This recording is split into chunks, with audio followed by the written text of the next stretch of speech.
Hello and welcome here to Indianapolis Motor Speedway, one of the most historic tracks in the world.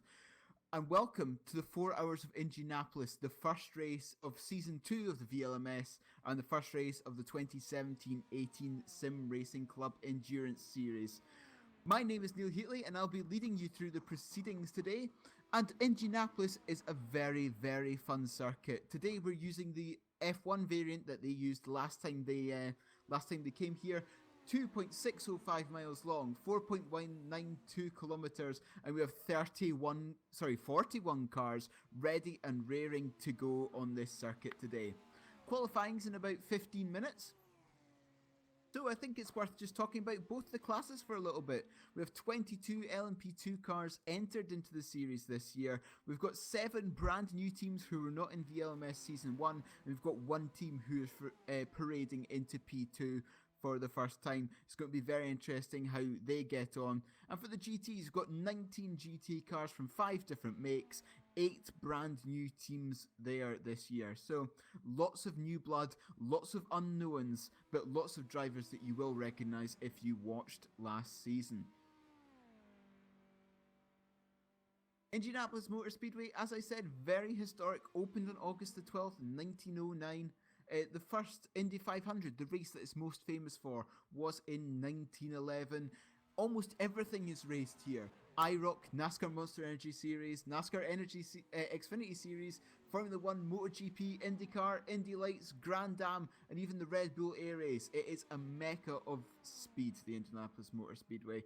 So just looking at the pre-racing times, if you will, just having a look at the final practice session before qualifying, and it looks like Daniele Pizzo in the Scuderia GT Italia car, one of the brand new teams for VLMS this season, but you will know them if you watched VEC last season. Stepping down almost, going into the feeder series and perhaps giving these new teams a good run for the money, but Daniele Pizzo in the number 5 car is currently in first place, followed by Tony Mella in that Ghost Motorsport car.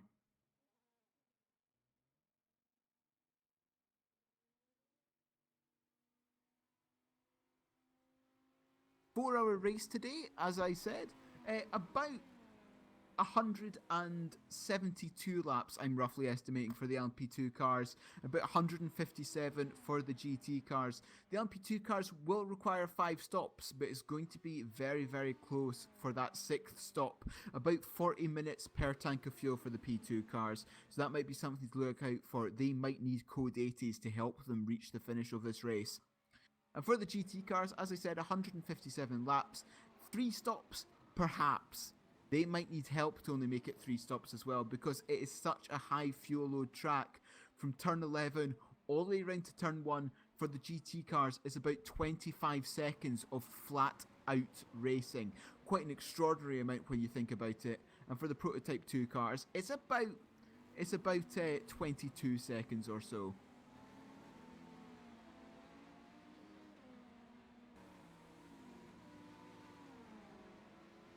All the LMP2 cars are a single class, is a spec class if you will. They are all Orica 05 Nissans. They debuted at the 6 Hours of Silverstone, the WEC race in 2015, and their first overall win was in the 2015 Le Mans 24 Hours with KCMG. So it is a stock class, 1900 millimeters wide. They've got power steering and a 4.5 litre V8 in the front of that, naturally aspirated mid-engined.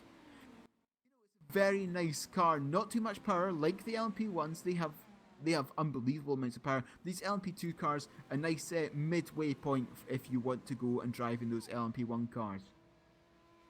And we've got 5 marks in the GT class. 5 Ferrari F458s, 5 Aston Martin Vantage V8s, a singular Porsche 991, 7 Corvette C7Rs, and 1 Viper SRT. And you know, it's always very interesting to look at the differences between these GT cars. They all start in GT2 because we do use GTE cars here. They're the next evolution of the GT2 cars. The F458, the Ferrari, possibly one of the most celebrated cars in GT racing history. It debuted at the 12 Hours of Sebring in 2011. It's won the 2012 and 2014 editions of the 24 Hours of Le Mans. It's won the 2012 12 Hours of Sebring, the 2011 and 2012 Petit Le Mans races. It was GT Manufacturers champion 3 years in a row. It's a 4-time ELMS GT Teams and Drivers champion. An absolutely fantastic car is that Ferrari F458. But you've got to remember that all these cars in GT are BOP'd, balance of performance. That means they all roughly do the same lap times, but they will all have different strengths and weaknesses. Talking about that, having a look at those Corvette C7Rs, a massive 5.5 litre engine, a V8 for that, but nowhere near to the SRT Viper GTSR, an 8.0 litre V10 engine. It's an absolute beast of an engine in that car, which means it will be absolutely stonking in a straight line, but it will suffer in those turns and slower speed corners. So we've got to see what the strengths and weaknesses of all of these GT cars are.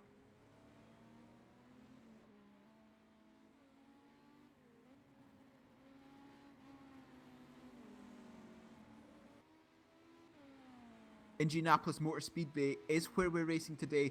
4.192 kilometers of tarmac here, augmented by the yard of bricks at the start-finish line. The brickyard, as this is known, was originally entirely paved with bricks. The 2.5-mile oval required 3.2 million bricks to pave it.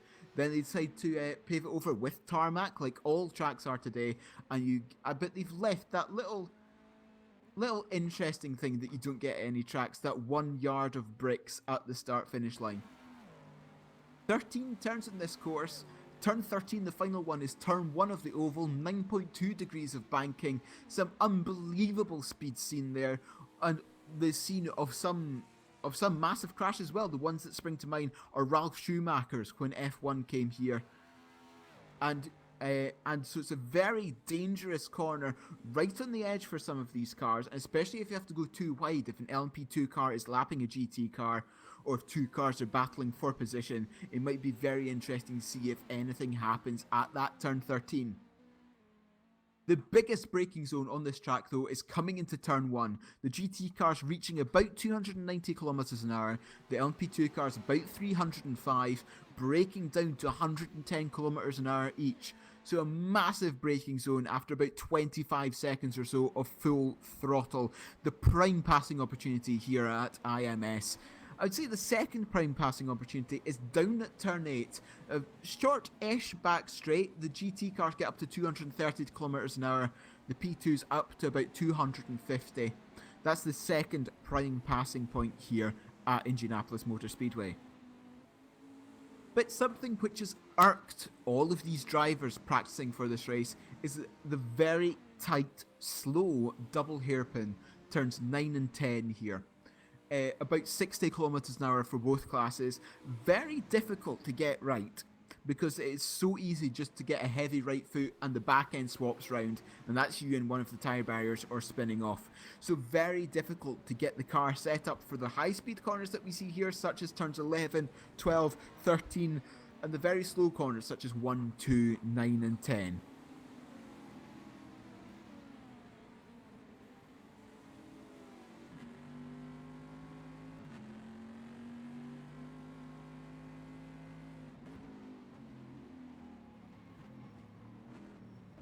The LMP2 cars, of course, the faster of the two classes that we have here running in the Virtual Le Mans series.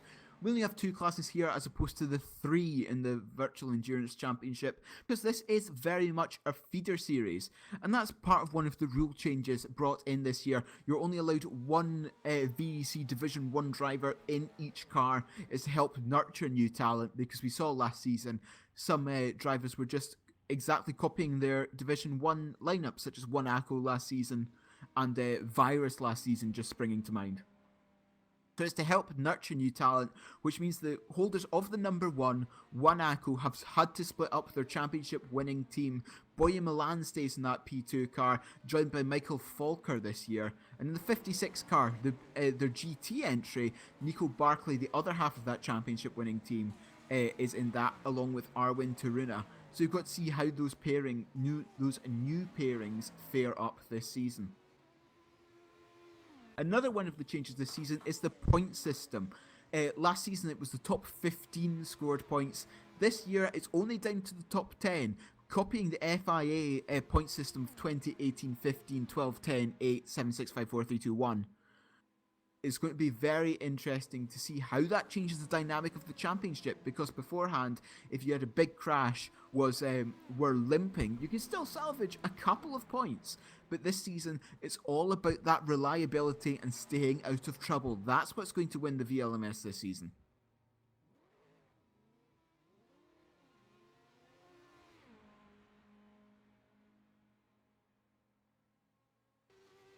And it's easy enough to distinguish the two classes on your screen, on the stream here.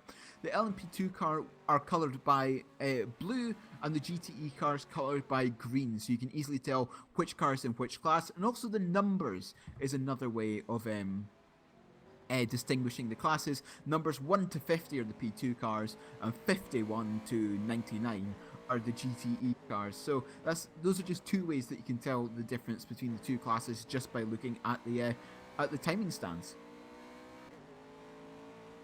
But indeed, getting into the final few minutes before qualifying here is a 45-minute session. The GT cars have 20 minutes to set their lap time, then it's a 5-minute break, then the LMP2 cars have 20 minutes as well to set their qualifying time. Question is, who is going to end up on top today? In the P2 class, it's very difficult to say at the moment. You're going to be looking at one ACO, you're going to be looking at Scuderia GT Italia, you're going to be looking at 3 wide, but also SimTech, you've got to be looking at Ghost Motorsports, Speedy Might. It's a very, very close battle for the pole position at the moment in the LMP2s, and in the GTs, it's just as close. Nico Barkley in that one ACO car, you've got Hani El Sabti, part of the world's fastest gamer, as was Nico Barkley in that Scuderia Leone car, the number 87, the Corvette C7R. You've got the 77 car, the ROTW Racing Team. You've got the 88 car, which is the Raging Racing, Texas Squadra Corsa, Core Team. All of these cars are going to be in for a shout with this pole position. It's very difficult to tell at this moment in time who is actually going to take the pole position trophy.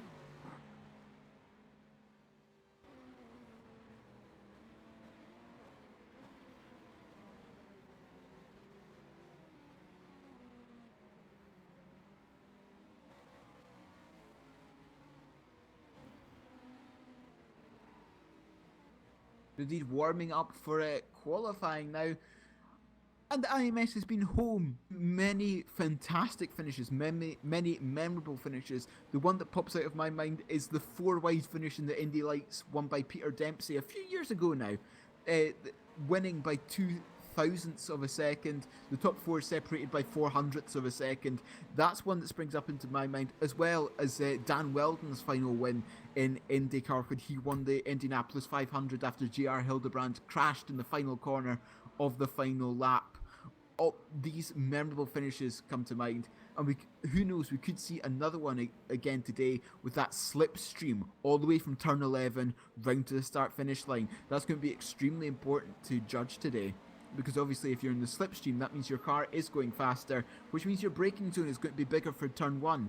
So you just got to see how these cars deal with that slipstream, how to deal with that extra overspeed that they get coming into turn 1.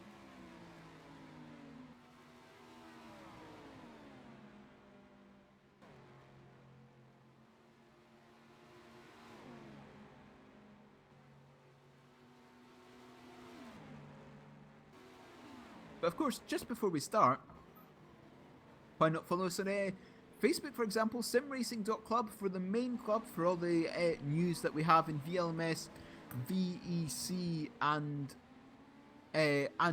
general. We have some AMS championships as well. I do believe we have some other championships in the works. If endurance racing is possibly not your thing, that's something to keep an eye out of. Of course, our own Facebook page, Virtual Le Mans Series, but of course the bigger brother of this series, the Virtual Endurance Championship as well. And on Twitter as well, at SimRacing.Club and at RF2VEC. And if you want to follow myself, it's at Neil_Heatley as well. That's just a small plug for myself. But qualifying is about to begin imminently. It's going to be the GT cars that go out first. The 19 GT cars will have a bash at this 4.1 kilometer circuit.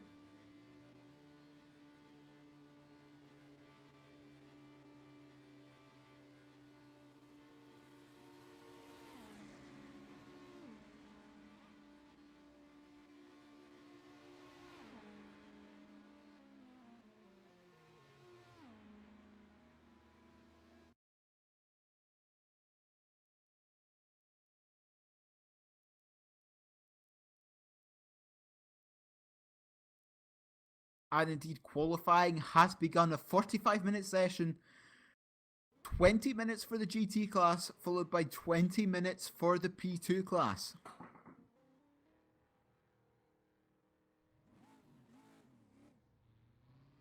It looks like the first car out is going to be Barkley in that one ACO car. The one ACO is one of the 5 Aston Martin V8 Vantages we have on the grid this season. Just trying to see who else is going to be at the head of that queue. It looks like Haniel Sabte, one of the main contenders for the championship as well, is going to be up there. The Andrew Sparks and the RSA Protea Sim Sports car is also going to be there, as well as Mellow Motorsports and Texas Corsa Corsa. Those are going to be the first cars that cross the start-finish line to set their benchmark lap times. All these GT cars, coming out of the pits is a lovely sight to see.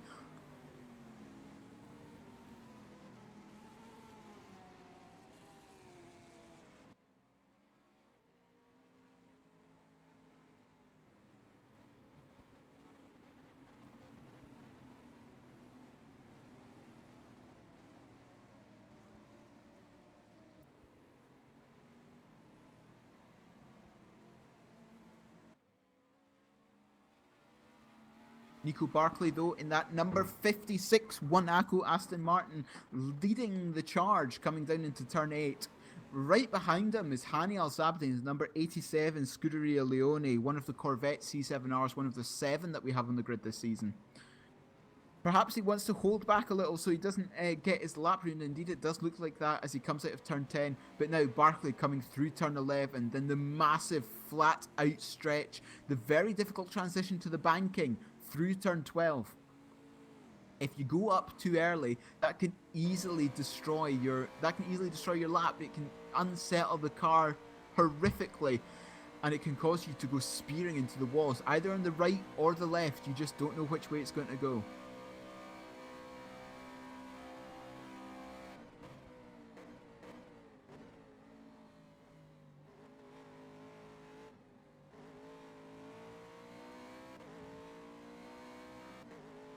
Felix Antoine Fortin, the number 88 as well, the Raging Racing car, one of the Fortin brothers, I think they are. The other one, Olivier, is in the P2 class this season. If I remember correctly, I think they race side by side as well on twin PCs, so that might be fairly interesting if they get into an altercation between the two classes. Fulvio Benedetti, the number 58 Texas Corsa Corsa car as well, is one to look out for. He's been very fast today and over the week.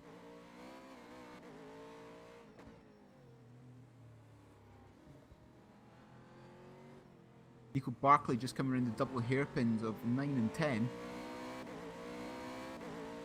Setting the benchmark lap time, he will, as he comes through 11. Very difficult 11 as well. If you even get a couple of centimetres off, you're in that grass, it can send you into the tyre barrier on the left hand side. It's a very nasty tyre barrier. It feeds right back onto the track, so that's one that you've got to watch out for today. There might be quite a massive accident coming out of turn 11 as Nico Barkley comes across the start finish line, and the first lap is a 28.307. Hani Al-Sabdi immediately responds with a 27.891. Andrew Sparks goes third, 2.4 seconds off of the pace. Benedetti replaces them in third, 1.6 off the pace. Ricci in fifth, Van de Velde in sixth. George Angelidis in the Bulldog Racing car, renaming from Slide Right last season, goes into ninth position. Felix Antoine Fortin, 8.5 tenths off the front, goes into third in the Raging Racing car.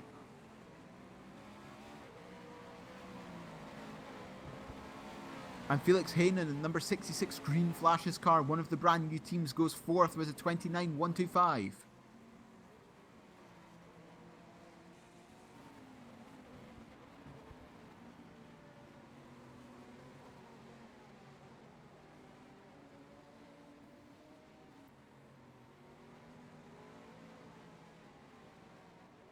Hani Al Sabdi has set that benchmark lap time. One of the contenders in McLaren's World Fastest Gamer has just gone to show the outright speed that he possesses by doing a 27.891. Second place at the moment, Nico Barclay in number 56 car at 28.307, and in third place is Felix Antoine Fortin with a 1:28.737.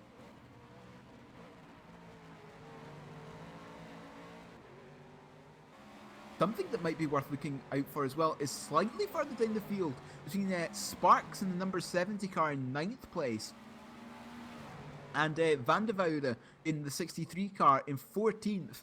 Those cars just separated by a little amount. As I say that, Van de Voude goes up into 9th. So between Sparks and Carlsvaart now, that's a quarter of a second separating 5 cars. That's something to see in the qualifying session to come. Will any of those cars improve their lap time, or will it just be as close to at the end of the session?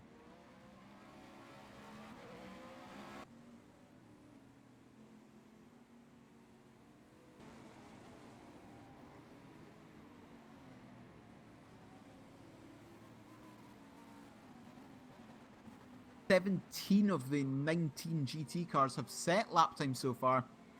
The only two not to have done so far, Lee Russell, number 73 Mellon Motorsports car, and Carlos Reina in the number 64 Atlantic Motorsports car. The only two to not set a lap time so far.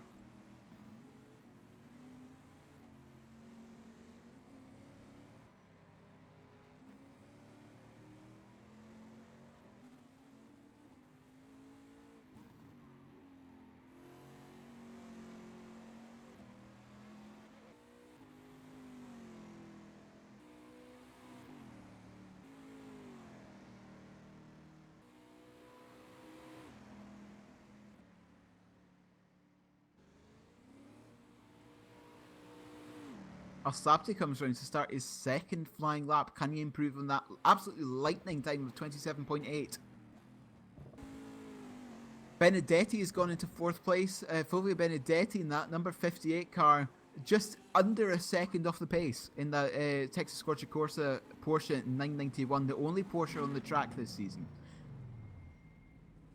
Lee Russell in the Mellon Motorsports car up into 3rd.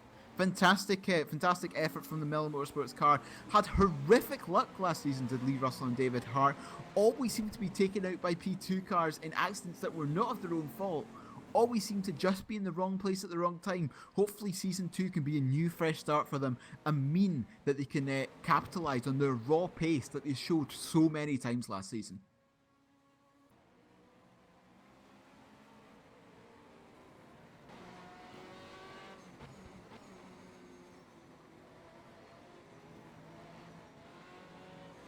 Barkley comes across the line and betters his lap time to 1:27.993, but not enough to take provisional pole off of El Sabti, just a 10th off of the 87 car now.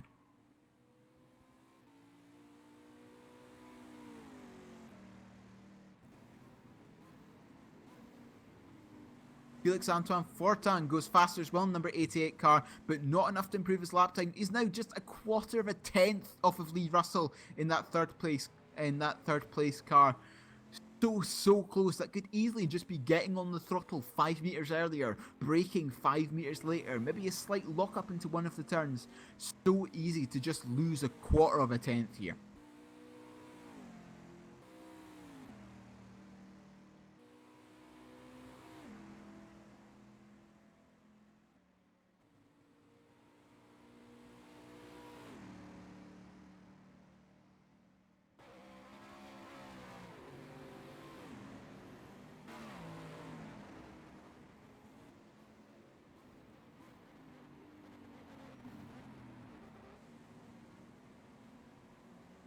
Nico Barkley just going back out again. It seems the method that a lot of these GT cars are going for is just a single flying lap. Sometimes last season we saw them set their fastest lap on the second lap, but it appears here at Indianapolis it's just that first lap where the tyres are brand new, the car is at its lightest, or where these cars are setting their fastest lap times. You can really see the class. Sabte and Barkley 6.5 tenths clear of the pack behind them.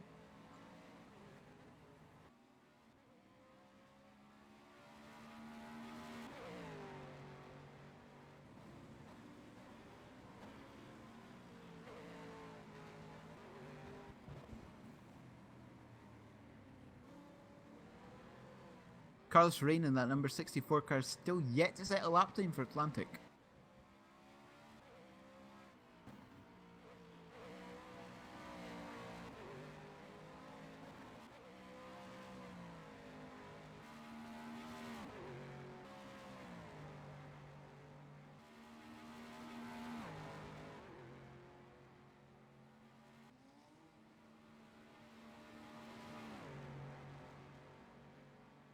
Top 5 halfway through the session is Haniel Sabti, number 87 on provisional pole.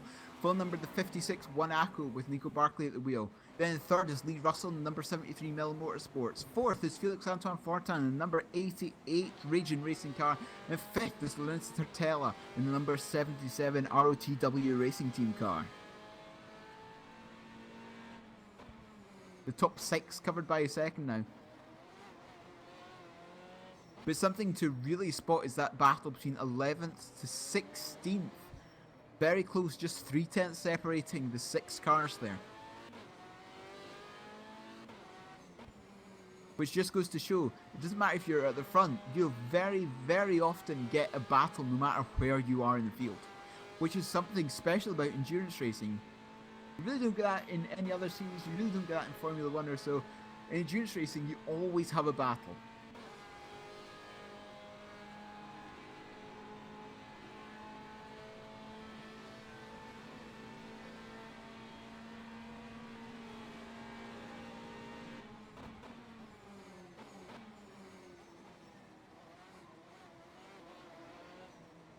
Pretty much all the GT cars done 7 laps now in this qualifying session. Just a few done 6, but a lot of them have done 7. Just elected to the single flying lap, then going back to the pits immediately. And Barkley goes provisional pole, takes it by 600ths of a second from Haniel Sabte. A 27.834 from Nico Barkley.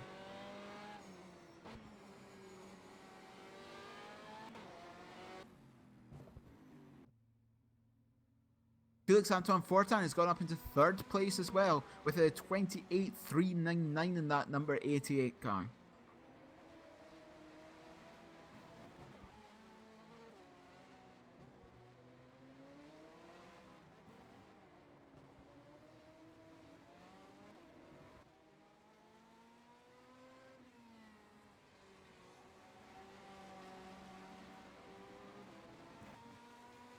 Just 8 minutes to go in this GT qualifying session now. Of course, you will be allowed to complete the lap that you're on, but if you just catch the checkered flag at the wrong time, that's just tough luck.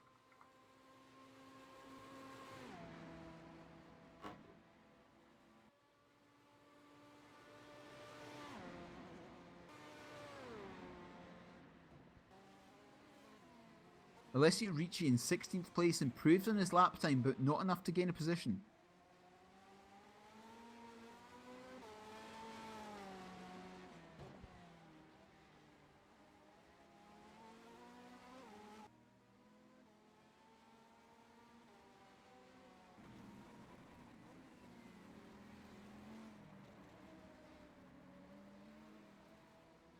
Alice Pleva, number 92 core team car. They were driving a Porsche last season, if I remember correctly. They've transferred across to a Corvette C7R, up into 5th place now in that number 92 Corvette.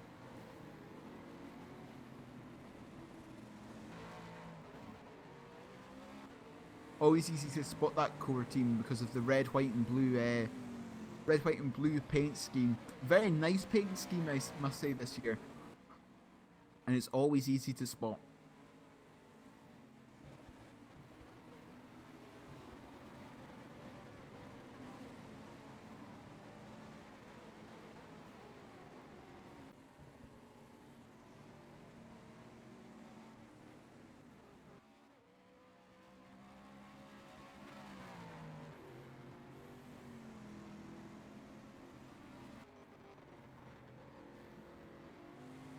Nico Barkley just looking on it at the moment, just looking at him. That's coming into turn 6. The long left-hander just at the beginning of the second sector of this lap, coming onto through turn 7, onto the back straight. He's looking absolutely on it at the moment. But he's pulled across, obviously thought that this lap is not good enough.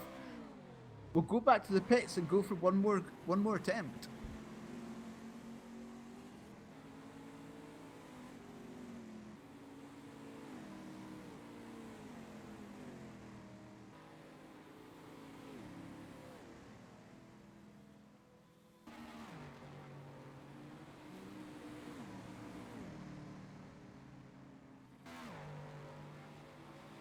Al-Sabzi starting his next flying lap, just 600ths of a second needed to overcome Nico Barkley. Can he find it this time round? As Gasper Grebink in the number 61 car, the Troyandona Automotive car, the Slovenian entry, goes up into 10th place, into the top 10 for that car. 1.85 seconds off the pace, and just 9 thousandths of a second ahead of Peralta in the 90 car.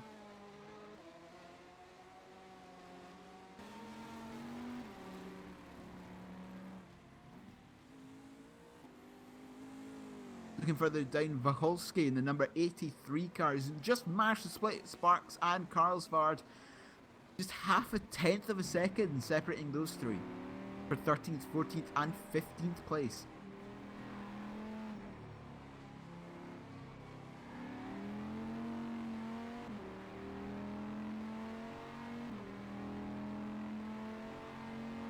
Lee Russell in the number 73 and currently in 4th place in Mellon Motorsports, going for another fast lap coming through turn 3.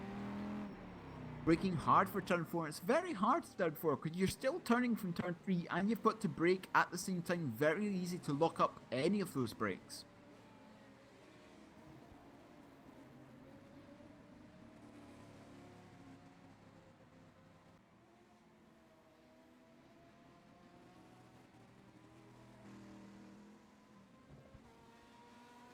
Barclay starting another lap now, coming to massive braking zone that is turn 1. Can he improve in his lap time? 27.834. Al-Sabti just coming through the double hairpin as well. Got to see if he can improve. Coming into turn 11. Turn 11, arguably one of the most important corners on the track because it leads that massively fast section. You've got to get a good exit out of there if you want to get a good lap time.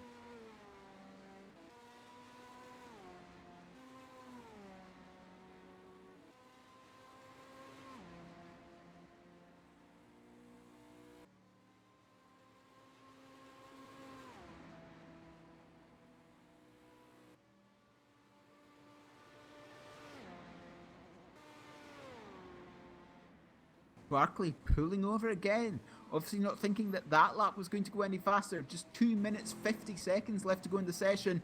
You've really got to start to go out now. Otherwise, you're not going to be making another lap.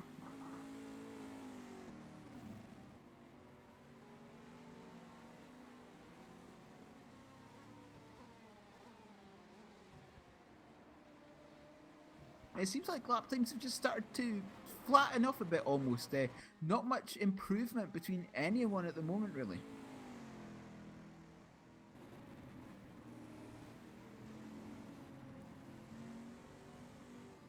Perhaps everyone's just gone out at the beginning, set their fastest lap time, and they're finding it incredibly difficult to chase that lap time.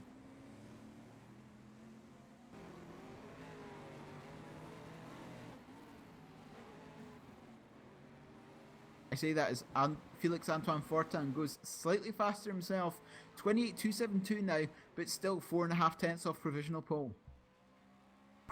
Part of it will just be mental as well. If you set a really fast lap time on your first go, you think you can just improve it, but it's extremely difficult to once you have that mental pressure. You keep on out braking yourself, perhaps picking up the throttle too early. I say that as Al-Sabzi's gone back onto pole, a 27.733 for the Scuderia Leon driver. Back onto pole number 87 car. This could be a terrific tussle that we see all race between the 87 and the 56.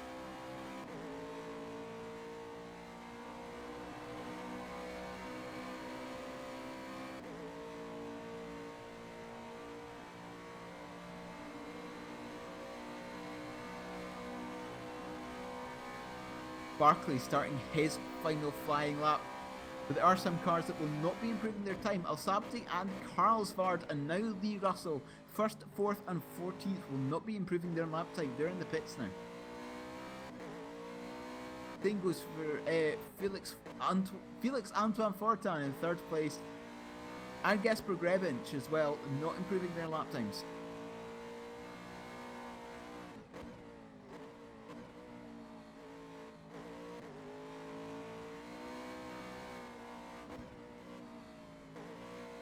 So Sapti is just sitting in the pits, seeing if that 27.733 is good enough to give him pole.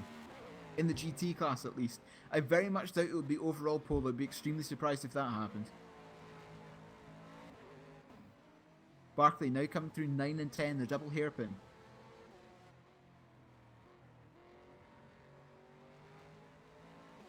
The back of that car squirming ever so slightly. Qualifying is now over. You may finish your lap. As that is the session over. Nico Barkley coming through 12 now, up onto the transition to the banking. And he's decided to come into the pits. Barkley has decided to come in the pits. So that looks like it will be Al Sabti with pole in the GT class.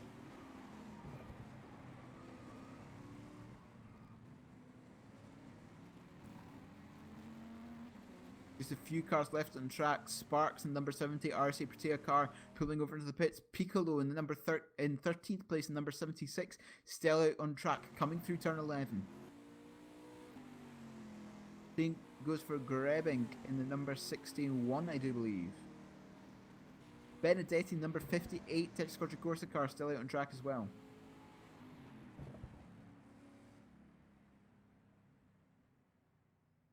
But no, they're starting to come into the pits.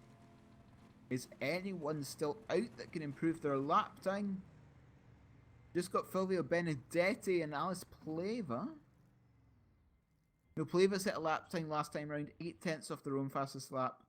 Not good enough, and Benedetti comes into the pits as well. So on pole position for the GT class here at Indianapolis is Hani Al-Sabti, followed by Nico Barkley, exactly a 10th behind. Then Felix Antoine Fortin rounds out the top 3 for Raging Racing.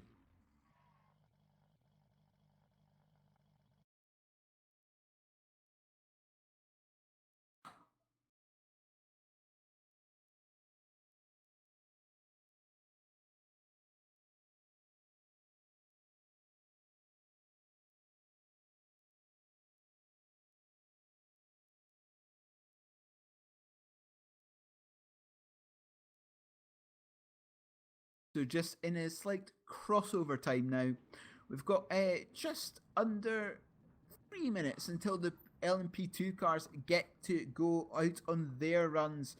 22 LMP2 cars signed up for the VLMS. The faster class of the two, they're going to the pole position for the time. I'm going to say is going to be about 7 seconds faster than the pole position for the GT class. So much faster, higher top end speeds, more downforce as well in these LMP2 cars. Just going to see what sort of speeds and what sort of times they can do around Indianapolis Motor Speedway.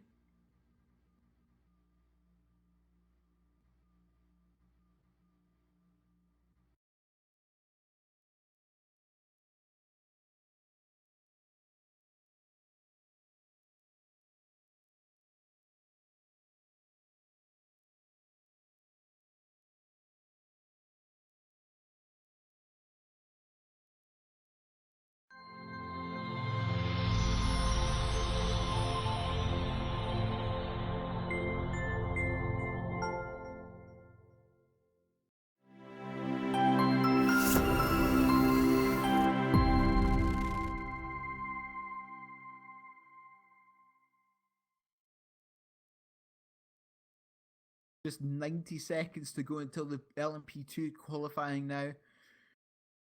You've really got to look at that number 1 car, the reigning champions, Wanako for the pole position, as well as Ghost Motorsport, the 15, Speedy Mite in the 13, Scuderia GT Italia in the 5 car, 3 wide in the 43 car as well.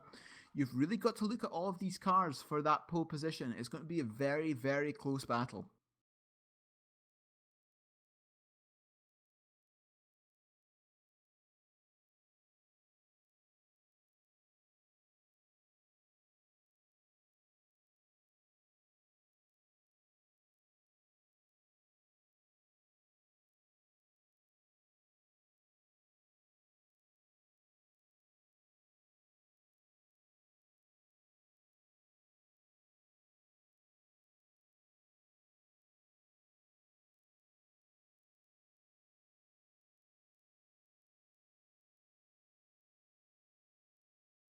going to be estimating that these LMP2 cars will be doing about 1 minute 20s. At least the front runners will be doing 1 minute 20s in this qualifying session.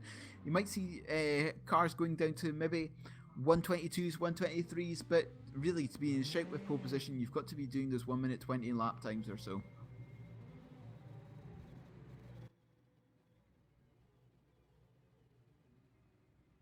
And they're all rushing to the end of the pit lane. It looks like one Akko is going to be first again. LMP2 qualifying starts now.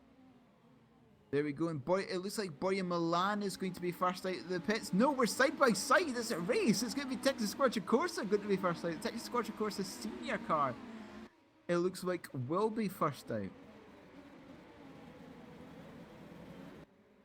But they've been told to give way to the car behind them. Borja Milan, the car behind them. It's currently Shirello at the wheel of the number 47 car.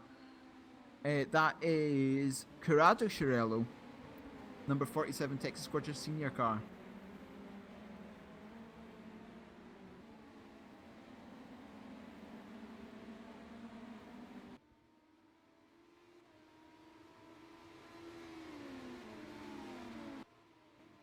But Borja Milan is going to be first in that queue. It looks like Olivier Fortin, number 39 Team Draco, is going to be second. Followed by Henning Vullert in the number 43 Three-Wide Motorsports car. There's going to be your first three across the start-finish line.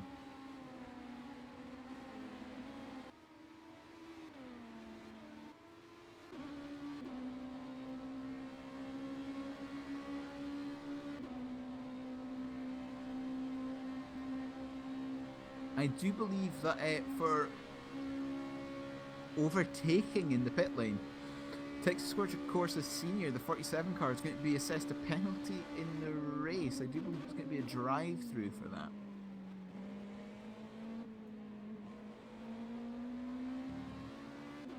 But just looking at Borja Milan at the moment, you can just see the immense speed that these LMP2 cars carry through certainly that first sector of the lap, especially through turns 3 and 5. You can just see that they're just so much faster thanks to that extra horsepower and that extra downforce as well. And the fact just being generally lighter as well. The Oracle 05 Nissans are 900 kilos. The lightest GT car that we have here is the Aston Martin at 1150 kilos. So a quarter ton more of the GT cars compared to the LMP2s. At least a quarter ton more.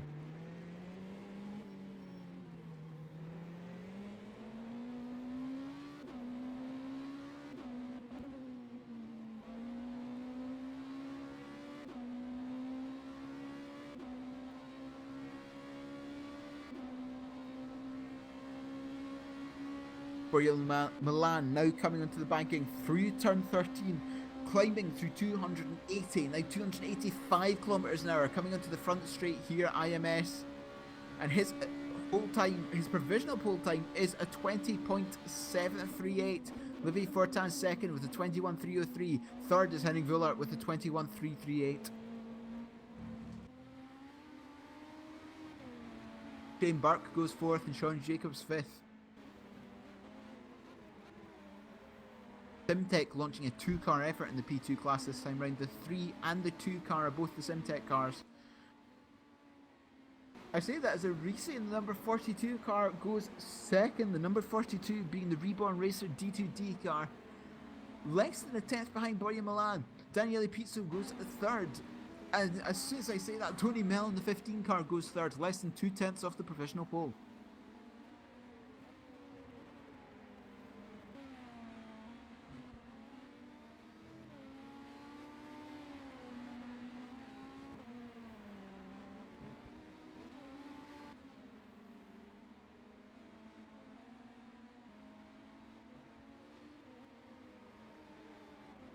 Got to see what the qualifying strategy for these P2 cars as well.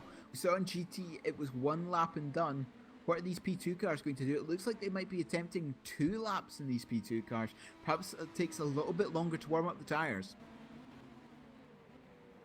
Henning Wullert goes faster up into P5 with a 20.996, just into those 1 minute 20s.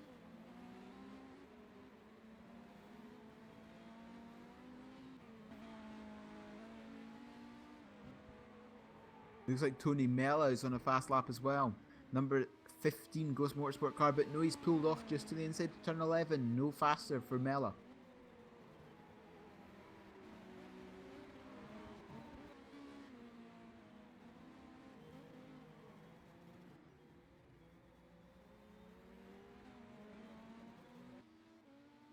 But just have a look at this. The top 12 within a second in P2s at the moment. Absolutely fantastic with 15 minutes to go on the clock.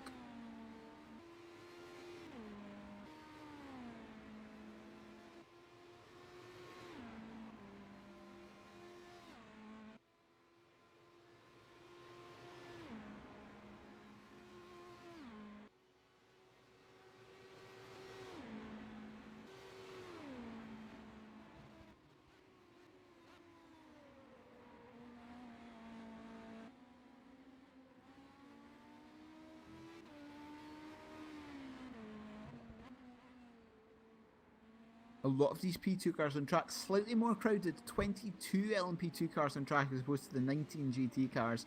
So a little bit more crowded for the LMP2 cars, but nothing compared to what it will be like in the race.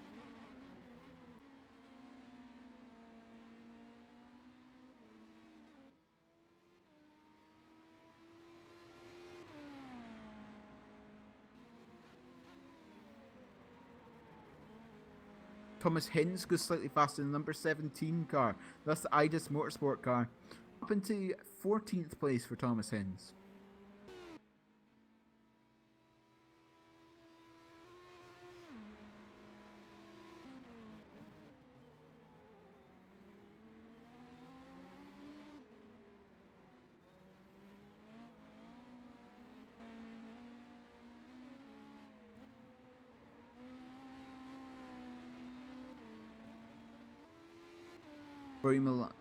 Borja Milan last lap time was just a 10th off of his fastest lap time, as I am now joined by my new partner in crime for this season.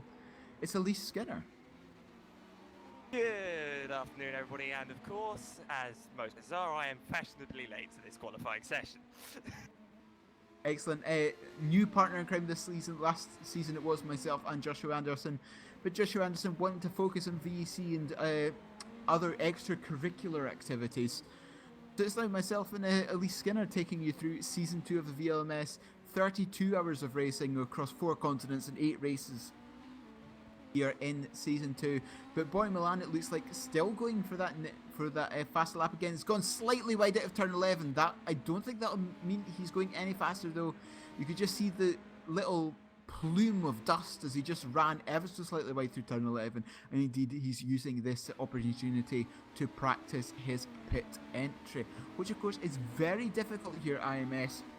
It's on the inside of the oval, on the flat of the oval, and it's so easy to just get that horrifically wrong, because it's almost flat out but not quite. Then you've got to brake while turning in order to make it for the speed limiter line.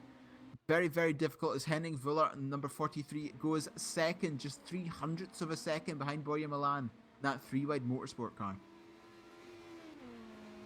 Yeah, and I'm just trying to, sorry I'm not speaking much, just trying to accustom myself, just getting myself all set up, but just amazing to see the laps these guys are putting in. I was talking to my guys and they were saying that they were being able to put in some low 23 laps, and then just seeing guys like Borja Milan putting in 1 minute 20 just makes me go, holy hell, how quick are these guys around here. But it's going to be great to see these guys all going at it for the 4-hour race here, and hopefully there's not too many Code 80 interruptions.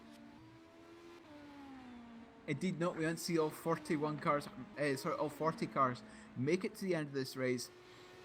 Borja Milan, as I said, decided to abort that last effort on his outlap this time round. Only less than 0.07 of a second separating the top 3 at the moment. Incredibly close. Less than 0.2 separating the top 6. So we could be in for an absolutely fantastic fight here. And of course the top 15 covered by less than a second. Fantastic fight in store here at Indianapolis Motor Speedway in the LMP2 class. Yeah, you say fantastic fighting in LMP2. We've got fights going on in qualifying as well. Just looking at Arisi and just trying to catch who that is behind. Arisi and Crespi just having a go at it into the double hairpins here, and just seeing these guys. They're too busy trying to race each other to get a decent lap in. But Arisi now going to come around the final corner to start his next qualifying lap. But it just seems that the Boy Milan in that one Akko car just doesn't seem to be able to be touched at the moment. Wallet's getting very close, but it's just not enough. Vuller is getting very close, but that little lap time could easily just be getting on the brakes 2 meters later, getting on the throttle 2 meters earlier. It really is that fine a margin that we have at the moment. Henning Vuller on his next lap. I do believe Arisi is on his next lap as well in that number 42 car. And of course Boya Milan coming down the back straight, coming to turn 8, the second prime passing opportunity here at IMS. The left-hander into the double hairpins. It is 9 and 10. Very difficult in these LMP2 cars because of the power that they just put down almost immediately. And that rear wheel drive configuration coming through 11, arguably the most important corner of the track, doesn't throw up dust this time, runs on the curbs. Got to see as he comes through 12, up onto the transition to the banking, through the 9-degree banked turn 13. What can he do this time round coming onto the start finish straight now? And it's slower, 21 dead, 2.5 tenths off his own fastest lap time at the moment.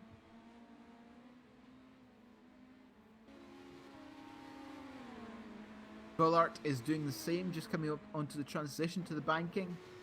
Can he improve on his 20.769?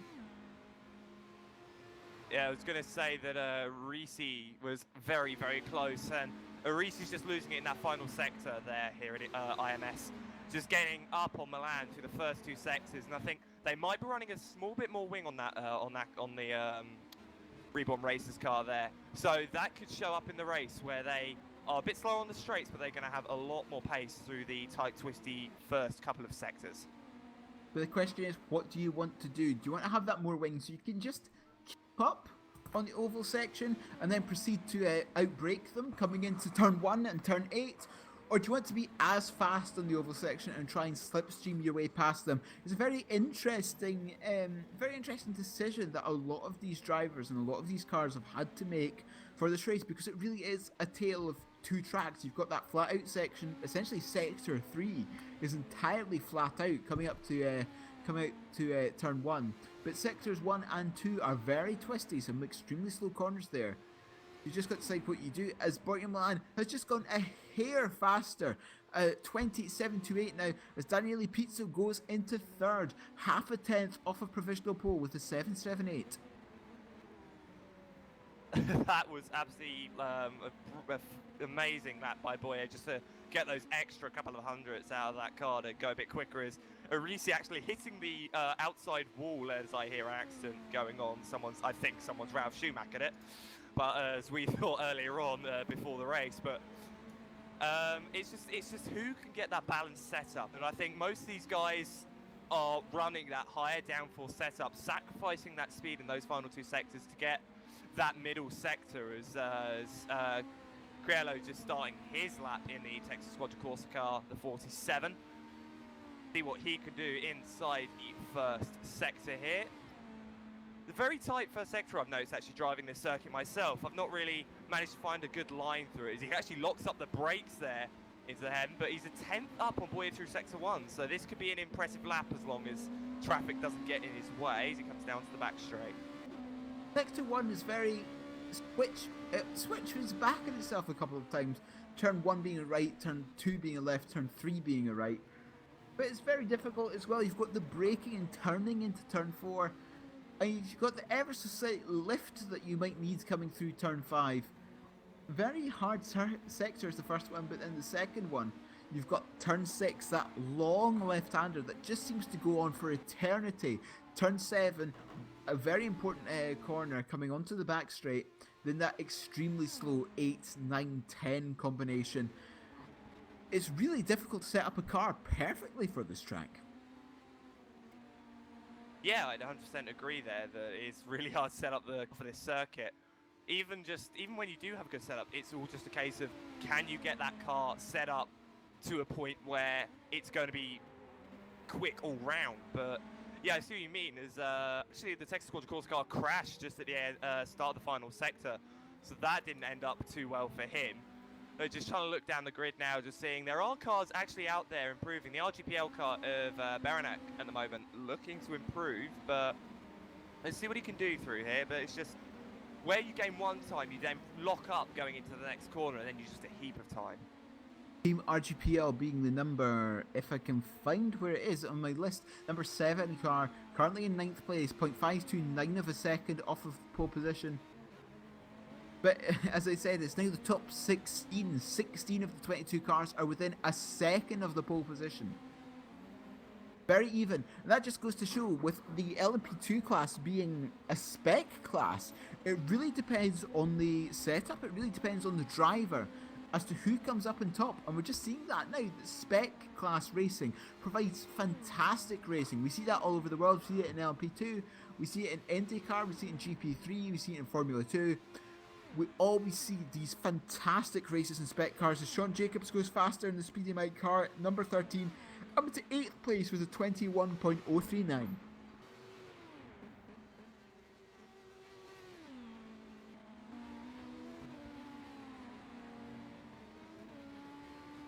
Having a look, Saranac, yeah, 2 SimTech cars. I would have thought they would have been higher than they are at the moment. 9th and 11th respectively for the number 2 and 3 car. You would have thought they would have been higher up, but you've got to remember that that number 2 car, 9th place, is just 6/10 off of pole. That's how close we are in the LMP2 class at the moment. As Arise and Forta and Mela have all gone faster than Milan just in the past couple of minutes. Arise now with a 25.02. Olivier Fortin 0.09 of a second behind, a 5.92, and then Tony Mela with a 20.614. All change at the top with 3.5 minutes to go. And that is actually amazing, because just seeing those guys, as we said, I wasn't actually sure that anyone would be able to top Milan, but just seeing those guys getting that pace in those final few minutes, just getting past him, is Milan going to be able to respond to this? And if so, he's got to do it quickly. Indeed, very interesting. You've really got to be out of the pits with about 90 seconds to go, otherwise you're really not going to be getting another lap in. It's really the cut-off for this qualifying session is about 90 seconds left in the session. As Fortan goes off at turn 11, trying to improve his lap time. Arise just coming out of the pits on his out lap. And they say that, but Borja Milan has gone back on top with a 20.459. Back on top by less than half a tenth of a second. An incredible qualifying session here to kick off VLMS Season 2. And as I said, he needed to do it quickly, and he's done exactly that, putting that car on pole again by not even half a tenth. So that's impressive.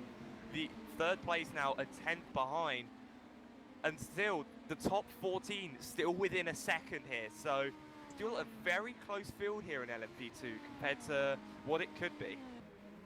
Borja Milan just going out on an out lap. He should be fine for another lap.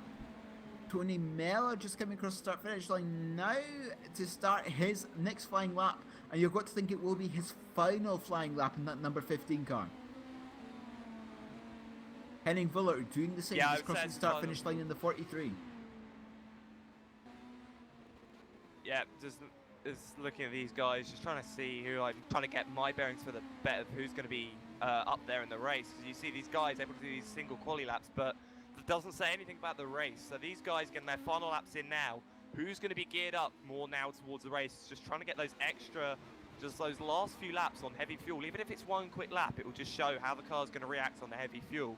Which, yes, they would have done in practice, but it's still just going to be helpful now with the rubbered up track. Just having a look, Marco Mazzetti in the number 23 car is not going to be improving his lap time. He's in the pits, and that is the only P2 car in the pits at the moment. So Mazzetti in the 16th place, number 23 car, not going to be improving their lap time, but it looks like everyone else will have a go at doing it. David Beranek is just a 10.5 of his fastest lap time last time round. Sean Jacobs almost 1.5 seconds off. We've got to really keep an eye on these top 3. Milan has just gone through to start his final lap. But he's overcooked it at turn 1. It's not going to be any faster at all for the one Akko, the reigning champion. So we've got to have a look at Arise. Tony Mella has gone faster. Third place jumps Olivier Fortin. Not enough to take pole, but he's still got time for one more lap.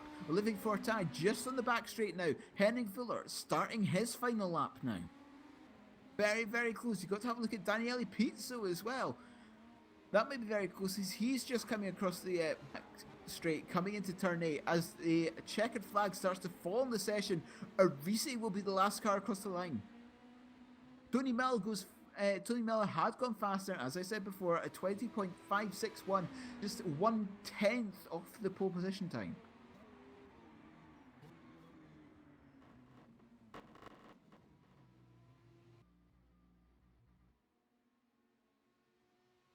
This is actually going to be it's a shame for Fortin, who was very close to getting another lap started, but that was looking very good for him as he finished his qualifying session in 4th as well. So he's actually improved on his final lap there. Great job by Fortin.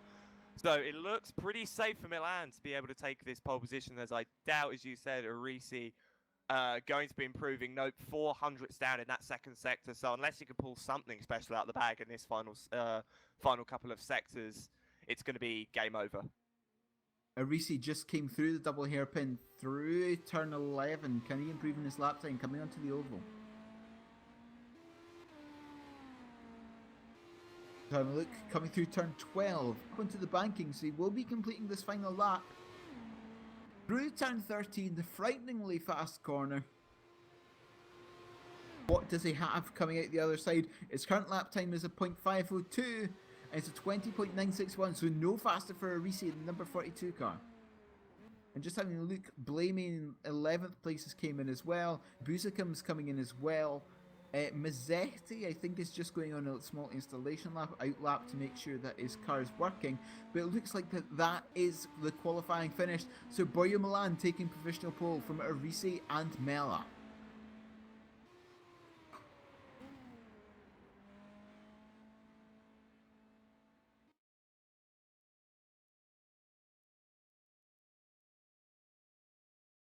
So, now that qualifying has ended, who do we think is going to win it? Because this is now going to be the topic that we've now got to cover for the whole of the 4-hour race here at IMS.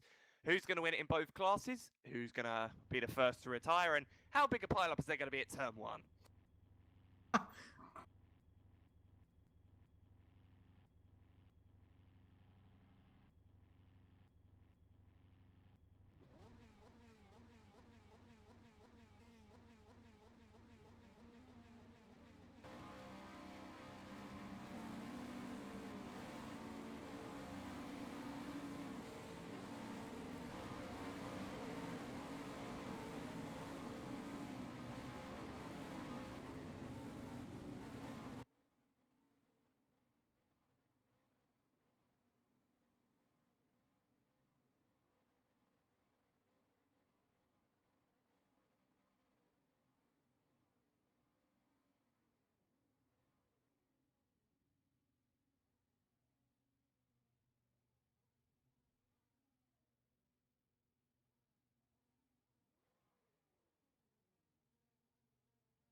As you can see from the graphic that's been on the screen, and just confirming from the race director just now, a slight difference from how we've been doing, slight difference from what we've been doing before in the VLMS, where you'd all be in single file on the speed limiter.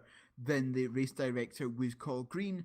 This time round, it's going to be individual greens, if you like. As soon as your car exits turn 11, which is the final braking zone on the circuit, you can go. So it's almost individual green flags this time round.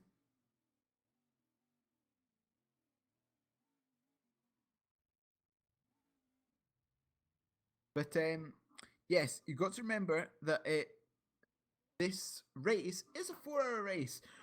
These races cannot be won on the first corner, but they most certainly can be lost. Yep, most certainly, and as we're probably going to find out in the field goes green, turn 1 is probably going to be a complete chaos. That, or it's going to be everyone tiptoeing as if it was wet. And I just have a feeling there's going to be a big sort of biggish pile up because these guys all want to go for it, and you never know how turn 1 could be here at Indianapolis. It's been 4 months since we last raced in the VLMS in the sadly shortened 12 hours of Le Mans. This time returning with the 4 hours of Indianapolis, exactly mirroring the VEC calendar this time round. In season 1, we had a little bit of a different calendar. We visited Montreal, Road Atlanta, Imola, Red Bull Ring, and maybe another track that wasn't on the VEC calendar. That's just coming off the top of my head. This time we're exactly mirroring it because we want it to be a feeder series to the VEC, allow these new teams to experience what it's like in the VEC. We've got, if I can find my notes actually, we've got 15 brand new teams in the VLMS this time round. Who's going to come out on top? Is it going to be one of the more experienced teams? Is it going to be one of the brand new teams? We're just going to have to wait another about 4 hours to find out the answer to that question.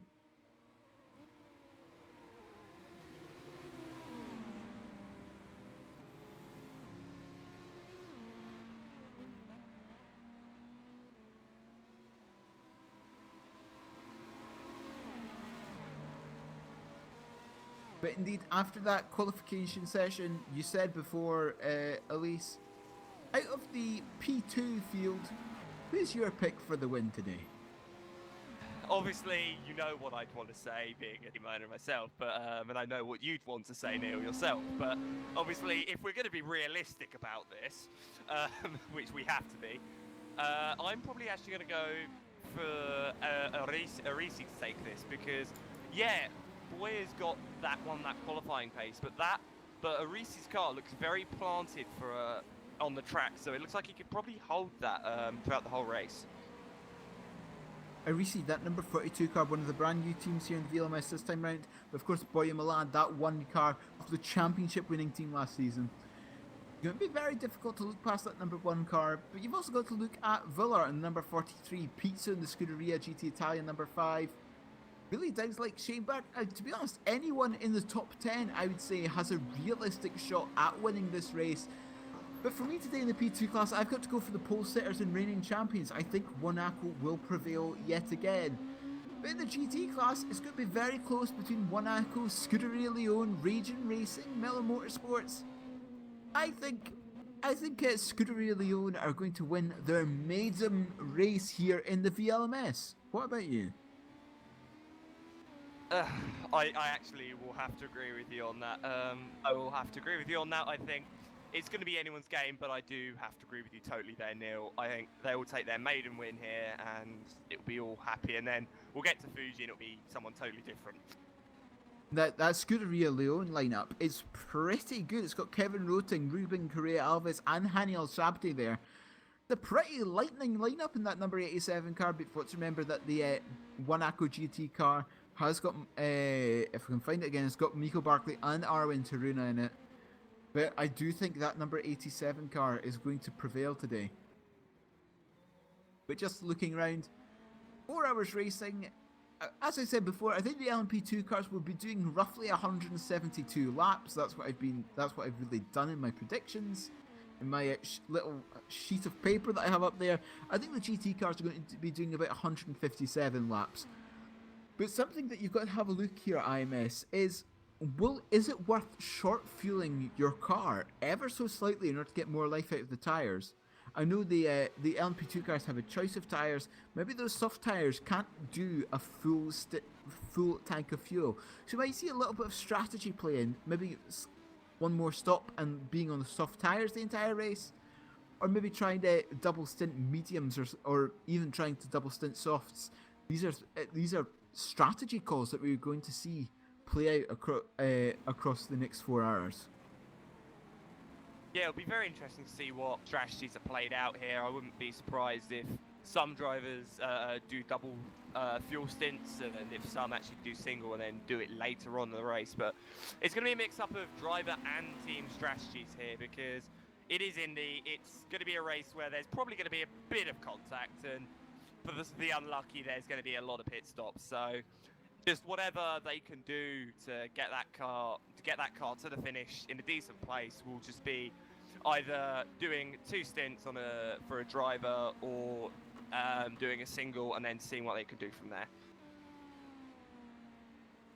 And so you've got the new point system in the season. Last time it was the top 15 scored points. This time it's only the top 10. So getting that car to the finish is more important than ever.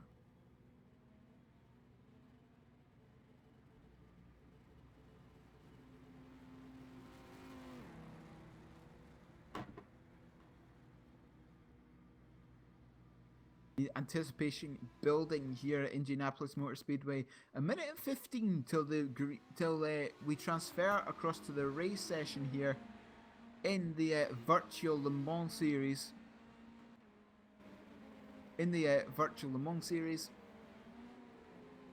And it's Borja Milan sitting on pole in the Monaco car for the P2 class, and Al Shabti in the number 87 being on pole in the GT class. So we might see a massive tussle between Monaco and Scuderia Leone in the GT class.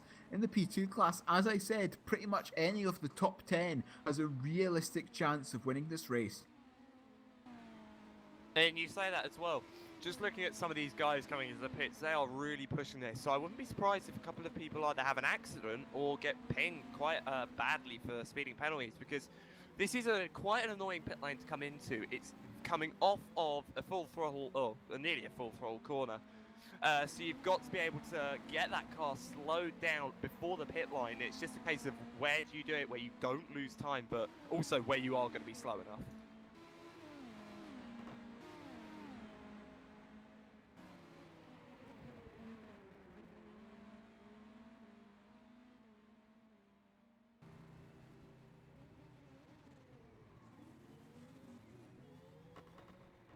As the checkered flag falls on the warm-up session, it's starting to get a little bit nervous here in Indianapolis in the virtual Le Mans series. Starting to get a little bit nervous seeing what is going to happen coming up to turn 1. Slip with the green flag being on the exit of turn 11 for each car. We're just going to have to see what the slipstream will do coming up into turn 1. Not be surprised if we see a couple of overtaking maneuvers coming into turn 1.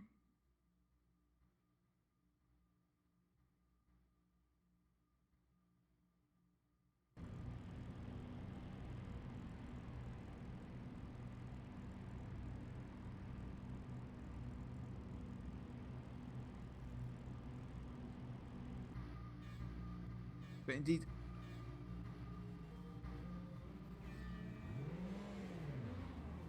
just starting in this formation lap, just run full grid for you. So on overall pole in LMP2, it is Borja Milan in the Monaco car. Second is Lorenzo Risi in the Reborn Racer D2D car. Third, Tony Mellon, the Ghost Motorsport 15. Fourth, Olivier Fortin, the Team Draco 39. And fifth, Henning Villard in the 3-wide Motorsport car. 6th is Daniele Pizzo in the number 5 Scuderia GT Italia. 7th is Shane Burke in one of the Simtech cars. 8th is Corrado Chiarello in the Texas Quattrocorsa Senior car. 9th is Sean Jacobs in number 13 Speedy Mike car. And rounding out the top 10 is Matej Suranak in the other Simtech Motorsport car. 11th is Conlon Blamey in the Seawolf Net Race Motorsport car. 12th is David Bernick in number 7 Team RGPL. 3rd is Jamie Pyatt with the second Speedy Mike P2 car. 14th is Rickard Norgren in the Swedish Sim Racers number 19. 15th is Brian Van Boosekum in the Sim HG Motorsports car. 16th is Marco Musetti in the Handy Racing Team car. 17th is Thomas Hinz in the Idis Motorsport car. 18th is Carlos Barbosa in the Gaming Events car. 19th is Paolo Pimpedi in the RMS ACAS. 20th is Andrea Crespi in the Handy Racing Team Green number 24. 21st is Campbell Wallace in number 45. And then rounding out the P2 grid is Ricardo Alita in the Witchwood car. Elise, if you want to go through the GT field. Yeah, I will go through the GT field now. So obviously, NP2 grid absolutely phenomenal. But on the overall GT poll is... sorry, I'm having a few technical issues here. As we sort it out, is Ricardo... Nope, sorry, apologies. It's Hani sorry. Pyatt, you can close the gap to the car in front of you. I will apologise now. I will most likely pronounce some names wrong, so please forgive me. And if I pronounce it wrong, please let me know. So on overall GT is Ricardo Alita, is Hani Al-Sabti. Then it's Nico Barclay, Felix Antoine Fortin, E. Russell, Alez Pleva for core team, Lorenzo Tortea, Felix Heinen, Fulvio Benedetti, Alexander van der Velde, Boris Vakolski, Pedro Peralta, Gasper Greben, Jon Piccolo, April Karlsvard, Leandro Sparks, Tom Young, Alessio Ricci, George Angelidis, and Carlos Reyna rounding out the GT field. Again, apologies if I mispronounced your name in any way. As you see that, coming into turn 1, Borja Milan has got an absolutely fantastic launch. Nimela is now in second place, managed to go past Arise on the slipstream into turn 1. Henning Vullart is in 4th, Olivier Fortin 5th in Team Draco Racing car. Shane Burke is 6th, as we've already had... on the final corner as well, actually, as they come to the green. Nico Barclay, I think, got spun round there as they came to the green, but a good few cars actually getting caught out, and it was a massive accident there as Russell got turned by Fortin into Barclay, who then spun round into the outside barrier. So we've already had our Schumacher moment of the race, but it was just absolute chaos on the GT start. I tell you what it was Ricardo Alita at the tail end of the P2 field, never got off the pit limiter coming off of turn 11. The GT cars behind coming off the pit limiter, and it just created a massive bottleneck because nobody wanted to pass Alita in that Witchwood car. Just created a massive bottleneck. Cars passing around the outside, cars going everywhere, and it happened when the Raging Racing car, number 88, moved up onto the grid and took out the Mello Motorsports car. Mello Motorsports still not having any luck in Season 2. That took out the number 56 car of Wanako and the Raging Racing car. So 3-car instant because before we've even started, because Ricardo Alita never got off the pit limiter coming out of turn 11. And that is just shocking that's happened, but at least you're better with the two Realist Racing cars coming together at the start. It hasn't happened yet, so you can Lorenzo smile about Tortella's without a front hood as well. That's big damage on that RTW number 77 car. Yeah, as the 28 Spike car, the 28 Witchwood car, nearly crashing into the back of the GT leader Alexander van der Velde. Out of the final corner, nearly causing both of them to have a big accident there, but thankfully both of them got through okay. And just looking down the GT field, Valhoski is having a go at Lee Russell here, so 2 Ferraris having a go, but all of that talk about Corvette being quick is just coming back here, but hopefully the rest of the field can keep up and get those positions. Indeed, Borja Milan has got a big lead already, 4.3 seconds. At the beginning of the opening lap, just coming up to complete lap 2 is that Wanako car. Got to see what the gap is now to the car behind him, which is the number 15 Ghost Motorsport car. It's at 4.3 seconds is the lead. Just a 1.3 behind is Arisi and 1.4 behind is Fortan. But Shane Burke on a charge now, up into 5th place in that number 3 car. But just having a look down in that GT field, it appears that it is Van der Woude in the number 63 car, the Simtech Team Netherlands car, just get that massive jump on the start because he got off the speed limiter and went round the outside of everyone while everyone else was waiting behind Ricardo Alita in that Witchwood number 28 car. So it appears that one person has caused a whole load of trouble already. That's a few cars in the pits. I do think Lorenzo Tertella is in the pits. Obviously, Nico Barkley did not have enough damage to come in. RTW number 77 and the 88 Felix Antoine Fortin in the Raging Racing car, both in the pits with damage before the race even began. Yeah, and that's quite something already. Is April Karsvard going down the inside of Bigelow? That's for 8th in GT. So this GT field, 6 cars fighting for 8th in GT at the moment. So all of these guys just trying to find a way past each other, and Piccolo just making some slight mistakes there, as you're going to see the Texas Squad Junior car, I think, trying to get through there. But it's just the start of this race has just literally shocked me with everything going, as Corrado Ciriello getting a drive-through penalty there. So not sure that's for. I'll have a look, but that would be for not giving way in the qualifying session after overtaking the pit lane. That's what happened to that P2 car, and that's why they've got a drive-through. So already a guy's getting pinged for such simple stuff, but it's just such an easy mistake to make. But it just happens. You need to be making sure that you don't make those kind of mistakes. As Boya Milan already coming up to the back end of the GT field to start lapping them already. So hopefully these guys get out of the way quick enough. But Boya Milan now with a 4.5 second gap over Mella. It's going to be an interesting one. See if he can hold lead. They're having a look at a fantastic battle in the GT class between Vaholski in 27th place, trying to fend off the core motorsport car of Alice Pleva. Vaholski with the inside line coming into turn 1. Still side by side, almost coming through turn 2, but Vaholski prevails in that battle. Number 83 staying in 27th place and staying in the top 5 in GT.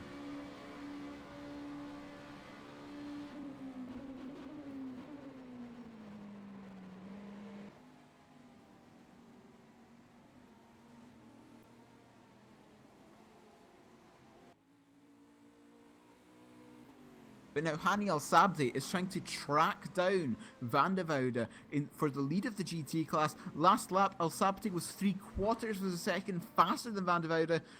There's about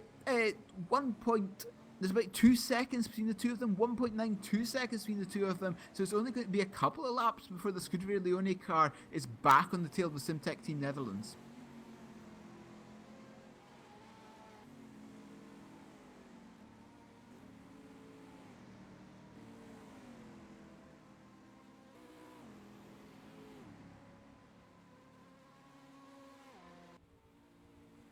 As we say that, the fight for 5th in GT between Pleva and Vakoski is getting close again as that Corvette rounds that final corner. It's got a very good run on the Ferrari there.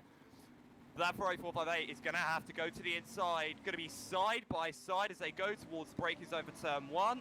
Who's going to brake first? Both of them are going to brake about the same time, so Pleva's got to go around the outside there. And just losing the back end slightly through there, so that's going to mean that Vakoski is going to be able to hold that place as they come through turns 2, 3, and 4. But Pleva trying to have a go, locking up that inside right tyre, front inside right tyre, sorry. Hopefully he'll be able to get him on the back straight, but it's just simple mistakes like that lose you a lot of time, because he's now coming under pressure from Peralta behind in the number 90 car. Indeed, we're seeing the leader, Boya Milan, already starting to get into traffic, lapped up to 33rd place overall. Leandro Sparks in the number 70.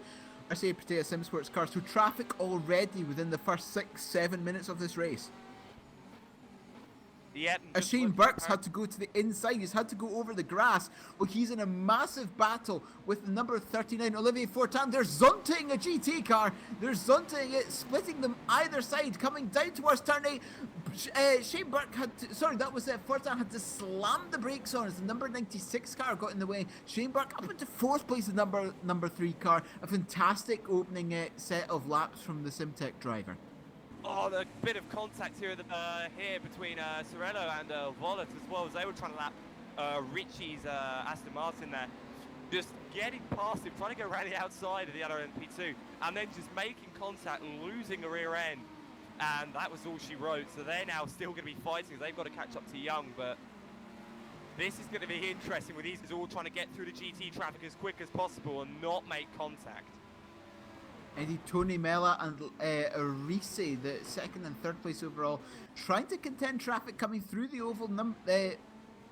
Mella just trying to go around the outside of the number 58 Texas Scorcher Courses car through turn 2, not working, so has to dive up through turn 4, and that's a P2 off. That's Arise has gone wide through turn 3, lost a bunch of positions, 6th, 7th, from 3rd place down to 7th place is the Reborn Racer T2T car, which means that it's gifted Shane Burke that 3rd place, that podium position. I say that, but Olivier Fortin's just gone straight back through, come through turn 6. Absolutely fantastic. Sorry, there was a bit of a problem coming through the GT field. There's one GT Aston slow, and then Bartlett was off at the exit of turn 1 as well. Don't know what happened there. I'm going to have a look back, but it just seems to be some chaos going on with these guys getting lapped here, and I think it was just a mistake for the one Acco car. Yep, just a mistake for the one Acco GT car. And I don't know what's happened to George Angela. Okay, guys, we come to code 8 in 10 seconds. No overtaking. As we have our first code 80 of the series, as we've got a yellow flag in the middle sector. 2, 1. Code 8 enforced. The ROTW car was backwards. Yeah, and just back to my point on Angelides, got smacked by the SimTech P2 of Suriname. Sent him into the outside wall, and then, well, there was a lot of damage there. Thankfully managed to keep that car going, but obviously a lot of damage and a lot of cars now coming into the pit lane. We're starting to see pit strategy. We're starting to see pit strategy. As I said, some of these cars might be short-filled.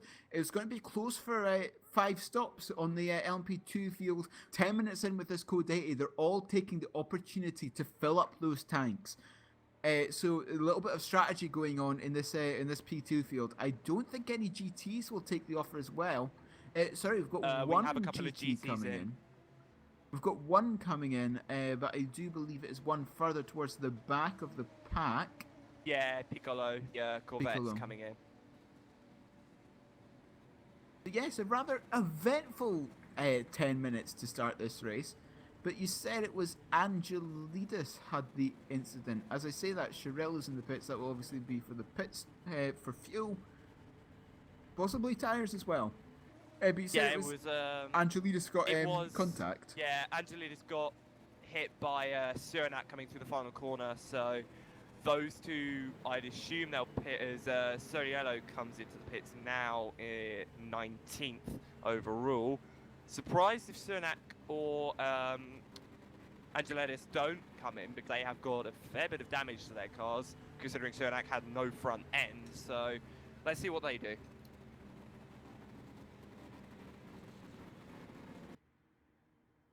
So it's going to be a Get ready, we come back to green in 10 seconds. As we're coming back to green. But it looked like, just looking back, it looked like which 5, P2 4, car is 3, that? 2, That was 1, Suriname green in the flag. number 3 car, I think it is. Just tried to dive it up the inside of Angelides, coming around turn 13, the oval, and got on the grass on the inside and drifted up into Angelides. The number 97 car was a complete bystander in that incident. I would have to say that the blame had to go on the prototype there. Yep, and as we are now actually to green, drive-through penalty, give it to the course team, and that's a Speedy Mike car off. That's a Speedy Mike car has just had a massive accident at turn 8. That's an absolutely horrific accident. Just having a look at what happened coming down through down towards turn 8. He just locked up and went straight off into the barrier. There is no one else to blame but him for that incident. Yeah, and just such unlucky as he was so high up in that race. He Slow was sixth car at the in the time. last sector. Be careful. Slow car Just- in the last sector. No, it's all kicked off in the first 15 minutes. I would have thought people would be far more careful than this, but apparently no. It's just all blowing up. But indeed, Last sector is clear. we now have, well, that would be Jacobs coming into the pit in the number 13 car. He'll be pitting. Suriname is trying to make his way back through the field again. 31st place overall, now last in the P2 field. And we've got Barclay, we've got Angelidis, we've got Tortella in the pits as well. Felix Antoine Fortin in the Raging Racing car has managed to make his way out. He's currently in last place, 41st overall. Oh, please, it's just the first 15 minutes. You don't need to be this aggressive. Are you sure, Naz? We've actually got a battle going down the back of down the mid pack of the LMP2 field. As Mazzetti's getting challenged by the SimHQ car. Thomas Hint is trying to go running outside. There's contact with the GT. Oh, Mazzetti nearly collecting the SimHQ car there, so that was very close. Thomas Hint's the big benefiter out of that. 3 cars in one corner. It's just people are just, the P2s are just very, very anxious to get past the GT cars on this track because it's a very tight track. There really isn't that many places the P2 cars can lap the GTs. Coming up into turn 1 over the oval is of course one. Coming down into turn 8 of course is one as well. Maybe through turn 4 or so is another one as well. But apart from that, it's really dangerous to lap these GT cars. So these P2 cars just need to be patient, and that seems to be something that they're not doing. As we have Alice Pleva in the pits as well. The number 92 core team is in the pits as well. Yeah, that'll be serving his drive-through penalty he got on the restart. As Mazzetti now trying to get down the inside of the SimHQ car. Oh, Benedetti's been spun! 58! Oh, that's been headbutted by Pyatt, the other ZBD Mike car. Oh, big accident. There's a lot of penalties. Cernak's now got a penalty as well, a stop-go penalty for Cernak. I'm assuming that's for the accident that That'd be happened for the contact, yep. Yeah, and I now need to Oh, find Rickard what Norgren's got no front end! Rickard Norgren's got no front end!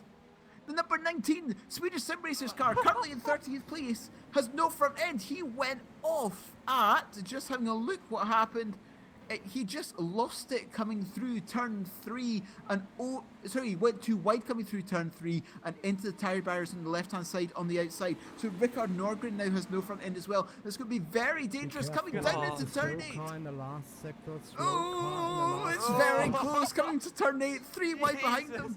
There's a Texas Quadra Corsa GT Porsche off as well into the start of the second sector, and it's just everything is going chaotic. Yeah, here in the first that half an number hour. 58 car, Benedetti, was the one that got head-butted by Jamie Pyatt in the number...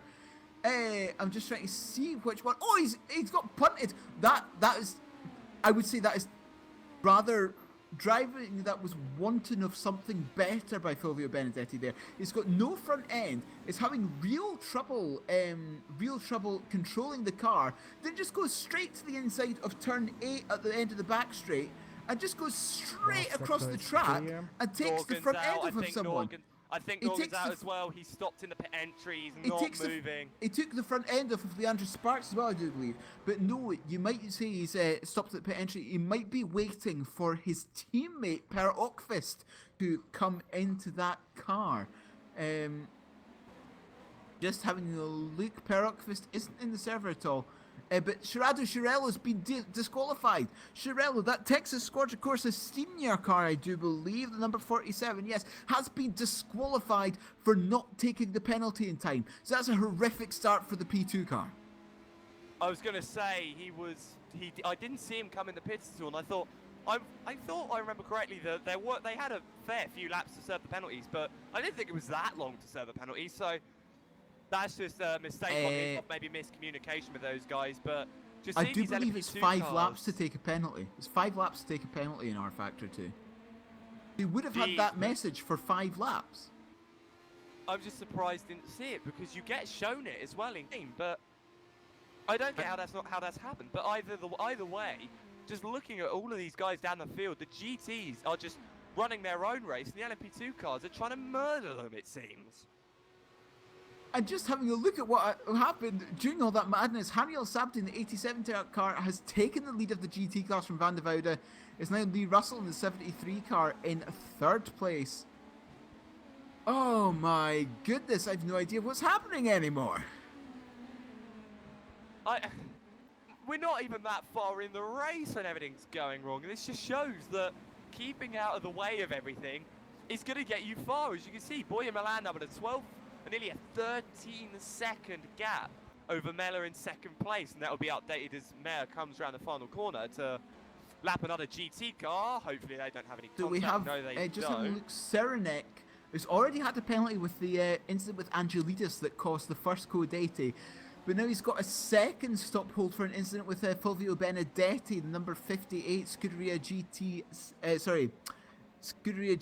Italia senior car or something along those lines. Sorry, Texas Corsa Corsa car, there we go. He's got a second stop hold for an incident with that GT car. As Shane Burke is going up the side of El Sapti. Shane Burke's taking out the GT leader! Coming into turn 4, Burke has taken out the GT leader. That means he's going to lose the place. Van der Voud in the 63 car is back into the lead of the GT class. This is absolute chaos going on. And I saw Shane Burke going down the inside. He was there, and just neither of them looked at where the other was. So Van der Voud is going to be looking at this and going, I just need to get off the track when the LMP2 cars are coming, otherwise I'm going to be murdered. And now the 5 per second, well, not 5 per second place, sorry, it's 4 times a lap down, but Batti is now second and is very close to the GT leader of Van der Voud. This is absolute chaos. Indeed, it is. I've no idea what is happening, but indeed, El Sapti is just re-lapped Felix Antoine Fortin, 7 laps down on the GT lead at the moment.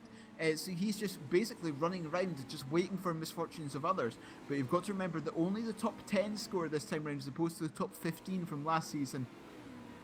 Oh, but indeed, it's just the P2 cars have absolutely no patience whatsoever. Just having a look, Boy Milan's still in the lead, then it's Tony Bella, then Olivier Fortin, Shane Burke in 4th, and Arisi rounding out the top 5. But just having a look, Campbell Wallace qualified in 22nd Burke's position. just got a penalty for that. Burke's just got a penalty for that, so Race Direct is obviously going, yep, that's definitely a penalty for Shane Burke, so he's got to drive through for that incident. Wouldn't blame the Race Director for that at all. That was 100%. Well, I would say it was 100% on Burke, but I would say that was a fair point on Burke.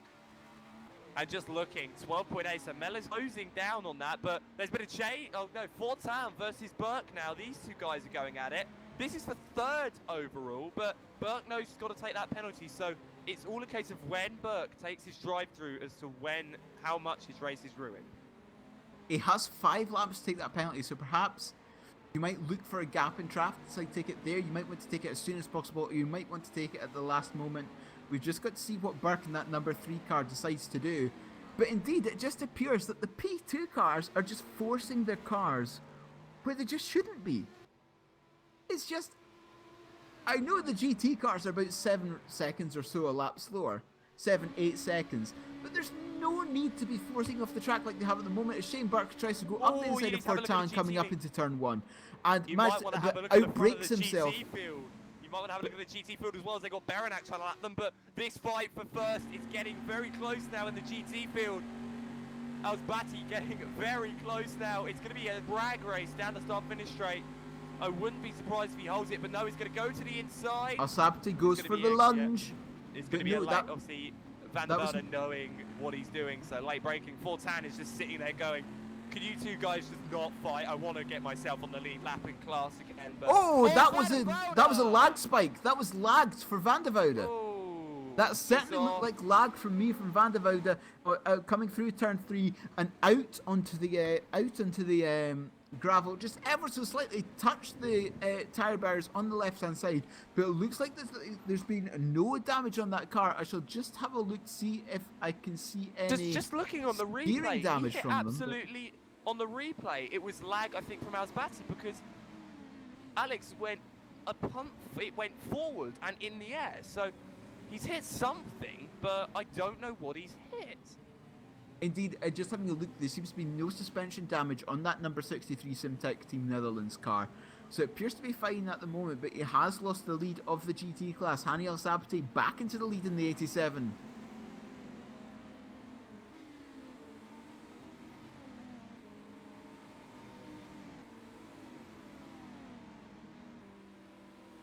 when we wanted some close fighting in VLMS, we didn't mean for everyone to take everyone out and then have everyone fighting just to see who can not get hit at this rate. But it's great. It's Thomas Hinds trying to get Danny inside of the I think it's the Speedy Mike car. Yeah.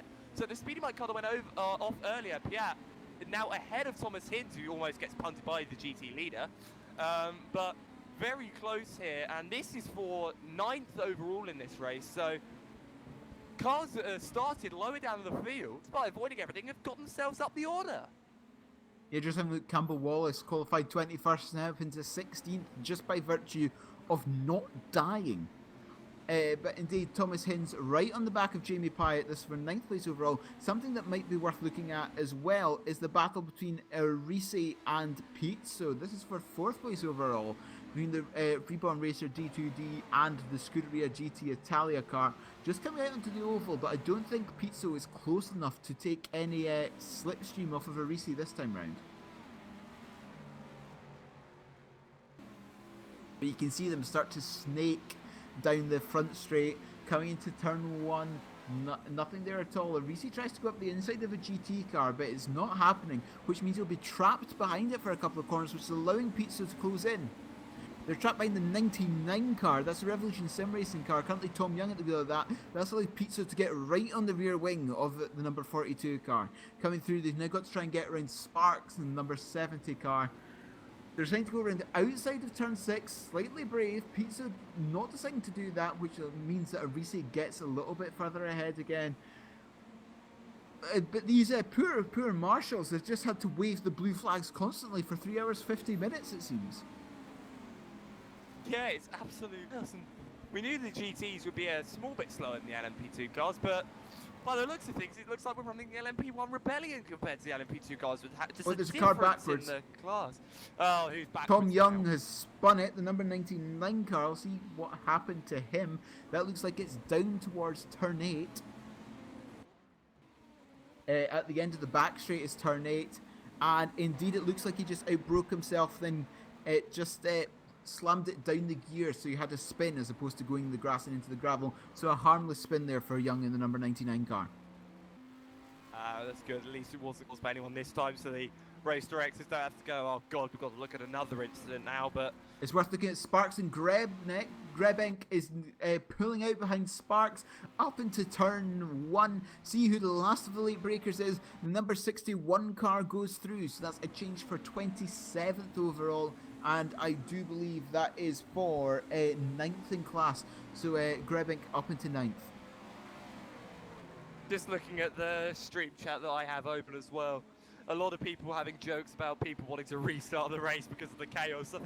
I think the poor marshals and the poor race directors here would be going, no, please don't restart this. We don't want this chaos all over again. Henning Villard is off as well in the number 43 car.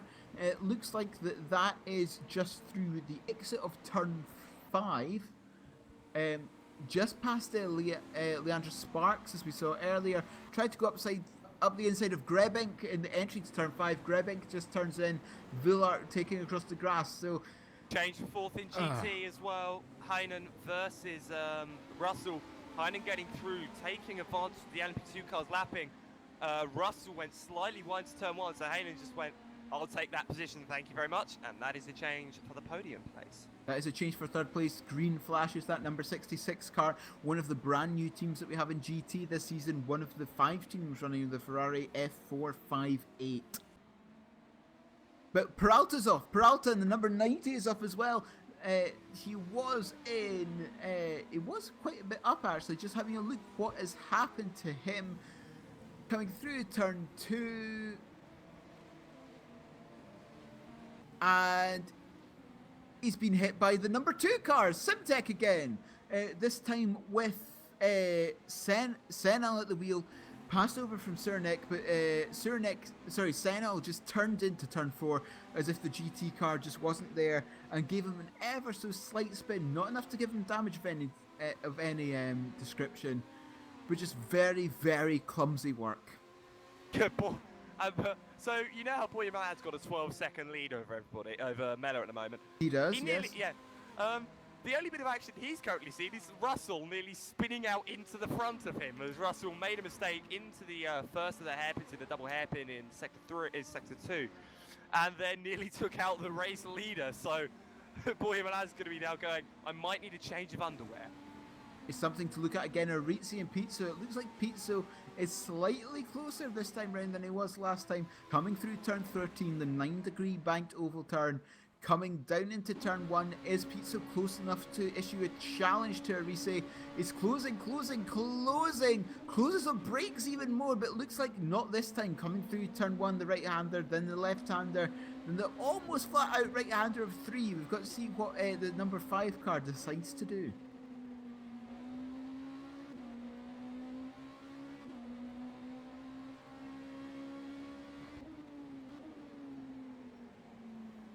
Coming through turn 6 now, it looks like that Arizzi is pulling away ever so slightly through the first sector. So perhaps that the Reborn Racers cars decided to go for a slightly higher downforce setup than the Scuderia GT Italia car.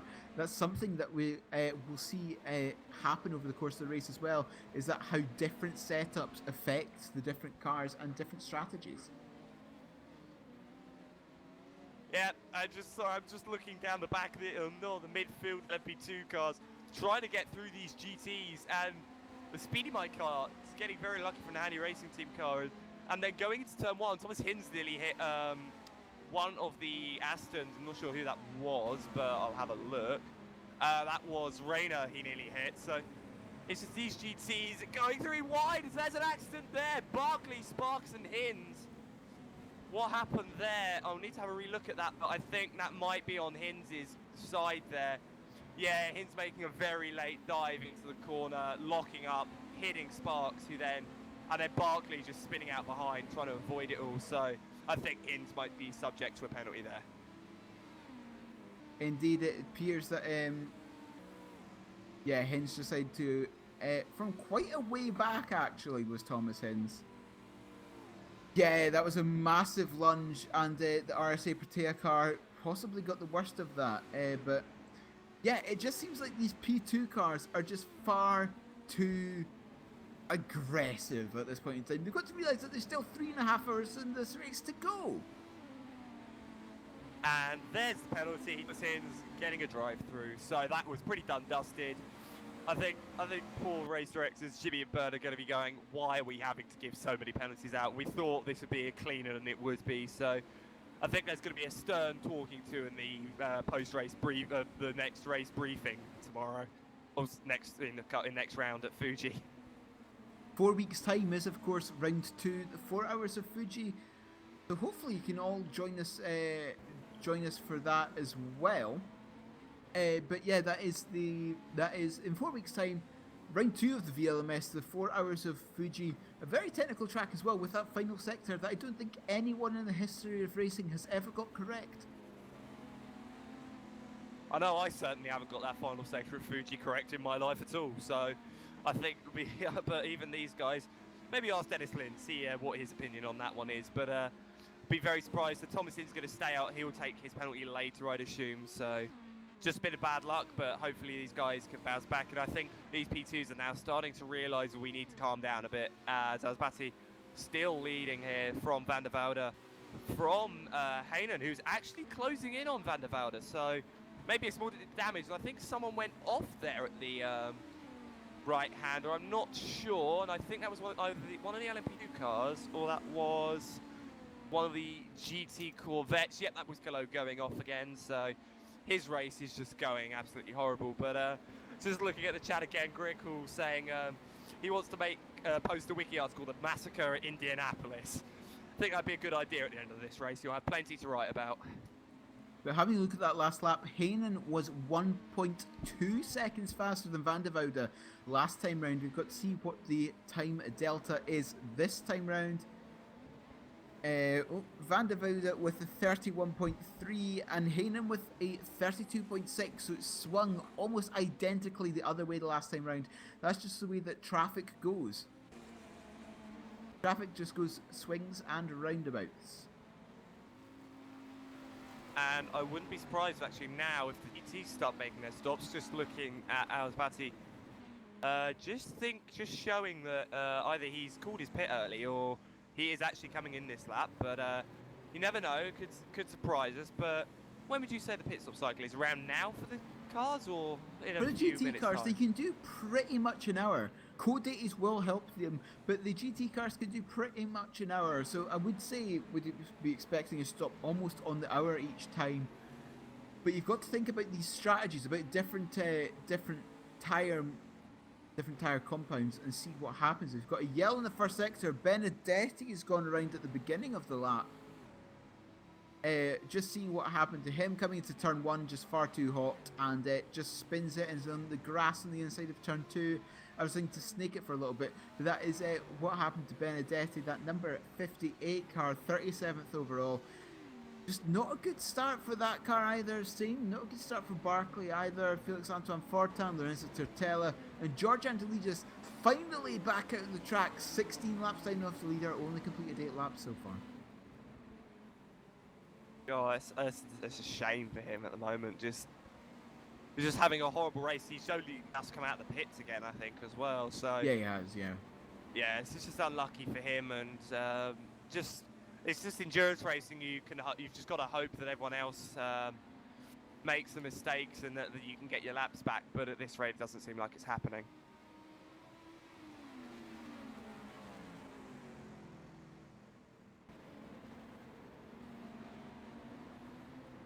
But Alsapte has set a lap time.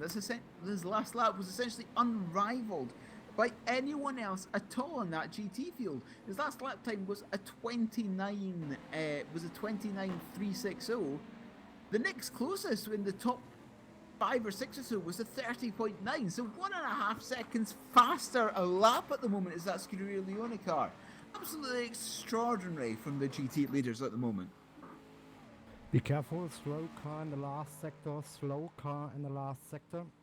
And that is talking about is Peter Rockfist, who has no front end on that number 19 car. Just the luck for some of these guys today is not going well. Peter Rockfist, 34th, near the back in LMP2, and 4 laps down to the overall leader. So it's just not going well. There was contact between the 19 and the 42 Last car. sector is clear, last sector is clear. It was contact between the 19 and the 42 car, currently in 5th place overall, coming into turn 8, coming turn in, then the 42 car spun across the front of Ockfist.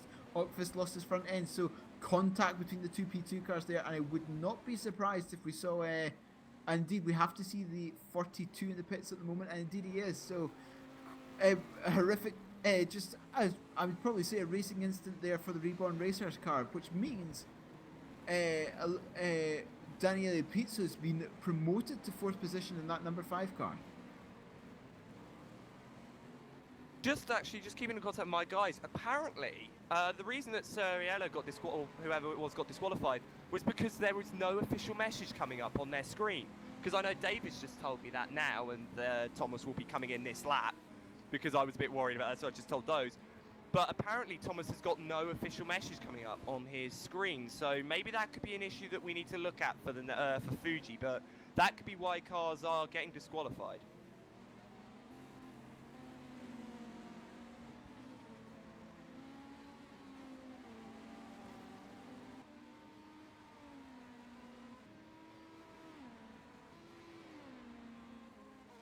Indeed, that means the 42 cars now in the pits as well. Just seeing what is happening between really the top end of the field. Boyan Milan still streaking away.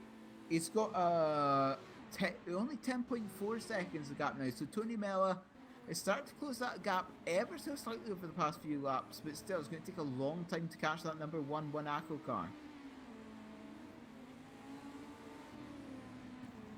Thomas Hinz comes into the pits in the number 17 Adis Motorsport car, probably for a fuel stop at this point. I would say it seems about right. No, that's for his drive-through. That's him serving his drive-through.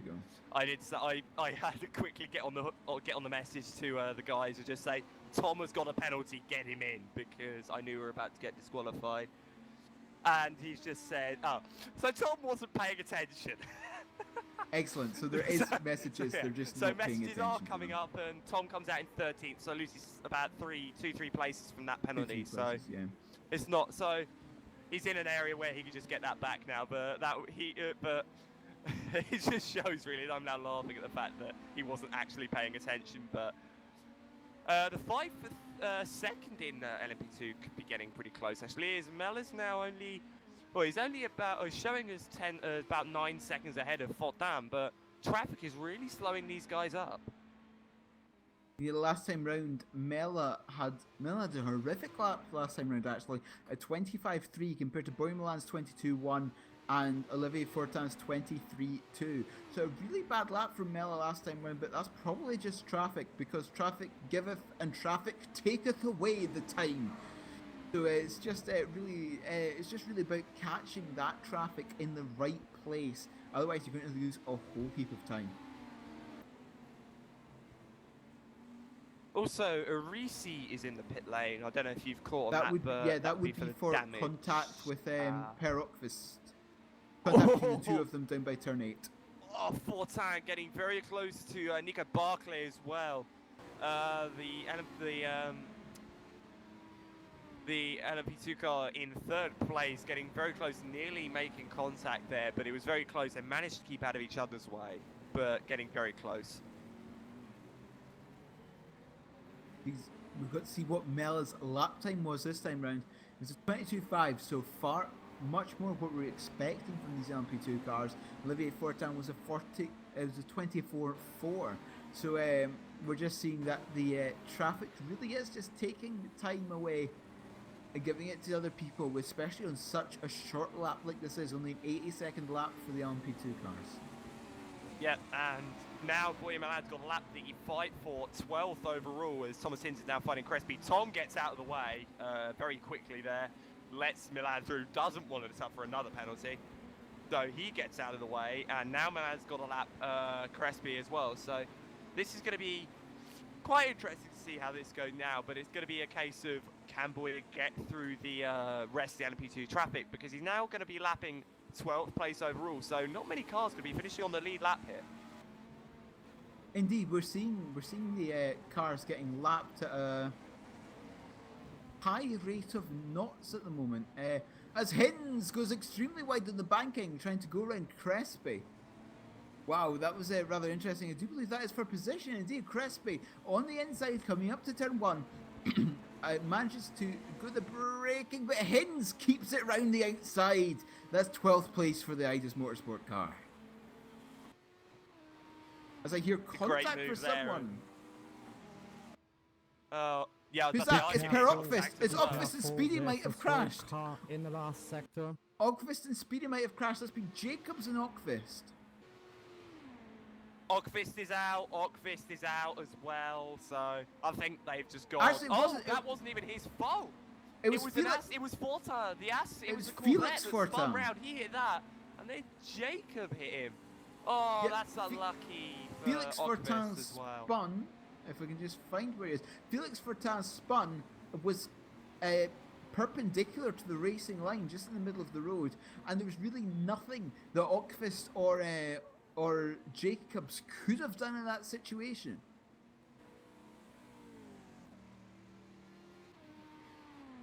Last sector is clear. Last sector Yeah, that was is just clear.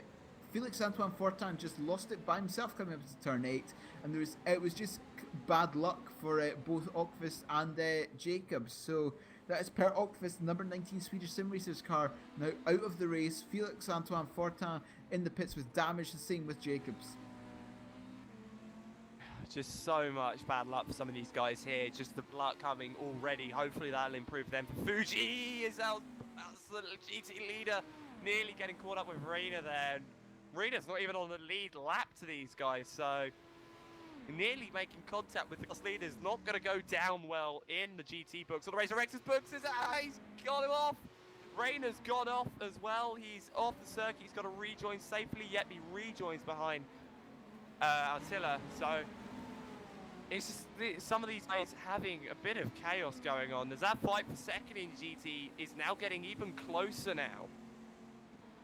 Fight for second GT between Van de Vouden and number 63 SimTech Team Netherlands car, and number 66 is Felix Heinen in the green Flashes car.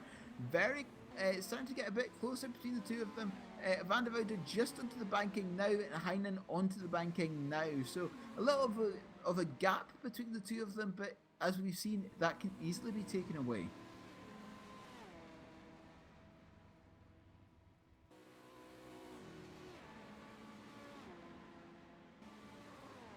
Oh, there's a fight for 5th overall, and it's between Pen and Maid in the ACS car, and between the Relief Racing car for Wallace. So this is going to be an interesting one, seeing how these two can fight up. They've got traffic behind them. That's Fortin. So Olivier Fortin coming up to lap these guys. They lap a GT car as well. As Wallace is going to try and go to the outside of someone. There's an accident up ahead.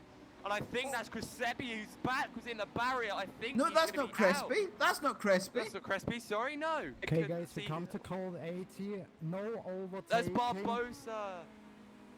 It's code 80 Barbosa in the number 50 car. Was 16th overall. That gaming events car. Just got to see what happened to him. That is the most bizarre accident.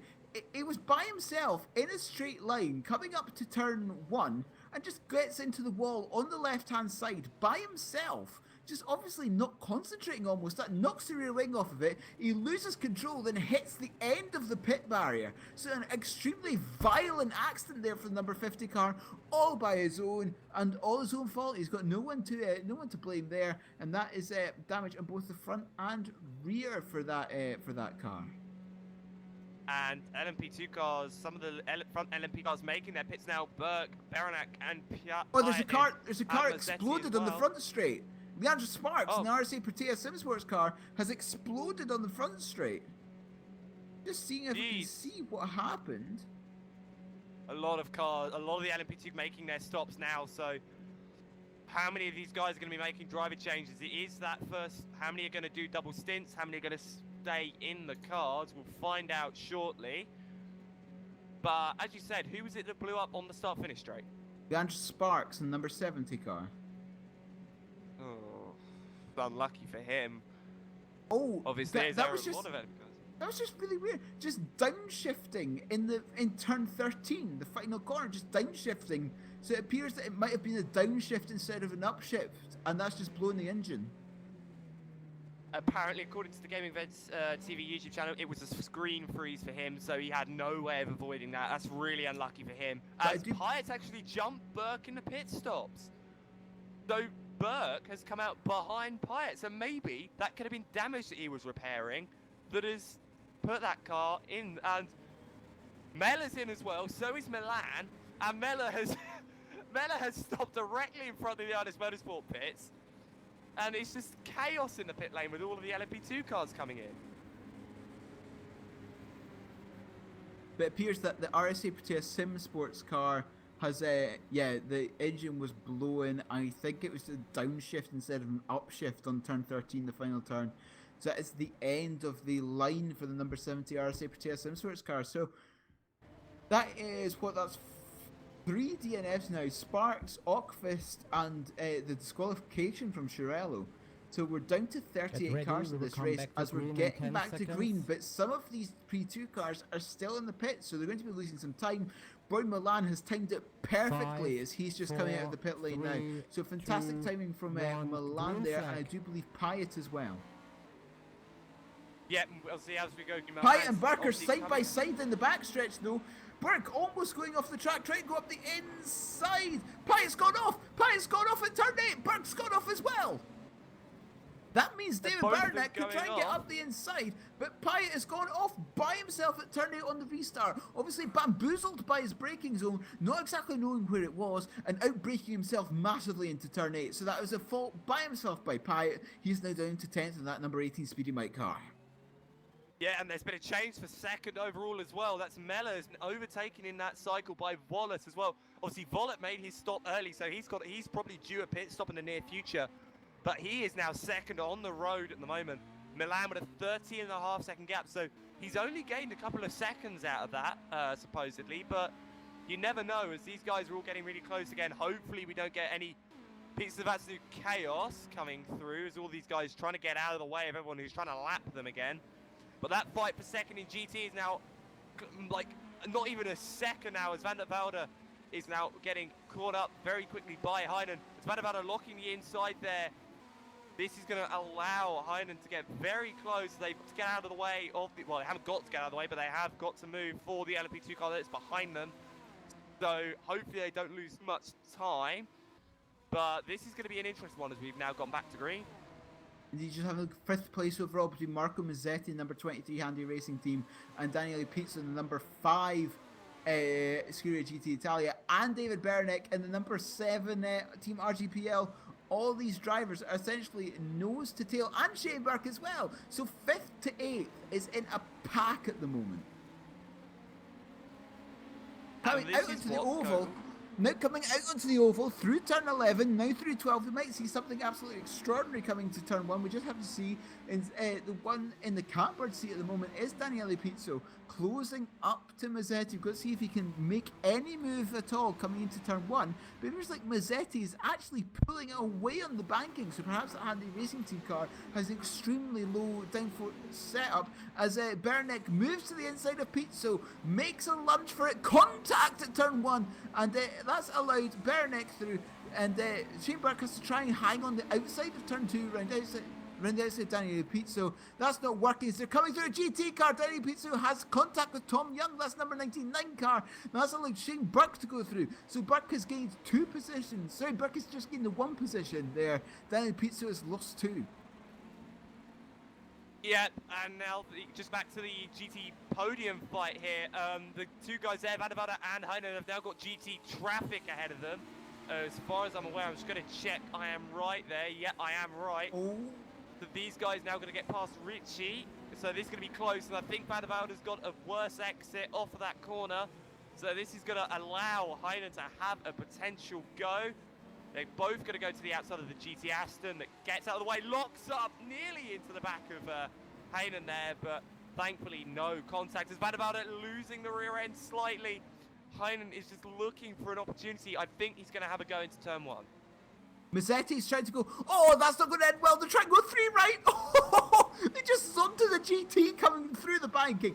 3 wide between Bernick, that is Benedetti, and Mazzetti. They're now 3 wide between the P2s for 5th place, coming down to turn 1. Bernick has got the inside line. He's pulled out. Shane Burke now has the inside line and is massively outbraked himself. He's steamed on. He's got the braking capability of the Titanic, it looked like there. So Burke had the opportunity to gain 2 places, has lost them both. Mazzetti in 5th still. Bernick now into 6th. Pizzo now back into 7th, and Shane Burke lost all that ground down back into 8th.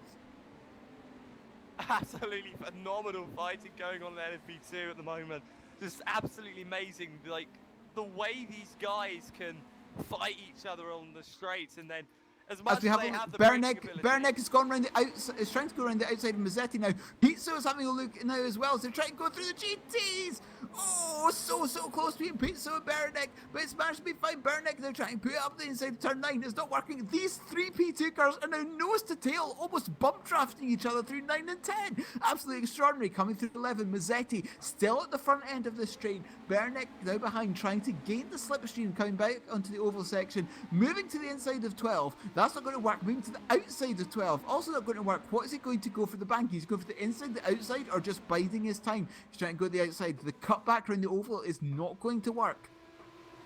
Bernick is almost arguably too close now to pull out and use the slipstream, as we have side by side behind them between Pizzo and Burke. Burke managed to get past Pizzo before we even get to turn 1. Bernick with the inside line. Is he going to put it up Mazzetti? No, Mazzetti keeps on to that 5th place. Bernick is 6th.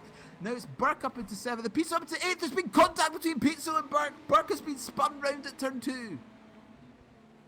Now is this actually going to compromise the guys in GT, because Heinen has got a very good run on Van der Velde. This is going to be tight to turn 1. They've got an LMP2 car trying to lap to the inside. The Witchwood car goes, I'm not going to try this there side by side. Heinen will take 2nd place to turn 1. He holds it through turn 2. Van der Velde slowly but surely losing places. The Podium Milan almost getting caught up with the Witchwood car there. The race leader almost getting caught up in stuff that he really doesn't need to. And Daniele Pizzo now getting a drive-through penalty for that accident. This is just getting chaos again.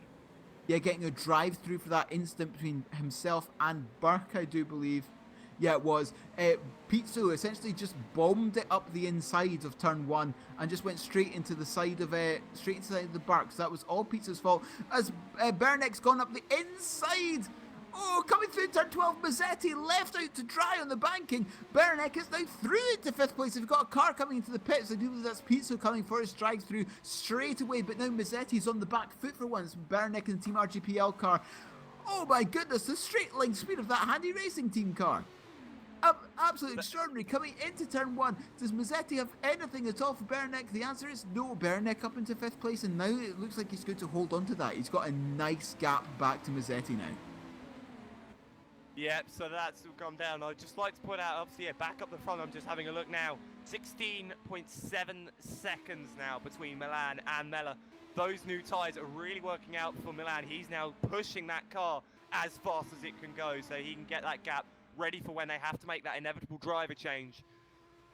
Something that I think is worth looking at is that David Bernek's only driver in the P2 field so far, at least in the top end of the P2 field, to have 2 stops so far. So perhaps there's like alternate strategy for the Team RGPL car there.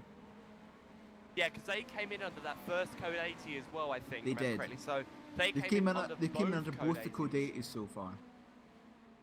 So that's allowed them to gain some track position.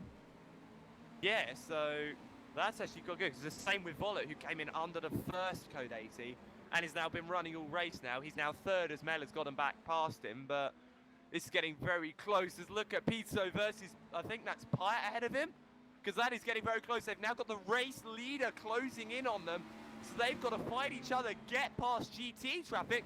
As Pizzo down the inside out of turn 11, it's going to be side by side on the oval.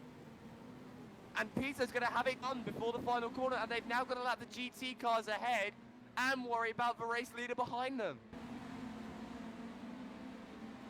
Indeed, coming onto the start-finish line, Pyatt looking for somewhere to go after trying to lap Benedetti at the same time, going for the inside. Speedy Mike with that absolutely extraordinary straight line speed up into 9th place. A fantastic job there. But something else, having a look at the GT field, is that Lee Russell is the only car at the moment to have, only car on the lead lap of the GT field to have pit at the moment. That's something interesting to see. Could be a slight alternate strategy there on behalf of the Mella Motorsports car. Well, just looking at him as he gets lapped by the race leader, he was very sideways going through the first few corners, so I think his tyres are somehow starting to die already, but it could just be that they're struggling on their tyre life, but it'd be brilliant. These two guys, Pizzo and Pyatt, still going hard at it. They've now got, I'm not sure which Aston Martin that is ahead of them, but they have got one of the GT cars ahead, and they've now got the race leader about a second behind them. So these guys do not want to lose time to the race leader. Milan's going to be going, can you guys just let me get through as quick as possible? And it's Angelidis who's just running around at the back, 18 laps off the overall lead, and just sitting there going, I just want to keep out of the way and finish. Oh, we've got a car backwards. It's Peralta, the Spain Racing Factor car, has blown his engine. The number 90 car engine has blown, coming down to braking for turn 1, it looks like. Yeah, braking for turn 1, just too vigorous on the downshift and blowing the engine. That's the number 90 car now out of the race. A second engine failure. That's a real shame for them as well. Boy, Milan getting very close to making contact with Pyatt there. And I think Pyatt's going to lose out to Pizzo. Yes, he is. Pizzo using Milan as basically doing a Verstappen Monaco 2015 there, or 16. I can't remember which year it was actually, but just using the leader to his advantage to get through there. And now Milan's got to get past Grabenk. So this is going to be entertaining as they go through the double hairpins, as Pizzo's trying not to rear-end the race leader, but also trying to keep ahead. Something that you might want to look at as well. Oh no, that's my eyes to view. Maybe don't want to keep an eye on that at all. But indeed, something else that's rather interesting, that Jody Sveers And the number 48 car, currently in 13th place, that SimHQ car, is yet to stop in that P2 car. So extraordinary fuel mileage from that from the SimHQ Motorsport team. Perhaps looking to do one less stop than everyone else. That could pay off towards the end of the race, but of course you have to wait until the dying moments till you find out has that strategy worked. But that's fantastic fuel mileage for a P2 car. The 48 that's cars wrong. yet It's to actually pick wrong time. because Viers didn't start the car. Viers didn't qualify or start the car, so unless they've switched drivers before the start of the race, they have to Oh, make that's pit right, stops to Buzzacum. change the drivers. So it appears that my high-tech Yeah, high-tech mine's it as well, saying that he has. my high-tech app has broken and is now telling me lies. I don't know whether to trust it anymore. But yeah, indeed, you are right. Spheres has lapped has taken over from Van Buzzacum. As we now have Hins versus Crespi as well. It's for 11th place overall, coming onto the back straight now. And you've got Spheres just behind, ready to pick up any pieces. Coming down into turn 8 with George Angelidis in front of them. GT traffic might hold up Crespi a little bit, and indeed it has. Hins right on the back of Crespi. Now Spheres is right on the back Traffic of Hins. behind So a as well. three-car train now. I think they've got to get out of the way. No, because that SimHQ car is actually going to be fighting them for position as well. Yeah, so it's they've got to position. get out of the way of Vollett, who's running in 3rd, and worry about Jordi Sveers in the SimHQ car as well. And this is going to get personal between Eidos and SimHQ, as Eidos have set SimHQ as their rivals for this year. So Tom is going to be has got to keep himself ahead of That's those Bullard guys. coming into the pits, 3rd place overall. So coming into the pits. Yeah, he's now making his stop that he needed to make because he did stop under that first code 80. So he might actually have lost out making that stop under the first code 80. So hopefully these guys, hopefully he can find some way back into a decent position. He's going to be in a decent position anyway, sorry, but hopefully he can find his way back to the podium later as Thomas is getting very close to Crespi there. And there's a car off. That's Attila, that's Alita, sorry, off there as well. I think that's the Bishop's car off, and he's got no front nose either. So that's him off, and he's going to have Hey to guys, we pits come as to well. code 80 in 10 seconds. No Code 80 overtaking. again.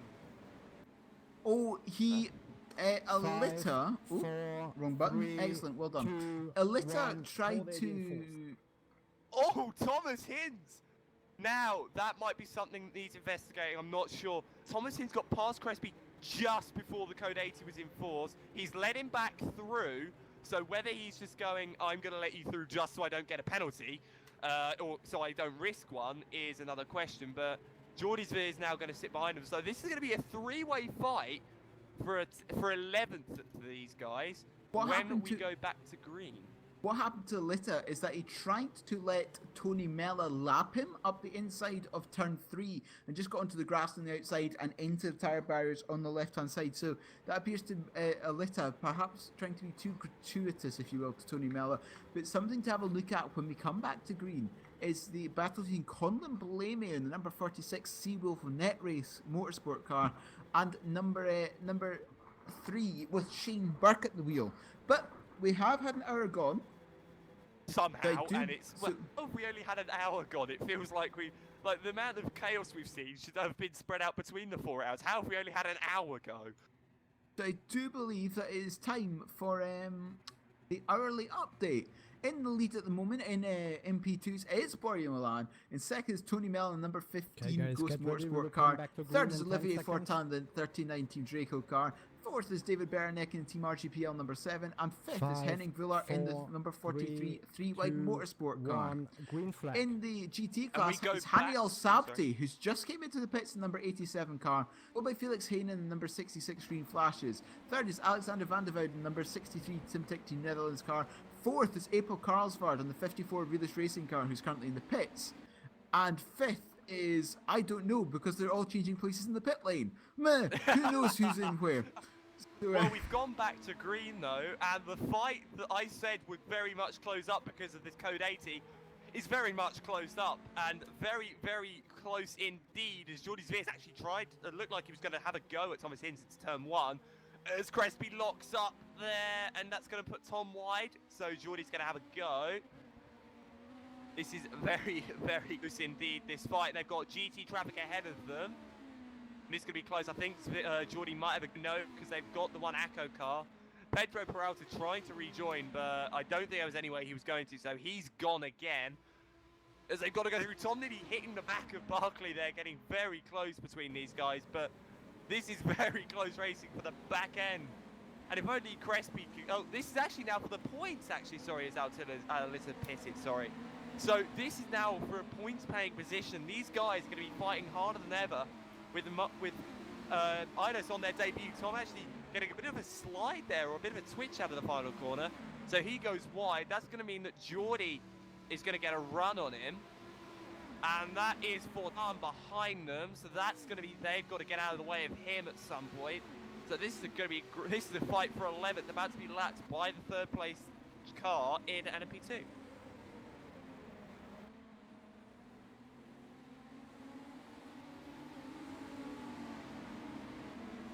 They've got to get past Piccolo. Spheres gets out of the way of Fortan, and that's going to drop him back as the whole of the NP2 guys there now get past the Corvette. Tom's now got to get out of the way of Fortan as well, or let him through in some way, shape, or form. And still a decent gap to Crespi, so Tom's going to go to the inside. He's going to let Fontaine through. And that's job done for him. And he's not lost a lot of time either, so he's going to be safe there. But still only the 4 retirements, which is nice. That means that everyone running as Fontaine nearly hits the back of Crespi at the same time. And he's now going to try it running outside of Sullivan. No, he's not. He's going to try for the cutback, and that's going to work. Near contact there. He's going to have a bad exit. This is going to be a job for turn 1. Hin's now in the slipstream. Maybe Geordie can see a move as well if he can keep close enough. Crespi to the inside. Tom's going to run right behind him in that slipstream run. Maybe a tiny higher line just to keep the engine temps down. Something that we shouldn't have to worry about though, as Fontaine might want to go. Oh God, I'm about to be overtaken again here. Crespi to the inside, Hins to the outside. Can he hold it? He's been very good here. No, he can't. Geordie getting very close as well. Very close three-way fight between these guys.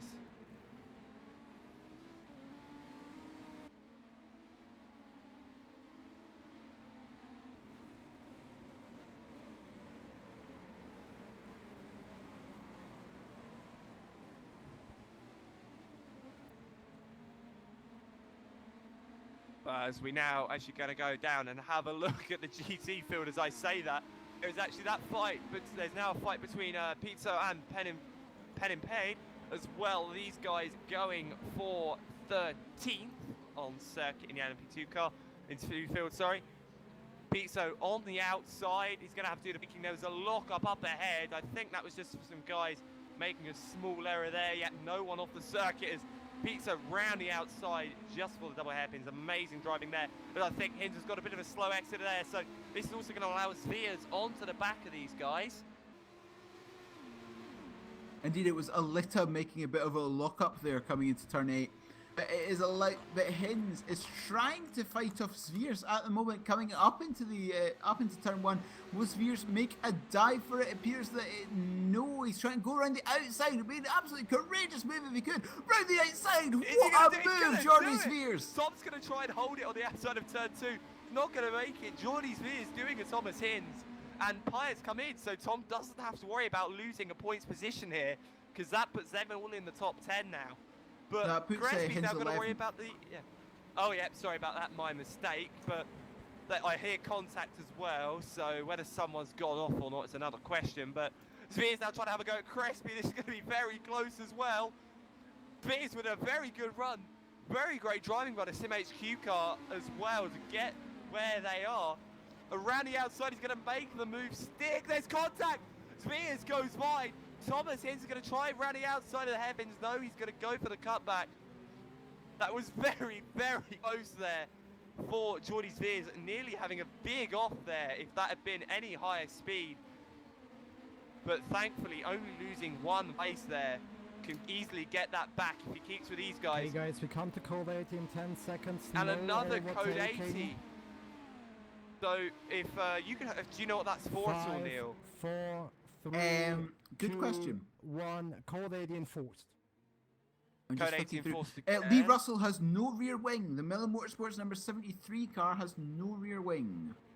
And once again, now, can you clarify a rule with me here? Because I'm not exactly too sure.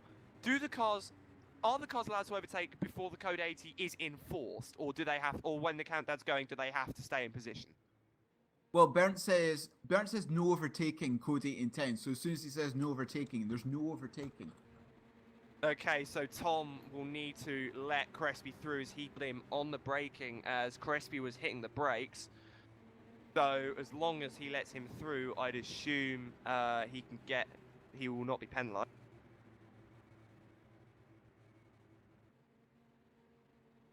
Yes, an absolutely manic start to the race so far. But yes, Crespi and Zviers are right beside each other. Right behind each other even at this moment in time.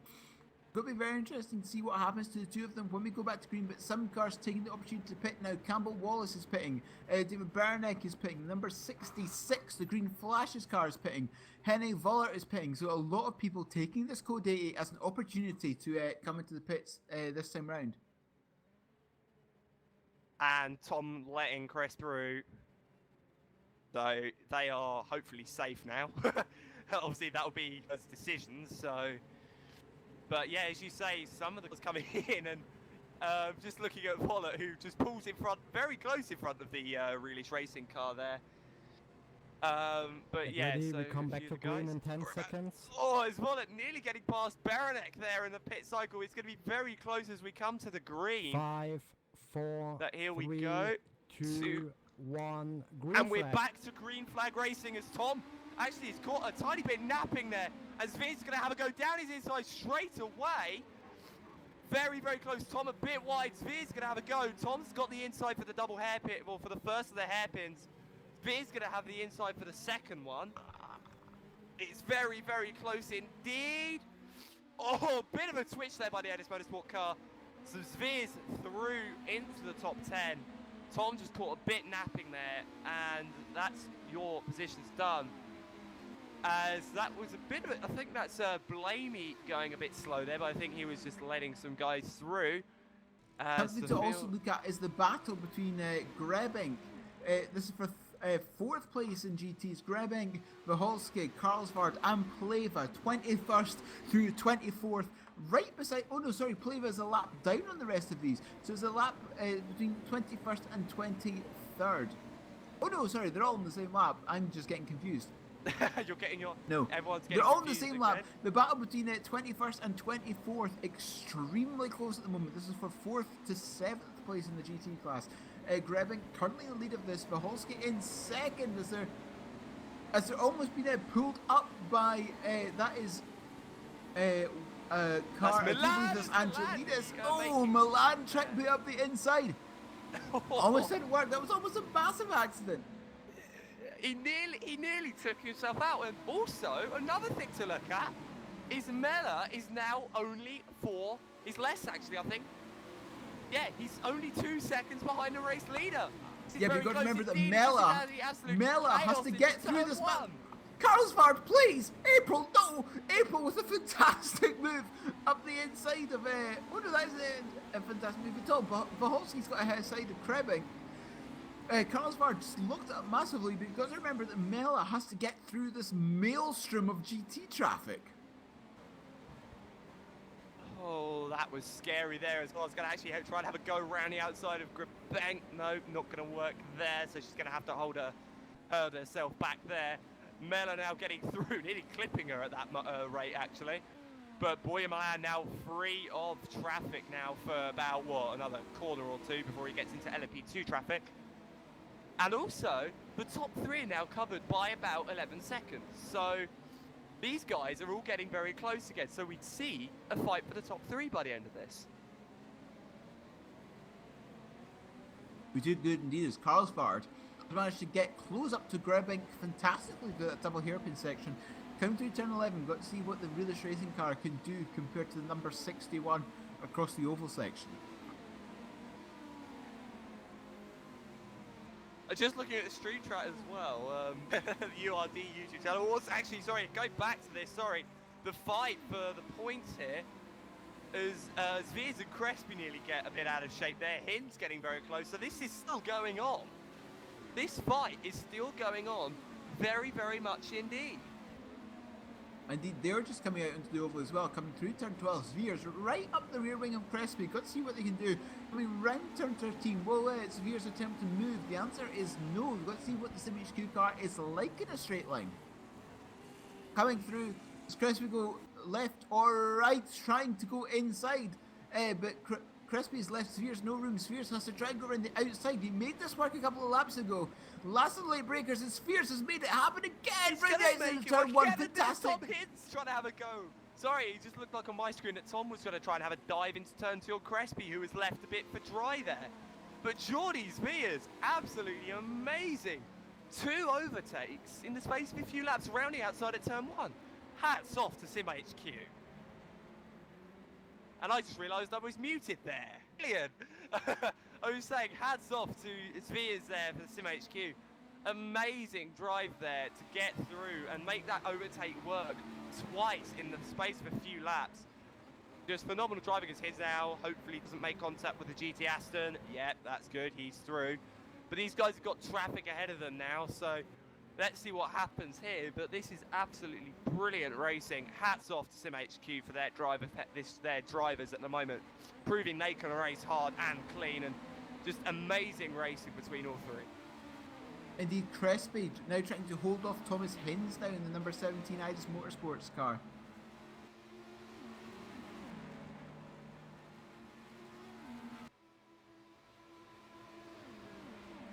Indeed, Hinds right up the back end of Thomas Crespi. Crespi's right up the back of Veers. So we've got to see Veers, we know, is fantastic on the brakes, and indeed that has happened again. Manages to keep him off Hinds. Cannot make a move at all on Crespi coming into turn 1. So we'll just have to wait for his next opportunity, which is most likely going to be in turn 8. Also, Talbot's out as well. Don't know what happened to him. I will go and investigate that now. But he is... Hinds up the inside of Crespi into turn 6. Not on though. Oh, not sure what's happened to Talbot. I think he's just lagged out. Or had some issue because he came to that final corner, stopped, and then was, well, on my screen, glitching about in the pit lane. So I think he's lagged out here and lost connection. Such a shame for Talbot running high up in the LMP2 field.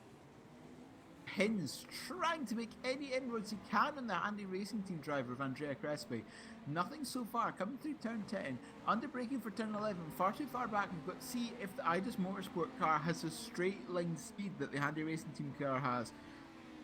Coming through turn 12, the long right-hander. Closing and closing and closing is Thomas Hinds. Yep, and they've got our favourite GT backmarker, Angelidis, ahead of them, so hopefully he will just keep to the left-hand side and let these guys through. Yep, he's doing that brilliantly there, so he's just running his own race, getting out of the way of everyone, which is nice, and hopefully these guys, and you can see that Veers has just gapped these guys as Crespi locks up into turn 1, actually, so just making small mistakes, allowing Tom to catch up. Something else that I think should be seen as the battle between Mazzetti and Burke at the moment for 6th place overall. Very, very close between the two of them as they come out onto the oval.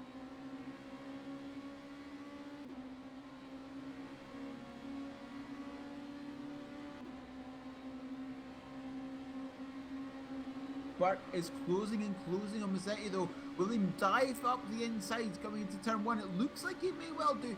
Coming up the inside is Burke. And out, is he going to outbrake Mazzetti? Right in. But Burke's outbroken himself again. Oh no, he hasn't. What on earth? What a fantastic move there by Burke. Mazzetti obviously has just let him through, obviously realising that Burke is the faster driver. And nothing is going to... Mazzetti will just lose time trying to battle Burke. So obviously, think about their own race at the moment. Yep, and obviously Burke showing how quick and how good of a driver he is. Seen him race before, and he's always been one of those aggressive drivers, but always knows where to put the car. And even if he does look like he's braking a bit too late, he never is braking a bit too late. Irishman is a very, very quick driver here.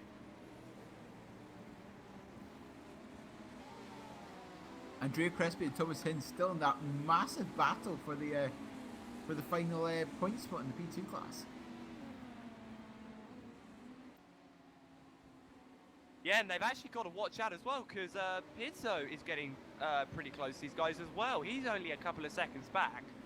He's got to get past Jacobs, who is just having a look, sorry. Oh no, Jacobs is, actually I'm not sure where Jacobs is yet, so he's got to lap Jacobs and then get past these guys, sorry there, as Hin's having a look down the inside of Grabeng, obviously to get a lap done. Pizzo down inside of Jacobs keeping well out of the way there, so if these two guys aren't careful, they're going to be in a fight with someone who is seconds behind them. And now April's got to keep herself in check here, otherwise she's going to have an accident with an LMP2 car. Indeed, but it looks like that they managed to catch the P2s managed to catch Carlsbad on the oval section there. So not much damage there done for either car. Still managed to race fantastically, and it is a really heated race for this final points position, isn't it? These guys all knowing what they want to do. These guys all knowing what they're doing. I did say to the guys before this, I know people have expected us to go for podiums as Tom locks up into turn 1.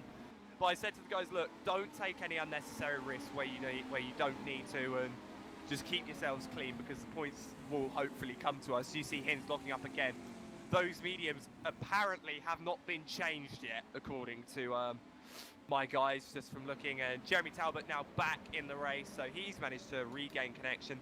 Thank God, because he was having a good race, and then that disconnect has lost him so much time and so many laps. So hopefully he can get himself back somewhere near the points soon. As we look now, Pizzo's just got to get past the Holtzky, and then he is clear air to the guys ahead of him who are still going at it, as Jordy's Viz has just left them for dust. Just having a look back, it appears that Benedetti had a little bit of a spin. The number 58 car spin by themselves on the exit of turn 7, just coming onto the back straight. So another spin for the number 58 Texas Fortune Corsa GT car. Oh, Jeremy Talbot's on fire! Jeremy Talbot's having a massive accident! Oh, it's streaked! Oh, that is horrific driving from Jeremy Talbot. And Code 80 straight Jeremy away. Talbot came out of the pits, was continued accelerating all the way to the corner, and is just completely taking out Campbell Wallace in the Realist Racing P2 car. That's absolutely terrible driving from Jeremy Talbot there. My goodness, and that's Jeremy Talbot out of the race. I'll be very surprised if Realist Racing is not out of the race as well. If they are, that is just heartbreaking. I feel so badly for Wallace running his own race and then just getting absolutely murdered by Talbot there. I wouldn't be surprised if Talbot gets a very heavy talking to and a very heavy penalty for that. That is absolutely despicable driving, and he should hang his head in shame. I have absolutely no idea what on earth happened to Talbot there. That was... Nor do I, and I'm just lost for words. It reminds me of Fuji 2015. You know, with G driving TMG. I literally want to scream as bad as Heidhoff did. Like, that is just horrible. And Milan and Berenek pit from 1st and 5th. Arisi is in as well, so is Rena, and so is Benedetti. Olivier Fortin's coming in as well. Yep, and I'm also surprised that Wallace is still going as well. Amazing by Wallace to be able to keep that car going under that, and that's just... Accidents like this is why we have this license system. If people go, oh, why don't you just let random people in? It's accidents like this that we have this license system, that they go through SRCA to then come and get that license, which is, yes, granted, it can be skipped, but you have to show yourself. And that is just despicable driving, and I feel so sorry for Wallace there, and I'm so thankful that Wallace is still going. Yeah, that was indeed. I know I'm ever so slightly biased, but that is absolutely horrific. No, I'm in total agreement with that, and I am just I am shocked, and the whole of the chat as well agree, like going like what the fuck. As we're gonna go back to green soon, as Ben Schmidt calls our amazing race director, and back to green we go. And Burn calling that as well. Behave, guys, as Tom Hinds gets a great start on Crespi. Gonna try it around the But outside. Pizzo's there as well. You've got to be careful with Pizzo and Piccolo coming out of the G2 car. And he's made it work. Thomas Hinds getting through. And now Crespi's now going to worry about Pizzo behind. Oh, there's Senhal's off as well. Senhal in the Simtech Motorsports car was off as well. Coming through turn, let's have a look. Turn 5, sorry, that's turn 6. Just lost the rear end of the car and had a little bit of a lazy spin. So Senhal had a spin as well. Oh, and just looking, saying mass apologies, and also someone's just said hello in the voice chat. I wonder who that is, as I'm full screen, so I can't see. Neil, if you can have a look, but this is just absolute chaos today, and I don't know what's gone, but hopefully this calms down for Fuji. Indeed, but you've got to see that Shane Burke is now very close to Henning Vollard. The number 3 car is now making their way back up. So they're now hunting down that 4th place.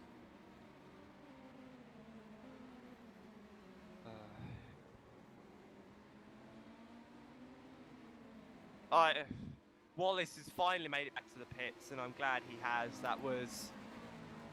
I don't even know what to say, and whoever that is also in the voice chat with us, I'd like to say welcome, and if you could say who you are and say hello. Oh no, I think it's Jimmy with his mechanical keyboard at the moment. But Thanks, Jimmy. No, it's fine, Jimmy. So, obviously, actually, as you're here, Jimmy, I'd like just to ask you a couple of questions. Did you actually think it would be this chaotic? And what would you just have to say about that recent incident? Well, I can't really say anything about that. Well, I already said to Bernd that we need to put Talbot on probation, if not anything worse, because that's just, well, some of the worst driving I've seen. I was about to say, I think we're all really, just don't know what the hell was going on there. As, spin for Thomas Hinds, and there's absolute chaos going on. Sorry about that. Hinds spins out in front of one of the GT cars as well. I think he was trying to get out of the... No, he just has a classic spin off the circuit or something. And then luckily doesn't get to anyone. As then, just everything's going on today, and just... I think we're all confused as to what's going on today, and just everything's going wrong. As we saw Fortan nearly getting taken off by a GT Corvette that they were lapping as well. Attila and Burke have had a massive accident. Oh, Attila and Burke, yes, you say that. Both of them off as well. Attila's got no front nose, and nor has Burke by the looks of it. Attila's actually a lap down to Burke as well. What the bloody hell is going on today? Let's have a... It looks like Attila. I think Attila lagged into... I'm just having a look. Attila... Yeah, and we're back to code 80. Tom Young is out as well. Oh. No, what happened was Shane Burke. I'm pretty sure that Shane Burke. And that is... Oh, sorry to interrupt you there, Neil, sorry. but just listening to what has just been said there, finally putting their foot on and saying, if you do not improve this driving, you will literally be kicked from the server. We're not even going there anymore. And I think it's about time. And I've got to say, amazing work by the race director, by everyone here today, like all of the admin team here, putting their foot down and taking a stand. Shane Burke lagged backwards into Attila. Oh, okay then. That's what's caused that. That's sort of... And now Burke has stopped at pit entry because obviously he'll be waiting for one of his teammates coming in. He's got the choice of Luke Walsh or Maciek Mlajnek. Let's see which one is coming in. It's Magic Mlinek is coming in, so there's going to be a swap Oh, actually, over just for a the quick number thing. 2. I'm looking at the YouTube chat now. Number 3 even, sorry. Jeremy Talbot has just messaged the YouTube chat and said, "I'm so sorry to everyone about that stupid accident. I had no brake pedal whatsoever due to whatever reason. So embarrassing. I'm unbelievably sorry to whoever it was I took out." I think, for a start, creds to him for actually publicly coming on straight after and saying, "Look, I'm such an idiot." And we So have 20. It's a 20-second.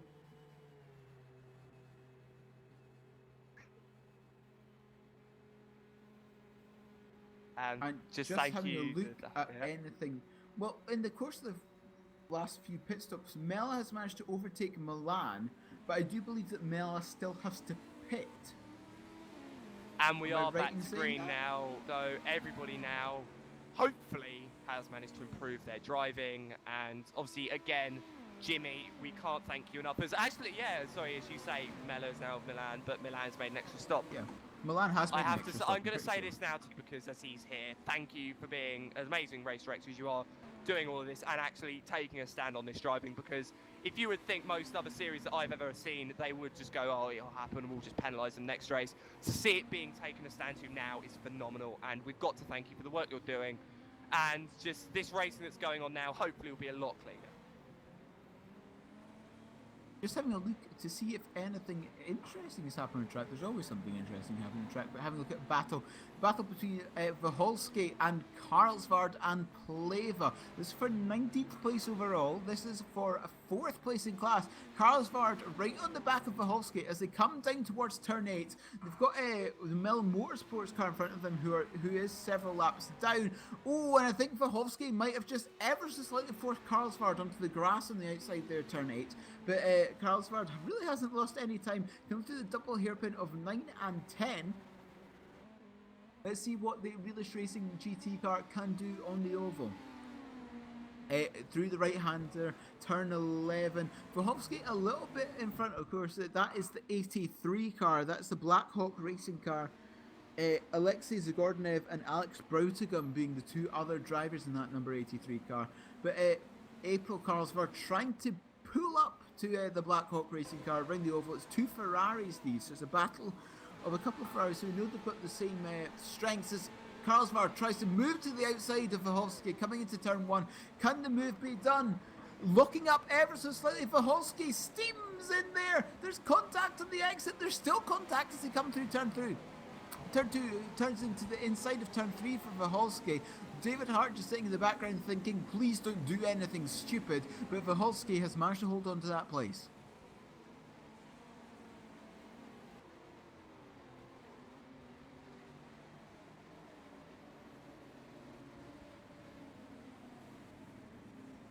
And then Karlsvard is trying to do anything that she can in order to make that position that position gained upon Vaholski. But it seems that they've managed to Vaholski's managed to pull away ever so slightly in the last half lap or so. Got a yellow in the final sector for something as well. It's a slow car that, oh, don't tell me that's Angelides again. It is. Yeah, Angelides has massive. Going again, but oh, that was Van der Sloot. That's a 63 car. That was 3rd place in class. That was 3rd place in class. Tried to lap Angelides through the. Tried to lap Angelides again. Van der Sloot tried to lap Angelides around the inside of the oval, got onto the grass, then just wiggled up, just got loose and tried to chase it up the hill and just got into the side of Angelides. So another accident, another code 80, this time claiming Angelides in that Bulldog racing car, not Slide Right, they were Slide Right last season, and Sherwin van der Sloot in the Simtech Team Netherlands, 3rd place in the GT class. And as I've obviously said in the chat, I apologise, Jeremy. I did get quite heated, but thankfully he's seen that in the chat and he's replied. So thank you. But so many code 80s. I thought turn 1 lap 1 was going to be bad, let alone most of the way into the race. Also, Jordi's Viz is now into 8th place.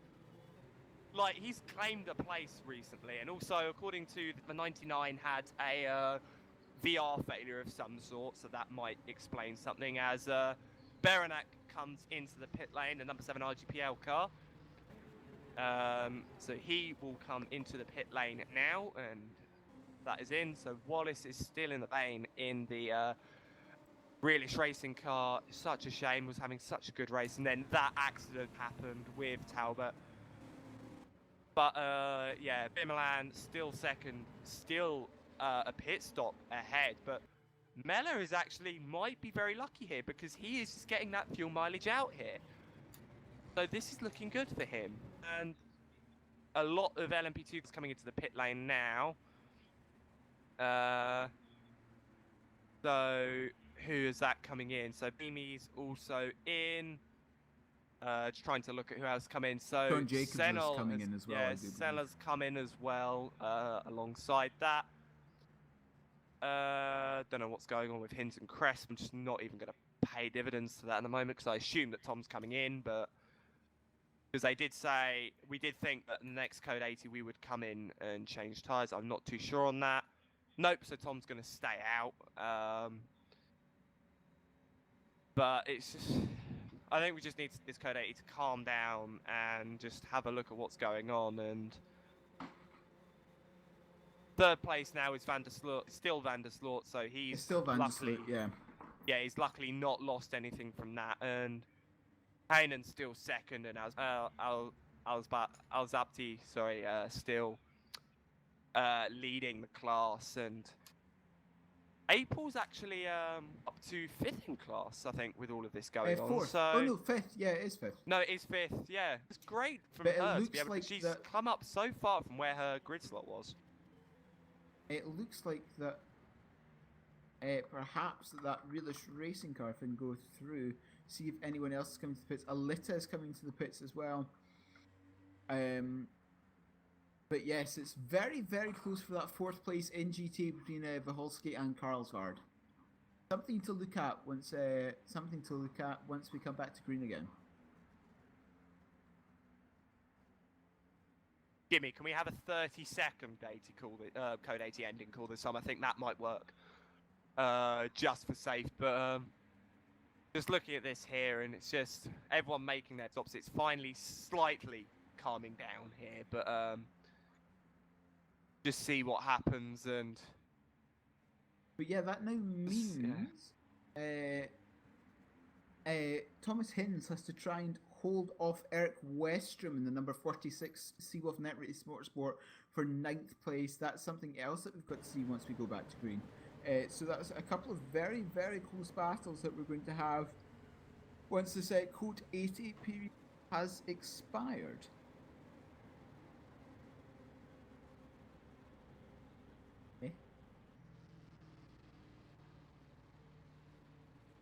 And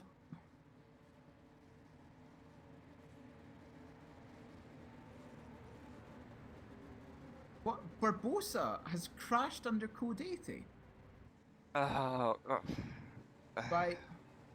how? Just explain how. I literally have no idea. Just complete understeering off at turn 10. I How haven't do you seen anything understeer like at that 80? before. How do you understeer at 80 kilometers an hour? Well, no. I they don't get that. The turn 9 is about 60 kilometers an hour or so for these cars.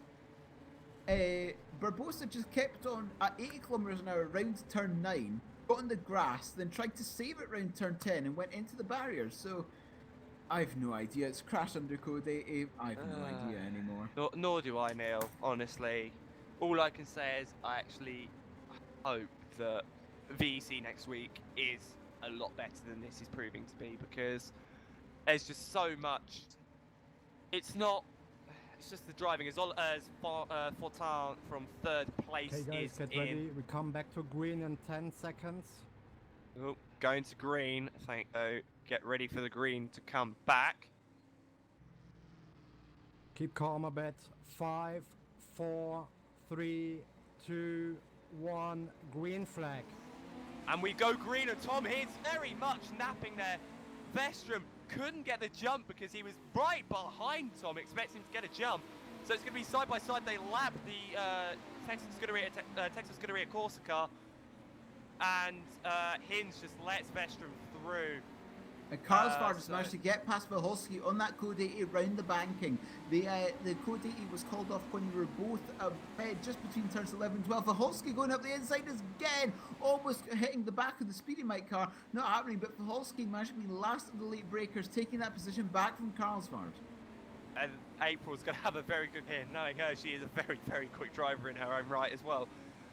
And just seeing, she's a bit loose on the exit there, it just looks like. So she's losing a bit of time to Valholski, but hopefully she can have a good start and just see what happens here. But at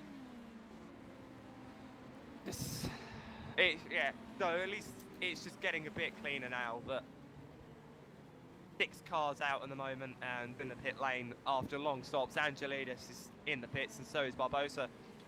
So the LMP2 really has managed to get out of the pit lane, thankfully for him. So I think, There's no who's Ali driving Ferry at the wheel of Yeah, that, I was about to say, I thought it was Ali Ferry driving the car because that's changed. 8 laps down to the overall leader, but just everything just needs to calm itself down now and we can actually have some good, clean racing going on, hopefully. As Vandersloot now, I think the tyres on the number 17 IS Motorsport car have gone off because Tom is just dropping back, and Beerzo's actually having a go at Jordy Sveers now, so this is for P7. These guys are going at it for the high end of the points here, and these guys didn't exactly qualify that high. Indeed, it's been what this new point system is trying to recognise, is that it's now you now need a lot of just getting the car to the end in order to score high points now. Just getting the car to the end will get you those high points, and we've seen that in this this P2 class between, say, Sveers, Westrom, Pizzo, Mazzetti. And we're seeing it in the GT class as well with Karlsvaard.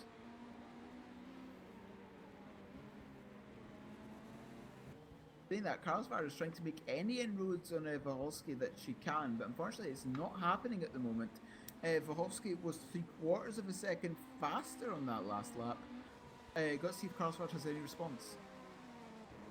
Yeah, as I'm still looking for this fight for 7th in overall, actually, sorry. And it's going to be very close. That's these cars look so evenly matched. They must be running the same sort of top speed setup as Pizzo's just going to have to hold back a late break there as well. Just trying to find every inch of track he can close, and he's going to try it round the outside of turn 3. No, not going to do it there. Sveers holding the inside. Great driving there by Jordy Sveers to hold that place, but Pizzo's not going to give up. He's going to try it where he can. So hopefully he can get past sometime soon, as they're going to go down onto the back straight. Very, very close indeed. It's going to be another case of last of the late breakers. Let's see how they do. Bring into the left hand here. Late braking, nope, not going to happen there for Pizzo.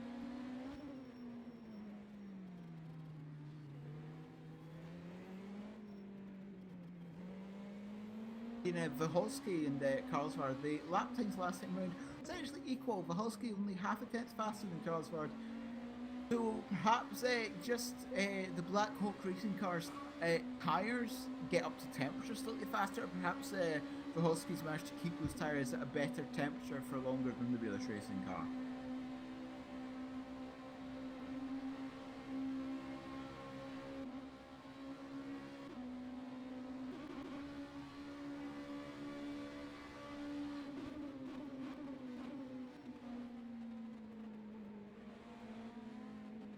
The one problem we've got to look now, Tom Young back into the race, so he's going to try and salvage whatever he can from this, but April and Valholski have got to get out of the way of 2nd place in the GT class, which is Heinen. He is very close to the back of these guys, so they've got to watch out for that.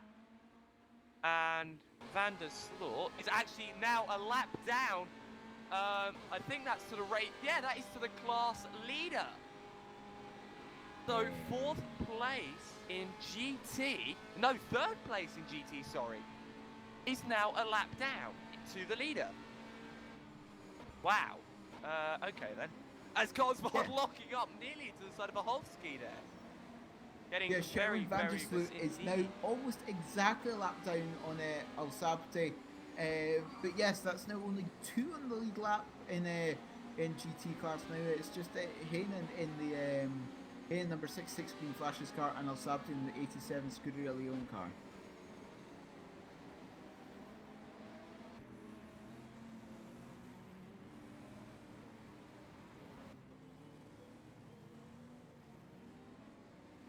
A lot of traffic now for these guys to try and fight to get past by. Oh, and I think he's trying to say something there. Just having a look down the back straight, that the amount of traffic there is absolutely incredible. You've got about 15 cars on the back straight there, so you're starting to find that the cars tend to group up in clumps after a while. And this is certainly not helpful to these cars trying to lap other ones like the LMP2s trying to lap. It's a slow. There's a slow car at the end of S1. It's Tommy Young. He's got no bonnet on that Viper there. I think that's just because he's rejoined the race. I think he was just getting out of the way. So drivers need to be worried about, or just need to be careful of that as he's going. Well, he was going slowly through the end of the first sector. There's a slow car on the back straight. A slow car on the back straight. And Jimmy being as good, or everyone being as good as useful, warning everybody of the slow car on the back straight. Angelatus in the pit lane again. Be careful. And Mella now pits from second place overall, so Milan race resumed in the lead here. It's slightly down again as Baronet actually, as I say that, Baronet locks up into the back. Turn 11, be careful. Oh, Vaholski's off! Vaholski's in the barriers! Oh, Vaholski's lost the front end! Oh, Vaholski, what the hell happened there? I shall just have a look I coming was going to say, I'm going to have a look as well. I think he might have got involved with an LMP2 car.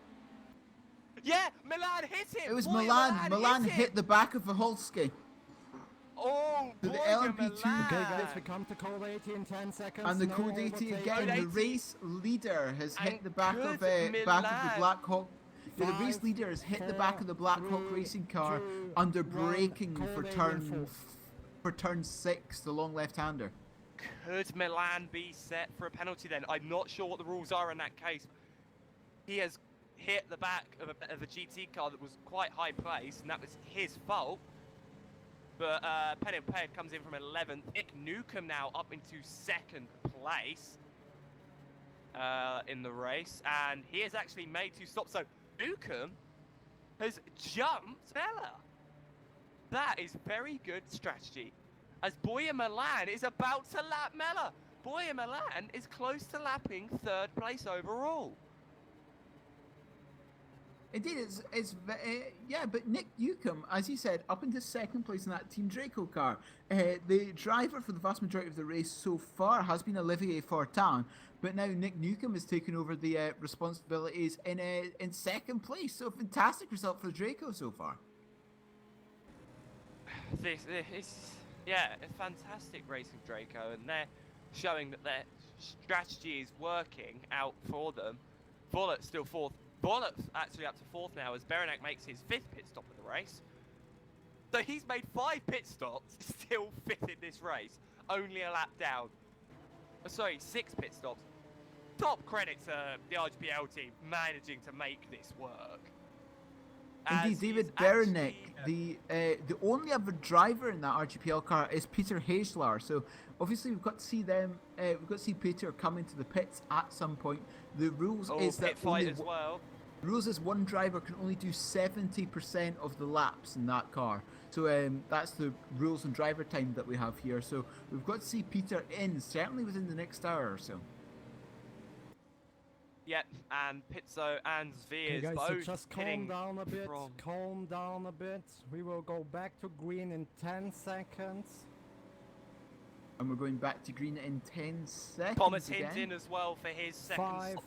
4, So Tom 3, Hinds coming in. 2, This is going to 1, be green bad timing flag. for these guys as we go back to green. But I think for a fact this is going to be a driver change for the Artis Motorsport team. I'm not sure what they decided to do, but I think Tom's got to come in now. I think it is quite late for him as well. So I know a lot of these guys will be quite late for them. But Pizzo is interesting. Pizzo jumps Veers in the pit lane because those guys were very, very, very, very, very close when they came in. So I'll keep an eye on the lane between these guys.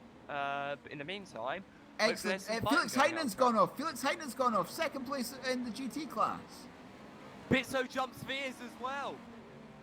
Pizzo jumping Veers. Well done to him. That is absolutely brilliant strategy. He stays in the car. So does Veers. So it's going to be a GT Italia jumping the SimHQ team. Great job there by Pizzo, just making a shorter stop, that seems. So whether they have not taken tyres or not is another question that we'll find out later on. But Thomas Hinds still in the pit lane. Heinen just had a very simple spin, just got too fast into turn 8 and just got on the grass on the outside and just spun it round one complete time. So a very simple spin for Felix Heinen, that number 66 car. Certainly not going to help his tyres. Yeah, not at all, and I'm assuming that because nothing has been given out now that Milan has not been given a penalty unless they're taking extra long to review the incident. But this is going to be an interesting one now, but the fights are now slowly sort of putting themselves down as everyone's just finding their feet again. Arisi is now ahead of Heinen, so this is now going to calm itself down between those two guys. They're two different classes anyway. Ricci and Rayner, they are pretty close on circuit as well, so it's just a case of everyone relaxing now. You say that, but the Milan Volhovsky incident will be reviewed after the race, as we have Campbell Wallace joining us now, driver in the Realish Racing LMP2 car. Hi. Oh, Campbell, I literally want to hug you so much because that was the most luckiest accident that you couldn't avoid, and to be fair, was a mechanical failure on part of Albert. As just we say that, David Junt now takes over the number 17 car, so he's now going to take that car. So Mark Vates will finish the race for the IDIS team, but the race was going so well for you, then that happens. It was heartbreaking. Yeah, it was quite something. I was just, turning into turn 1, minding my own business, and next thing I knew I was backwards with half my car missing, so that was quite surprising. The race was going as well as we could have hoped for.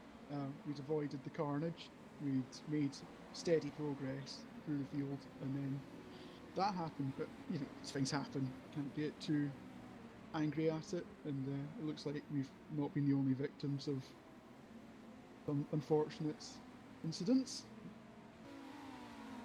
No, you haven't at all, and it's just a case of is it a case from here of just getting that car back up as high as you can with the time you've got left, and just another case of hope that nothing else goes too badly wrong for you guys at Realish? Pretty much, yeah. It's Ali's obviously in the car now, and she's driving really quickly at the moment, which is a bit frustrating considering where that could have brought us. But we were just trying to get to the end, which is kind of what we wanted to do going in, and see where that takes us. And it could be, seeing as how the race has gone so far, we could easily make some more progress thanks to other people having incidents. But yeah, it's been quite interesting because it's the first time I've driven the P2, I was driving the GTs last year, so it's been interesting seeing it from the other side of the fence, as it were. Neil, have you got anything to say to your beloved driver? So, you managed to gain, I know you qualified 21st, was it? And I think you're about 13th or 14th at the... 14th.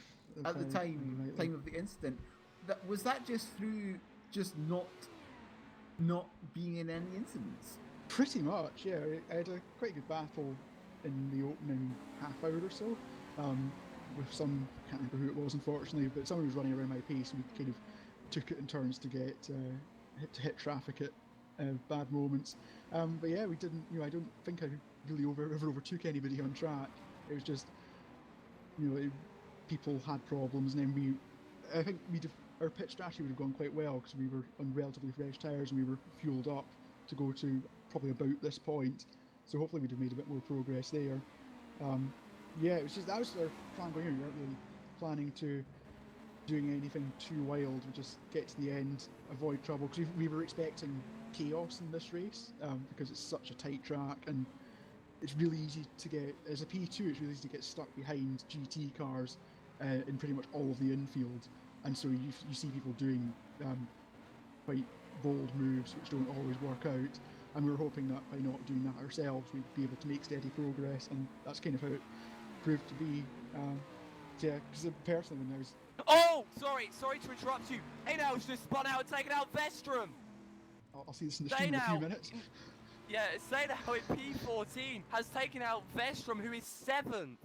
He made a ludicrously, suicidal move. In 10 seconds, no overtaking. Yep. And I'm so sorry, we'll come back to you in a minute.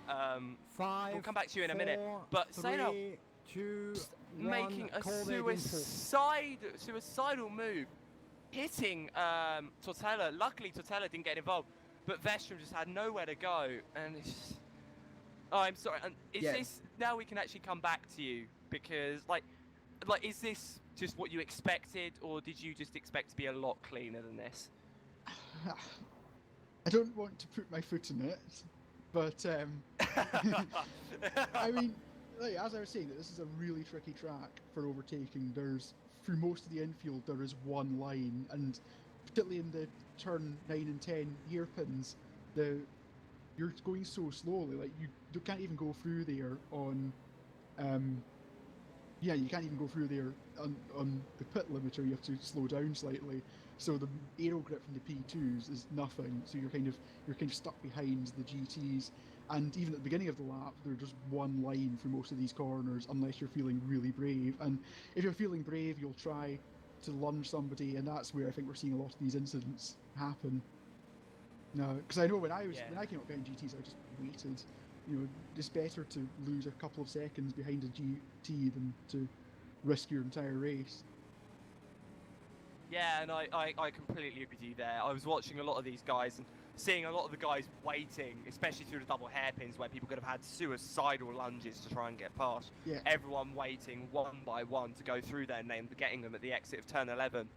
Yeah. As Batty is blocked by Verhofsky, as I should just point out. But Neil, your GT team of April Carswell's coming in at the moment. So, but yeah, it's guys, been chaos. Just keep down more. I will be more harsh now with the life penalties. I don't care. You have to keep calm. This is unbelievable what's going on here from some people. So keep calm. We will go back to green in 10 seconds. And that, I think, is the words that all of us were waiting to hear. The fact that the penalties are going to get 5, a lot harsher. 4, 3, 2, 1, green flag. The GTs, I would say it was quite a nice time to pit for them, because the GTs can generally do about an hour on a tank, so doing it about now might require a few laps of fuel saving, but I do think you can just make it on one stop from now for the GT We've had cars. so much yellow running that I'd imagine they'll be able to, if they're doing roughly 1 hour stints, I'd imagine they'd be able to save that 6 minutes gap. So yeah, I'd say if teams are planning to pit around the halfway mark, then it would make sense to do it now, I'd say. Yeah, that's understandable, and every fight now is because David Jones is about to be lapped by Milenek, so that's going to be that fight all over and done with for the race, unless Milenek is due a pit stop. Just trying to look around the order now. But yeah, it's a complete shame for you guys in British Challenge P2, because we were looking at you and we were like, and I actually thought that you could do really well. Alfie is now 26th overall, I think about a lap behind the GT Corvette of Piccolo, so hopefully she can gain that quickly and get up the order, and hopefully be at the back of the LMP2 field by the end of the race. We'll just see what happens. Yeah, I mean, you know, we've done probably better in this race than we were really expecting to. It went as well as we could have dreamed, so it's really encouraging going on to the next round, even if we don't get anything out of here. So yeah, it's been a positive event for us overall. As James Price Harper has taken over April Carswell in the Wheelers Racing car, there's a driver change as well, and just had the slight spin on cold tyres through turn 6, just losing the back end and going into the gravel on the outside. Yeah, and that's just this seems today. It feels like it's the VC pre-Q race. It feels today, in my opinion, but like just with the amount of else that we've had and with the way that things have been going, but Boy Milan now with a 48-second lead. He is just cruising out front, and it's going to be an interesting race to the finish, I think, now.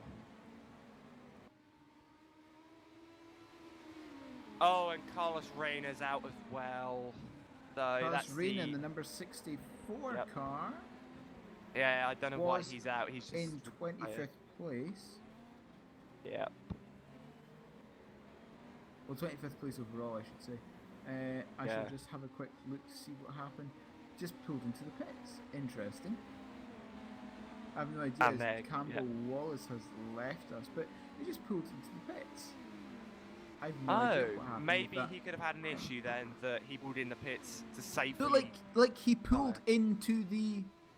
I think I know. That's right. I know what happened. I heard earlier because I have my sources that the other driver in that car, Marcelo Aiello, wasn't able to race today.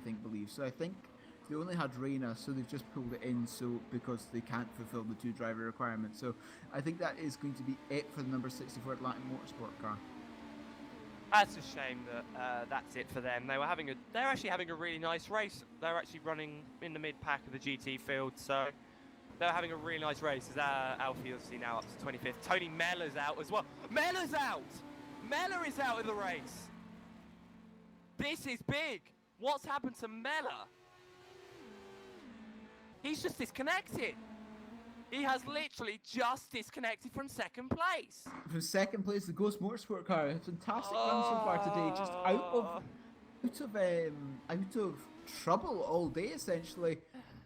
But now disconnected. That promotes Nick Newcomb in the Team Draco car into second, and Henning Villar in the 3-wide car up into third. Oh my god, it's just going to absolute chaos today for some of these guys.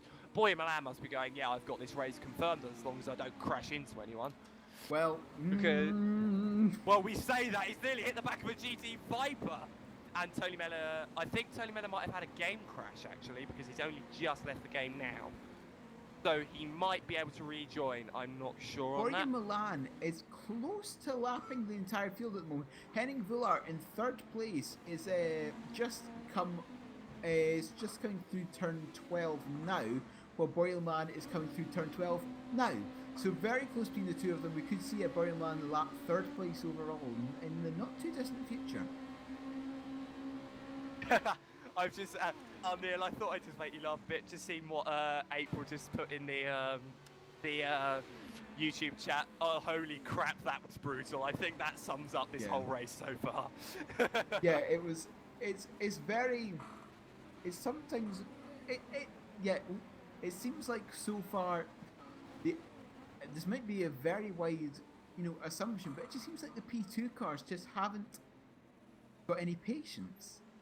That's at least what it seems like so far. As Boy Milan almost gets into Johnny Piccolo, the the Witchwood GT car. But interesting. As we close out the second hour and come to the halfway point of this race, at least why don't you just give us a small an hourly update and just a rundown of perhaps top 3 or 5 both classes.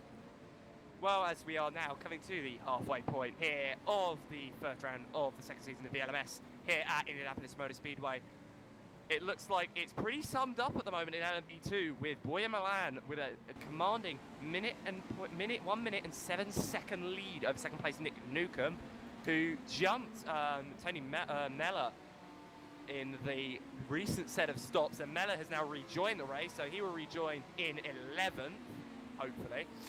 And third place, because of Meller's issue, is now Vollert. So the 3-wide car is now looking decent for a podium, and with Mazzetti in 4th, we then go down to the GT field, and still it has been really easy just run race at the moment for Scuderia Leone. Rotting currently in that car, started by Alsbati at the start of the race. They've just kept out of trouble. They got past Van der Velde early on in the race, and Heinen's just inherited second after making that overtake about an hour ago now, making that move stick.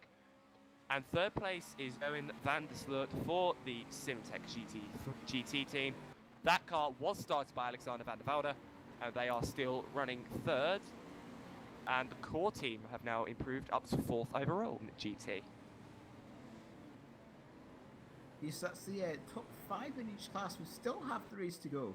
2 hours done, 2 hours to go. We're in land leader after completing 78 laps so far. So not as many laps as I would have predicted them to do, but there we go. We have had a lot of good 80 running though, so that could be why. I think your predictions were if we had gone C83, but it's just shown today that how many code 8s have we actually had? About 5 or 6 now. Yeah, I think so. I think it will be somewhere in that region, possibly a couple more. But everyone, in terms of positions, everyone's a little bit spread out now, I do believe. There's no one really that close to anyone else. Oh, as you say that, there was nearly a bit of inter-team, nearly a bit of reason for a bit of a post-race inter-team briefing between the one ACO cars, because Boya Milan nearly went into the back of the GT car of Nico Barclay. So that was almost an accident for Boya Milan there, as he's now got to lap the GT leader now, as he makes that move pretty easy. Now running outside of, I think it's Moreira. Is that Moreira? No, sorry, Tosea. Sorry. Apologies. As he's now going to start. Now he's going to lap 3rd place overall in this race. Say that is lapping 3rd place overall. The Hani Al Sabdi and Scuderia Leon cars managed to lap the entire GT field. So a fantastic, fantastic debut showing there from the 87 car, the Corvette C7R. So yeah, and I think with this is today is that it's been the LMP2s being so impatient that have bred the GT field out so much, and the amount of code aces we've had. I think hopefully Fuji will go a lot better. Obviously, sadly, I won't be here for Fuji. It will be Neil, and I think it's Jimmy that actually might be joining Neil in the commentary booth. As far as I'm aware, I'm not too sure. I will have Neil confirm that later on. But yeah, so hopefully Fuji goes a lot better and it's a lot cleaner. Indeed, as Boya Milan Nico Barclay has came into the pits, and Alice Pleva has as well. So that's the 92 and the 56 both in the pits now. But yes, it's as that was a little bit of dust thrown up by a couple of cars trying to lap each other through between turns 4 and 5. But yes, it's just been a rather interesting race today. Let's put it that way. And just flicking through the Pleva is in the it's for core team as well, in that core team Corvette. Yeah, that. Let's have a look. Pleva. There's no one else in the screen, so that Pleva is continuing to drive that car. The other drivers for that car, Tom Kubik and Yuri Vishlizel. So we haven't seen. No, that's just been a driver change to Tom Kubik now. So that's a driver change for the 92 car. Tom Kubik now in that car after taking over from Miles Pleva.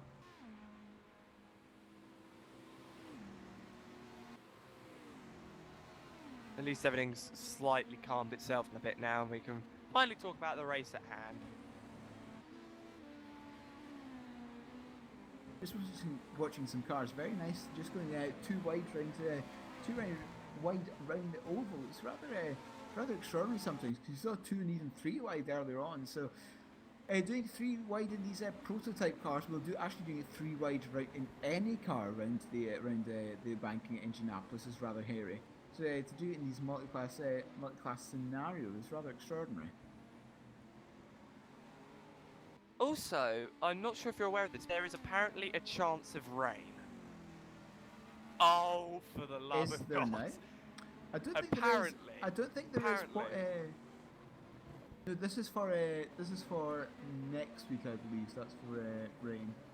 Ah, fair enough. I wasn't sure. I was just keeping an eye on the YouTube chat, and someone mentioned about the weather. Yeah, so I thought, oh, it might be for us. I was going to say, if it was going to rain, I think I would have just gone, no. But I think we both would have had to have about our head in our hands for a fair enough amount of time. But yeah, at least it's all calmed down now. Everyone's just getting into their stride. And Vollet now in the pit lane from 3rd place. Number 43 car, the three-way car. Yeah, Mazzetti in the Handy Racing Team car is now up to 3rd. Wasn't he fighting for like 9th a few laps, like about an hour ago? There's also going to be that's going to be a driver change for the three-wide car. Martin Furman, I do believe, is getting to that car. Peter Haesler is also waiting here, so that's going to be a change for the number 7 RGPL car, as well as Joao Brito. So that's going to be a change for the number 50 car as well. So those three cars are going to have driver changes in the not so distant future. I heard crashing again. I think made contact again. I'm not sure. I'll have a look, but I just heard crashing going on when I was spectating someone. So I'll have a look down, see if anyone's got any fish. But I don't think anyone does. So. I think it could have been just someone scraping a barrier or something, which happens. Indeed, that's Martin Furman now in the number 43 three-wide motorsport car. That's a change, which means I think the only person that are still in the car from starting the race is Boya Milan. Boya Milan. Boya Milan. Mazzetti, I think, is no. Mazzetti's they've had a driver change. Pizzo, I think, is still in it. Baronet, I think. Did Baronet start the car? Yeah, it said Baronet. Pizzo. Yeah, Baronet. Pizzo, Arisi. Malinek? Well, no, Malinek has had a driver switch. Mella started. What about Vestrom? Well. Who started the car? Grebenk as well. Heinen. Kevin Roting's now got in the Scuderia Leone car, so that's a driver swap for the current GT leaders. So Kevin Roting's now in that car after taking over from the fantastic stint that Haniel Shapley did.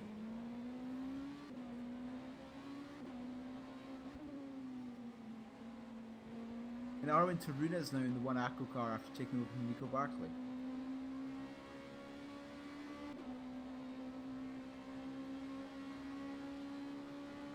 But Borja Milan almost has an entire lap lead over Nick Newcomb. Borja Milan can see the Team Draco car in its sights, though we might just be getting to the entire field being lapped by the Wanako car. They have just had the best luck this whole race, and I think that is played into the hands of them as to why they've been able to hold their lapping of the whole race. But they are also the only car without a driver swap, so that could change later on.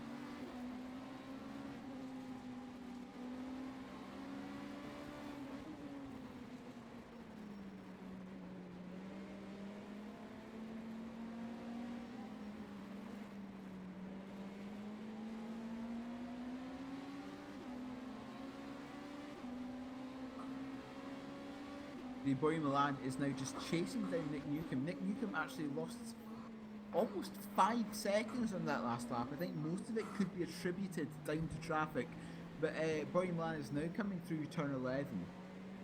A small puff of smoke in front from Nick Newcomb as they come back onto the oval for one yet again to complete lap 84. But Borja Milan is slowly bearing down on Nick Newcomb.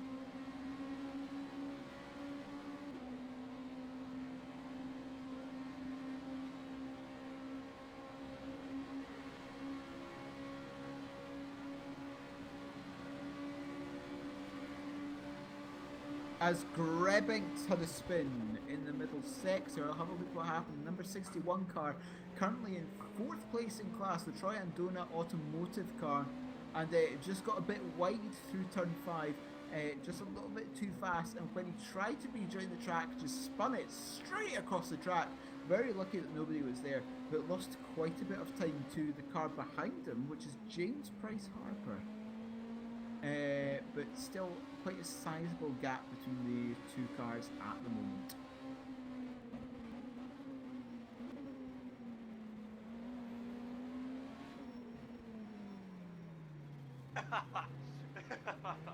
Sorry, I'm just... Okay, so we might have one of my guys in a minute. Text on the YouTube that say he's waiting for an interview. So someone can keep an eye on that. That'd be. Indeed. And I'm gonna try and entice someone else into the. Indeed, as we have now joining us, Thomas Hins off of Idus Motorsport, number 17 car. Hello, Yo. Toms. Hey, yeah, so, this race is the thing. Yeah, I will think say, that's our reaction to this. This is our reaction to everything, Tom. It's just this race is a thing that's been on. yeah, It's been I'll absolutely chaotic from the start. As Nick Newcomb's now got a lap down. yeah, I think the best way to put it in perspective for me is that this actually makes the V8 races I do on iRacing in the Oz community look quite tame, and that's very hard to achieve because it's iRacing, it's V8s, and that's pretty interesting extent. But no, that was a interesting start. Yeah, we managed to survive. I guess that's the main positive. We survived everything, despite my best efforts to go for a dive bomb that was not on and give us that drive through. Cheeky. But anyway, apologies to Nico and I can't remember who else was involved in that, but apologies to them. It was my bad, just numped the emote from me, so apologies there. Aside from that, it was alright. I was getting held behind with the P2s for a while, which is kind of frustrating. But anyway, this is how it was. But no, some good battles, made some good moves. Yeah, it was exciting. I'll give it that. So yeah, I think David and Mark will bring it home. They'll do a good job now. Probably put me to shame, I'm sure, which I hope they do. Yeah, hopefully we can get if we can get a top 10, that'd be great. Who knows? But the way this race has been going, we may even get a top 5. Just who knows? It's just been bonkers the whole time. Indeed, Yeah, it is. It is David Yunt currently in the car. What's the sort of like team strategy from now? Well, I think I'm actually not sure how they're going to work it because they're going to have to tweak it a bit now because I ended up running for longer than planned because of all the code 80s. So I actually ended up doing nearly half the race, which is not really the plan in the first place. But it's kind of worked out that way. So not sure. They'll figure out a strategy for them. I'll let them decide that because they're the two in the car, so it's their problem, not mine. How they'll figure that out. But I'm sure they'll figure out a good strategy to get them home on tyres. I think we'll probably be using the medium, from what I can tell, to the end. So we may be able to do it on 1 or 2 more tyre stops anyway. Because I actually had the same set on the whole time, and David has the set that I had on. So we might actually be able to go to the end on 1 more stop potentially if we can stretch the mediums. They're actually lasting really well. So yeah, we might do 1 more tyre stop, I would guess, but I'm not sure what they're planning. But yeah, hopefully through strategy like we've been doing all race, we can kind of get ourselves up there a bit more and yeah, maybe get a top 10 or something like that. That'd be I think that'd be the goal. If we can get top 10 or something, that'd be pretty great considering yeah, what the what's the sort of yeah, the experiences we've had in this race, I guess, to put it one way. Experience, I think, is an understatement of this race, I think, Tom. And obviously, that first stint was actually really decent as well. And obviously, yes, I am biased, and obviously that will happen. But I felt it was a good stint for you guys. And obviously, David obviously now in the car and trying to make that fuel run to the end as Vestrum nearly having. Yeah. But it was an interesting stint, and then just obviously, what did I tell you before the race? Oh God! Oh, David's David Yunt has Yeah, lost the he's front in a end of his GT car car. trying to pass, trying to Oh, lap no, a David. GT car around the outside of turn 9, the first of the double hairpins. Not something that I would recommend, but he's trying to lap the number 99 Revolution Sim Racing car with Simon Scott at the wheel currently. But yes, possibly not the best move by David that I've seen. Yeah, it's interesting because I know David's usually pretty good at traffic management and all that kind of thing. He's been around the traps a lot, so yeah, that's an odd one to hear. He's usually on the ball with that kind of stuff. So yeah. So anyway, hopefully he'll get back and the repairs aren't too bad. We can keep rolling on.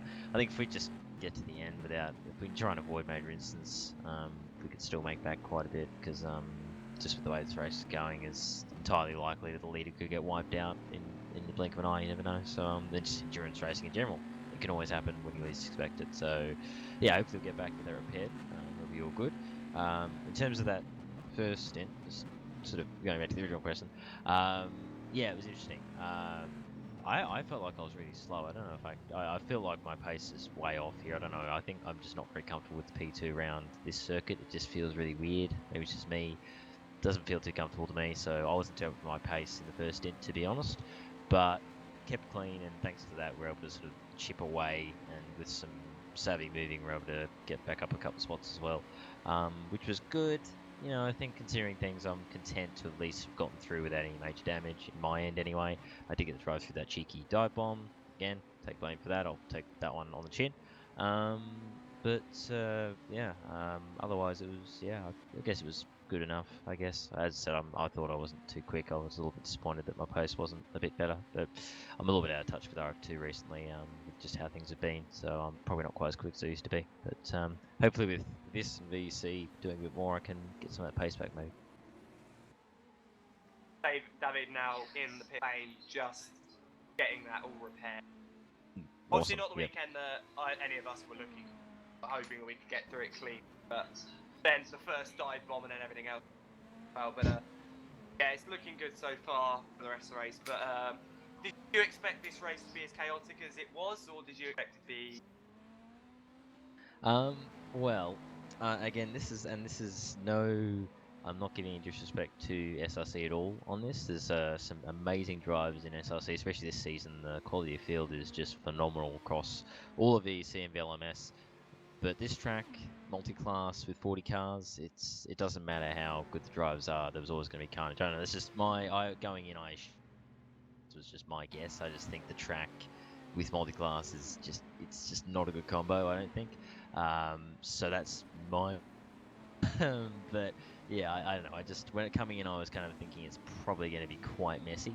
And well, I mean, it's ended up kind of being the case, hasn't it? So yeah, I was kind of expecting a bit of a mud to fly, so to speak. So it's kind of met sort of what I was expecting, at least to the side I was expecting. Although it's probably been a bit more chaotic than even I was expecting, and that's saying something with my cynicism. So yeah, but I mean, as I said, it's kind of helped us to a degree, although it sounds like we've been involved in an incident there, so maybe not so much. But as is always the case, though, it's like with I always say, to me at least, SimHQ last year in the GT in Room 2 in VEC, they were very good at doing the whole thing of being consistent and staying out of trouble, and then at the end of the race they'd be getting podiums. And I remember so many times over the season you'd see them get a podium or a top 5 just from being clean. They weren't slow, they weren't the quickest, they were just solid, and they just kept out of trouble, and they were there at the end. So you know, this race will be like that, is that whoever's going to be avoiding the trouble throughout the whole race, they're going to be right up there, and probably reap the rewards come the races end. Yeah, I could agree with that as well. Thank you, Tom. As Via Milan, your race leader, pits for the second time this race. David is now back on track, by the way, Tom. So he'll be Cool. trying to get that car home, and I assume the minute you join back, he'll be swearing because we probably cursed. Sorry, you go now. No, you go. I was just going to say, I won't quite be joining because it's 4 AM over here. So Oh yeah, good point. I forgot that. Yeah. Thank you, Tom, by the way. I will say that as you're obviously going to go to sleep, so thank you, mate. Thanks for that, and hopefully we'll see you at Fuji. Yeah, no worries. And thanks again for the broadcast as always, guys, and good luck for the rest of the race. That is going to be a driver change for the leaders, and indeed it is. Michael Falker is now in that one of the car. Rory Milan getting out of that car after 2 hours 20 at the wheel. So I do believe that Michael Falker will be taking that car to the end of the race, but that has allowed a lot more people to go back onto the lead lap. It's also actually allowed Nick Newcomb to get within 22 seconds of him. So this could be game on to the end of the race now.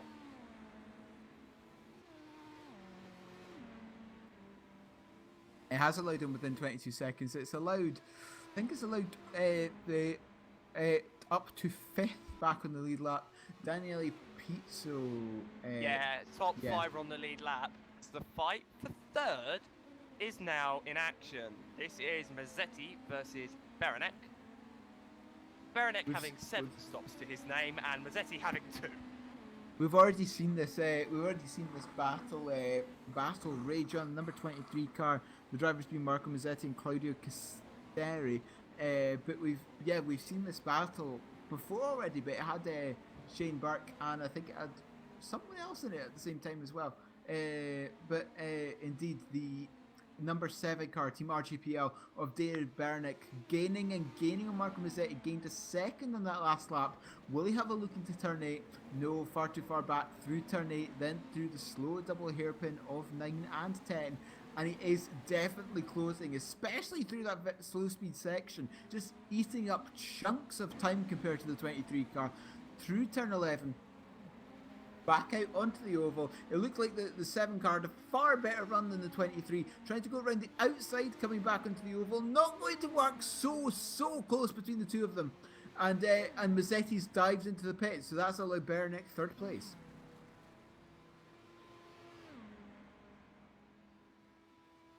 Yeah, great pass. So obviously Mazzetti now, obviously as you said, Mazzetti now comes in. I would assume he'll be running to the red end of the race. I doubt it's going to be a driver swap, but I'm not too sure on that.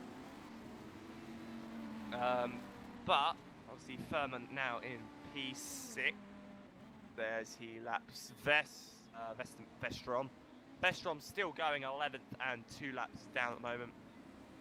Georgie's V is still running in 7th place at the moment. It's just been lapped by Nick Newcomb as well, so he's now got that benefit of being able to sit behind that 2nd place car and come and follow him through wherever he goes, because he's not that far behind the 6th place driver of Furman. You're saying that Furman is just going through the oval section out. It looks like Mazzetti is not going to get out in time for in order to get out ahead of Furman.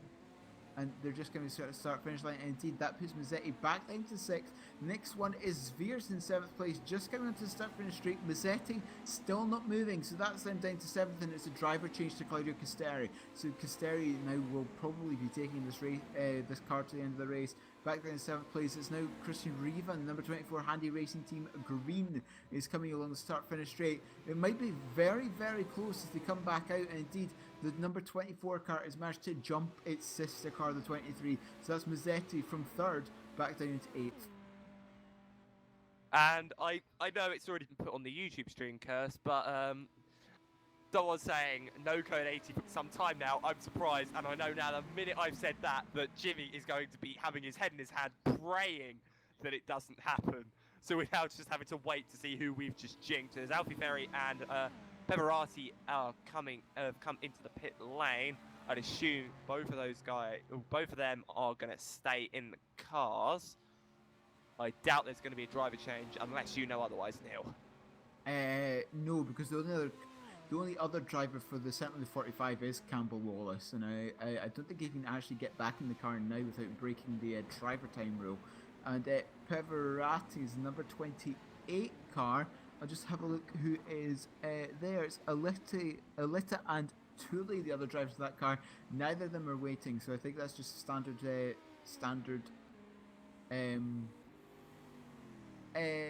standard pit stop for both of them.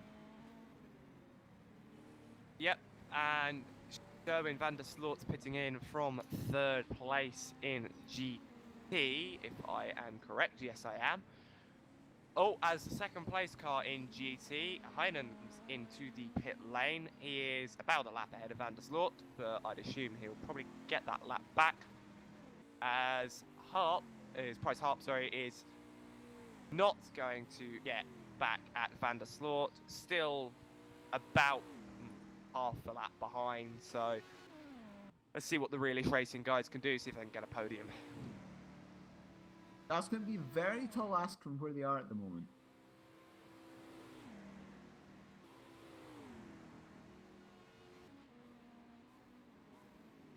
It really is going to be a rather tall task from where they are at the moment. They're still a bit behind Van der Sloot, I think it still is in that car. So yeah, we're just going to have to see. They might need a little bit of luck on their side in order to gain any positions. It'll be interesting to see how far ahead of van der Sloot Heinen comes out as well, because obviously Heinen is in the pit lane. He has, I'm assuming, just being lapped by Rossing as well, as there goes Riva through.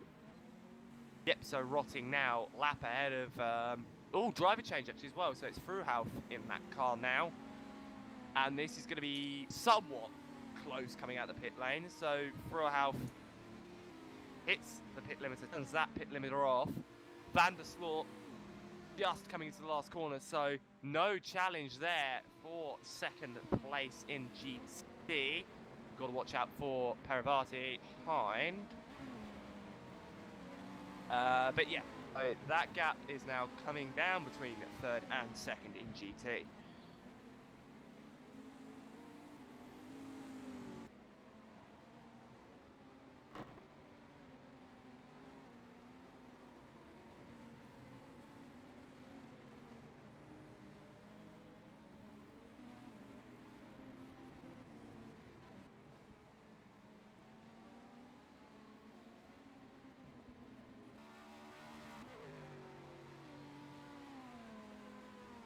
In other news, Alfie Ferry is now up to 21st in overall, so Be she's careful, making guys. her way Slow up. car on the back straight. Slow car on the back straight.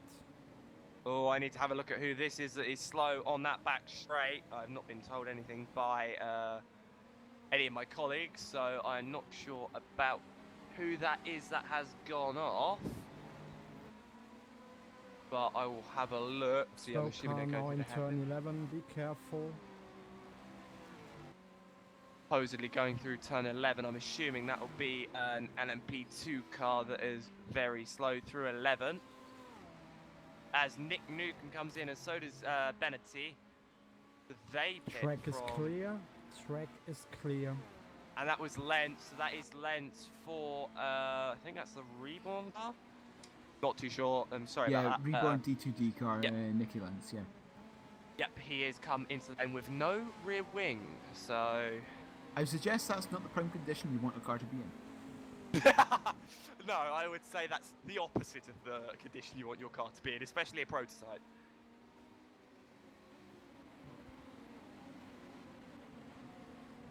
But I would also like to say that Frauhauf is actually slowly being caught by Van der Sloot. It seems.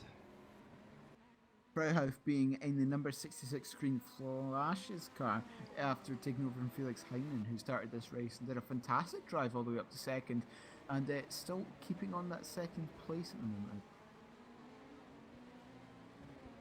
Indeed, still keeping second place.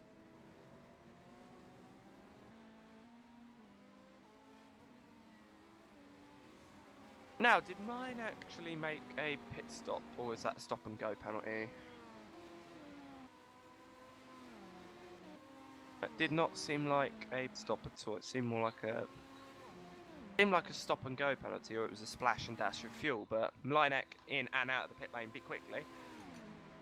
So let's see what he can do to the end of the race. He is 2 laps, or almost 2 laps ahead of, I think that's the sister car. So those guys are running pretty safely where they are at the moment. And yes, I was right, that is the sister car, the sister SimTech car, number 2. That is behind the number 3. Be careful, there's a car standing still in turn 2. Oh, as we say, slow Turn car. 2 is through clear. turn Turn 2 is clear. Wonder who has an issue there. Was that showing Van der Sloot? No, it was not. It was Frauhauf now down to 3rd in class, I think, because Van der Sloot is ahead. Indeed, that was just a spin, just staying on the inside of the grass at turn 2. Very close to hitting a couple of people, but I do think that was the right thing to do for Frauhauf. Just stay on the inside of turn 2 and just wait for a gap in the traffic, which is very, very difficult at the moment considering the length of this track.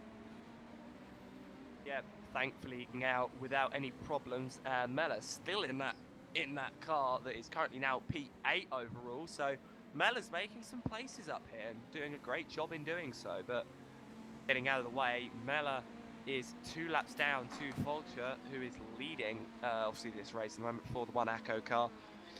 But at the moment, it's Corvette 1-2 in GT. It is the number 87 Scuderia Leone car leading, and in second place, it's the SimTech Corvette GT, and then it is the Green Stripes Racing Ferrari 458 Italia.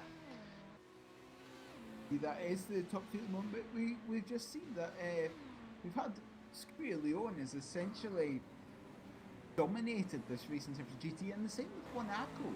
They really both just led from the front and just streaked away with their respective races. Yeah, it's cool. They've managed to pad up all the trouble that has been going on behind them, and yeah, Milan had that issue with the GT with their car, and then also with another Aston Martin, but that was all fine, and that's all been through as folks are now coming through some of the other GTs in the field at the moment, going down the back straight. But we're about to break the 100 lap mark here with an hour and 28 to go, so we're going to easily break 100 laps here, but no, it's been a nice calm race now. So ever since the most previous Code 80, I think Jimmy has knocked some sense into these guys. Indeed, everyone seems to have just calmed down a little bit. No crazy dive bombs like we saw so many times in the previous part of the race. It seems like everyone after 4 months off was just raring to get go to start racing again, but it just ended horrifically most of the time.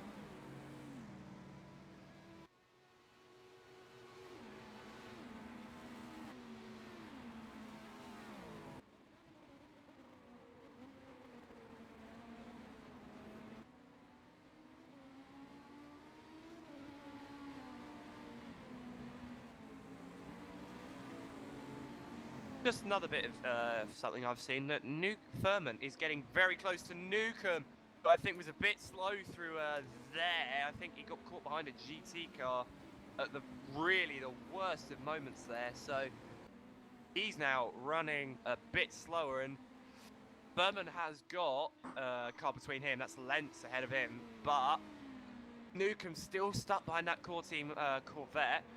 It's such a hard habit to get out of saying core team, sure, I must say that. But that core team Corvette in the way of Newcomb, and Newcomb gets through. Oh, That's God! it! Catastrophic accident there. Oh my As God! both of us mentioned that. and Neil's now choking at the same time. I wasn't ready for that. Nicky Lentz sent it straight to Narnia up the inside of that GT car, and now he's gone And off he's trying nearly to off unlap as himself well. from Newcomb. Furman, And Newcomb now obviously here comes slow. the fight. Newcomb's slow from turn 11 by trying to give Lentz room, and that might have given Furman the chance that he needed to snatch that third place off him, trying to dive down to the inside from the banking. Too wide coming off the banking. Indeed, no. Newcomb manages to just stay in front of Furman. Furman will probably take a look down the inside coming into turn 1, and indeed he does. Furman having a look up the inside, but nothing that was there. close as Newcomb well, with though. a nice little block coming into turn 1. Furman staying behind him for now. We're obviously being too quiet, Neil, because and apparently you're as well, according to Stefan Bailey. But apparently we're being too quiet, because people can't hear us. So we'll try and be a bit louder for you all, as Furman's still trying to get round Newcomb. He's just getting ever closer. He's nearly chopped up there. That's Vestrum behind these guys as well. Vestrum's been involved in every single fight that the leaders have been going through, yet he's always been back a lap down or two to the guys that are fighting. As Newcomb going defensive there, it's nearly going to end in contact. Furman nearly looking for an inside move into the double hairpins there, but not going to work. Indeed, Newcomb ever so slightly wide through turn 9, but nothing that Furman can do at the moment. So he's got a yellow in the middle section, obviously for someone being slow. As Lechevre gets in, it's Grebink. Sorry, it's now Bozo Hughes in that number 61 car. Sorry to interrupt you. Furman is literally pushing Newcomb through the final corner. It's side by side as we come through oval turn 4, or turn 1 actually, it should be. But coming down, that Newcomb's the straight line speed. And Vestrum has as well, because Vestrum just popped into view, and Newcomb going defensive. Furman having to take the normal line. Newcomb has got that line. Newcomb has got that line into turn 1 pretty nailed down now. He knows what Furman can and can't do. It seems like almost seems like the Team Draco car has better brakes than the 3 wide car at the moment. Perhaps slightly more downforce than that number 39. And that'll explain why Furman is so good through the first and second sector as Newcomb's wide. Newcomb goes wide, nearly twits into Furman. Furman's going to go through. Newcomb might have a dive. Daddy inside to try and get that place back. Nope, the move's already. The Vestrum's going, I want that lap back, boys. Get out of the way. But Furman now legitimately on track. There's an accident. I think there's an accident behind as well. I just had a lot of contact. Oh, that looks like it's a massive incident for someone. I just saw a tyre bouncing up in the air. I'll see who's... But if they get that back to the pits, they'll be fine. And I think I know who that is as well. Oh, it's Graham. Oh, the heartstrings are being pulled today. That Chris car Graham, the has number been 97. in the wars Okay, all guys, day. we come to code 80 in 10 seconds. Code 80. No overtaking. And Graham is going to drive that car back to the pit lane. Oh, safely that to was that with tyre repair. that was with Peverati. 5, Peverati tried to go 4, around the 3, outside, 2, coming off 1, of the code 80 oval in turn first. 1, and I'm not sure if there's any room there, to be honest. Graham just kind of slid up ever so slightly, because it's very difficult to keep these GT cars down on the bottom of the oval, because they really don't have as much downforce as the LMP2 cars, so you really have to use the entire track coming out the oval. And Peverati tried to go around the outside, and it just put Chris Graham into the wall on the left hand side. Then he rebounded on the wall to the right. That's a tire off of the car, and that's the end of the day for Bulldog Racing. No, it's not. It's not the end of the day, because he's driving that back to get that thing repaired. Because you are allowed to do that in VLMS VC. I had this actually checked out with the guys a couple of days prior, and I asked, if a car loses its wheel, is it allowed to drive back to the pits? They said yes, unless it's P1, otherwise it's done for.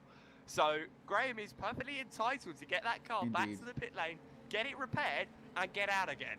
So I've got to say, the Bulldog Racing guys have got a lot of spirit and a lot of guts to get that car back, because their race has just been horrible. They're over I think they're over 25 laps down at this point, so They they've just are been having the currently worst race. 30 laps down on the GT leader. Ouch, that is horrible. And I would like to blame I think it's Jan Studensky, who is the monkey on YouTube, for cursing this. Thank you very much for giving us a code 80, even though it wasn't exactly your problem. But a lot of guys coming in now. David Junt is coming in. McGowan is in. Bleineck is in, sorry. Sixth place is in as well, and Beck is in. So these guys all making choices to come in under this code 80 and come through. Graham is just coming out of turn 11 now, so just about to come onto the banking, which he won't do because he'll pit, hopefully, if he's got any brains. And we'll come in, get that car repaired. It will take probably about 20 minutes, but he'll get that car repaired and get out again. Brian Van Boozekum's now back into that number 48 SimHQ Motorsport car, taking over from George Veers. Just having Everati's in the pits after that incident with Chris Graham, and only McGowan in number 13 guys, Slide get Right ready, car we'll come back is to green also in 10 in the seconds. pits. As we're coming back to green yet again. Eric Westrom's just came into the pits, 5, and Martin Furman's in the 4, pits as well. 3, So 2, possibly 1, green ever so flag. slightly bad timing for both of those cars, but you know, you're definitely saving time pitting under code 80. Code 80.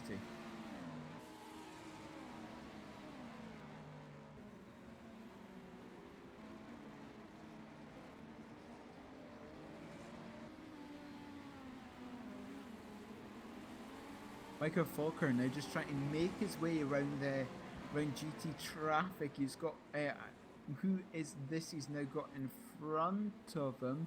I can't quite tell, but you know, just trying to make his way around to GT traffic, trying to lose as little time as possible. It's actually Kevin Roting, the current GT leader.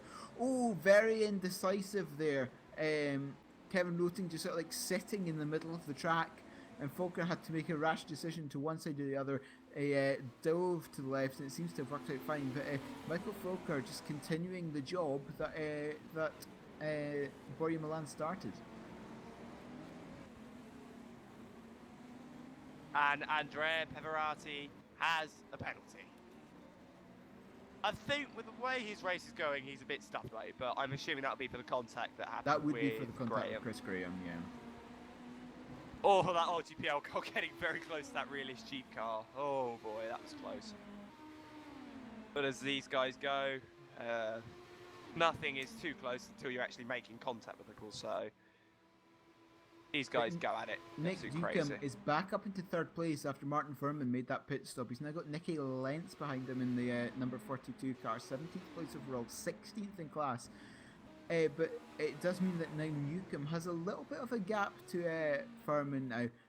Newcomb just coming through turn 3 and Furman just coming through turn 13. So a little bit of a gap between the two of them. Perhaps Newcomb can continue to hold off the charge from 3 wide.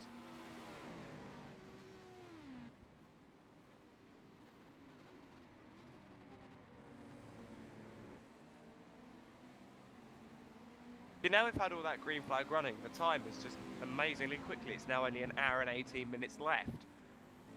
So thankfully, with all the green flag running, we've managed to lose a lot of time from this race, and thankfully it's not going to be as bad as it was originally. But yeah, this race finally calming down, everyone finding their stride, and the race winners looking pretty set at the moment. Ah, don't say that. I want to say that because that means we'll curse it. Commentator's curse works very well in endurance racing. You're a terrible, terrible person. But we're seeing Well, that between 3rd and 7th, still on the same lap. Yeah, between 3rd and 7th, they're all still on the same lap. So we've got quite a few people on the same lap, just not necessarily on the same one as the leader. Yeah, only Newcomb just two coming across cars the on the start-finish lap. line. Furman just coming through 12. Castelli just coming through 10. Bambusicum just coming into turn 8. Then Scally just coming through turn 5. No, turn 6, excuse me. So, slightly spread out across the same lap. But, a small spin could easily close any of those gaps. And a massive accident stopped Volker from leading, but that won't happen because Volker's very experienced, and so are the whole of the Monaco team. But it's just amazing just watching Volker just through these cars and just seeing him being able to know, oh, they're going to do that, so he slams the brakes and then moves over. It's amazing to see how patient he is compared to some of the other P2s, and that is why Monaco are 75 seconds in the lead. Indeed, and reigning champions, of course.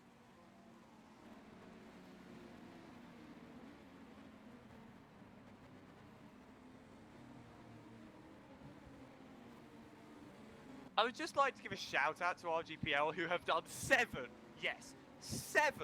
pit stops in this race and are 2nd. How? How does that work? Magic and fairy dust. Magic and fairy dust, that's how it works. Yeah, that's how it works in VLMS, isn't it? Oh, there is a little fight going on actually. Where is Martino? Fight for 10th actually, the fight for the final points paying position between Martino and Lekev. They're very close. They've got a GT car separating them, but they are very close indeed. As the GT car actually nearly moving into the front with Martino. I've seen that happen live in 56 Monaco car. Yeah. I've seen that happen at Brands Hatch this year, just seeing GT4 car just turn in front of the GT3 car and just send the GT3 car flying. Martino defending from a back marker who's trying to unlap himself. I wonder why. But no, it's just, wait, this is the closest fight we have on circuit as far as I'm aware.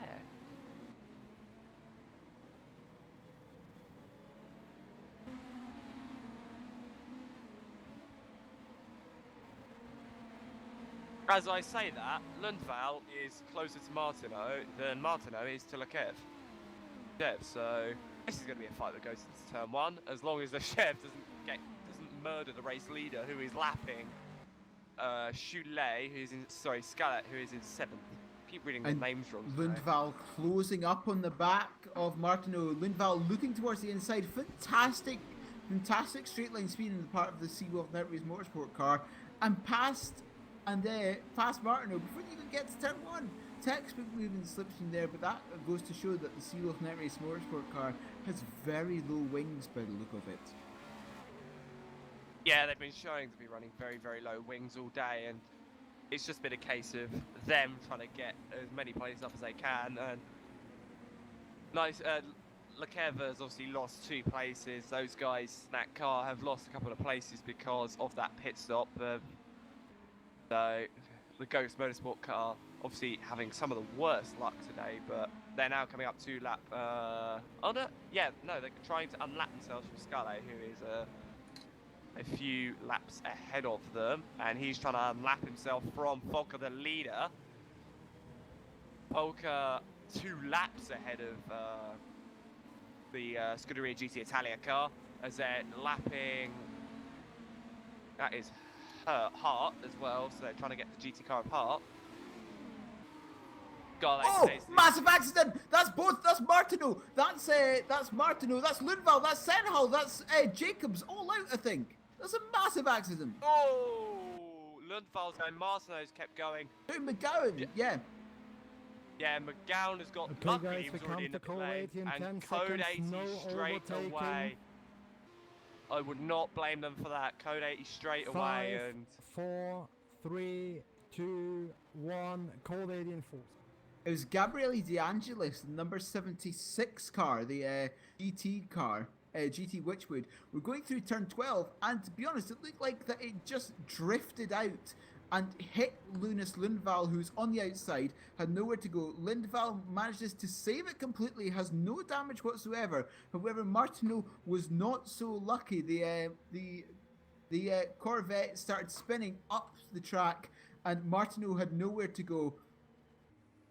And Martineau, trying to get back to the pits as fast as possible, just completely took out McGowan behind them. So that's the Speedy Mike car. That's Speedy Mike number 13 with massive damage. That's DeAngelis massive damage. That's Martineau with massive damage. So 3 cars, all having to come to the pits for quite a bit of repair. And now we see a few cars coming in. So Alfie Ferry's coming in. Zagrodonev comes in. And Mlinek comes in. So 3 other cars that come in. Graham's still in the pit lane. That's still expected because he lost a wheel. But Graham is just chilling there going, can we give up yet? But an hour and 12 minutes to go left in this race. Anything still could happen. So that's massive damage. So Senhal, number 2, Simtech Motorsports car, is taking this opportunity to pit. The same with Maciek Mlinek in the sister car, the other Simtech car. So the 2 and the 3 both in the pits. 2 and 3 come out almost identical. And Ali Ferry has decided to use this opportunity to pit as well. That's the 50. That's the 45 car even. Sorry. So that means that Ali Ferry is now on the same lap as Nicky Lentz. Indeed, they're quite a bit between them. Ali just coming through turn 1 and Nicky just coming through turn 11. So a little bit of a distance between them, but now on the same lap. I'm no doubt going to gain another place due to McGowan having to stay in the pits with damage. Yep, so Volker trolling this race. 143 seconds ahead of second place. Literally, on the start-finish straight, he can see second place. That is how close those 2 are. So it is going to be the whole field is going to be lapped by the end of this race, I feel. The whole field again. Remember that one Aqua had already done that, but they came in to change. Boy Milan had already done that, but they came in to change driver as we're going back to green yet again. So Michael Volker will have Peter Haesler in his sights, trying to lap the whole field. 1 green flag. As Lesheva actually having a minor bit of contact with one of the GT Ferraris there. I'm not sure which one that was at the time. It was Zagrodov there. Sorry, apologies again. Zagorodnev. I really will get these names sorted by round 3. I really apologise. But coming into a bit of contact there just as it went. Yeah, just as it came. Just as we came back to green. And no, it's just a case of getting to the end now for all of these guys.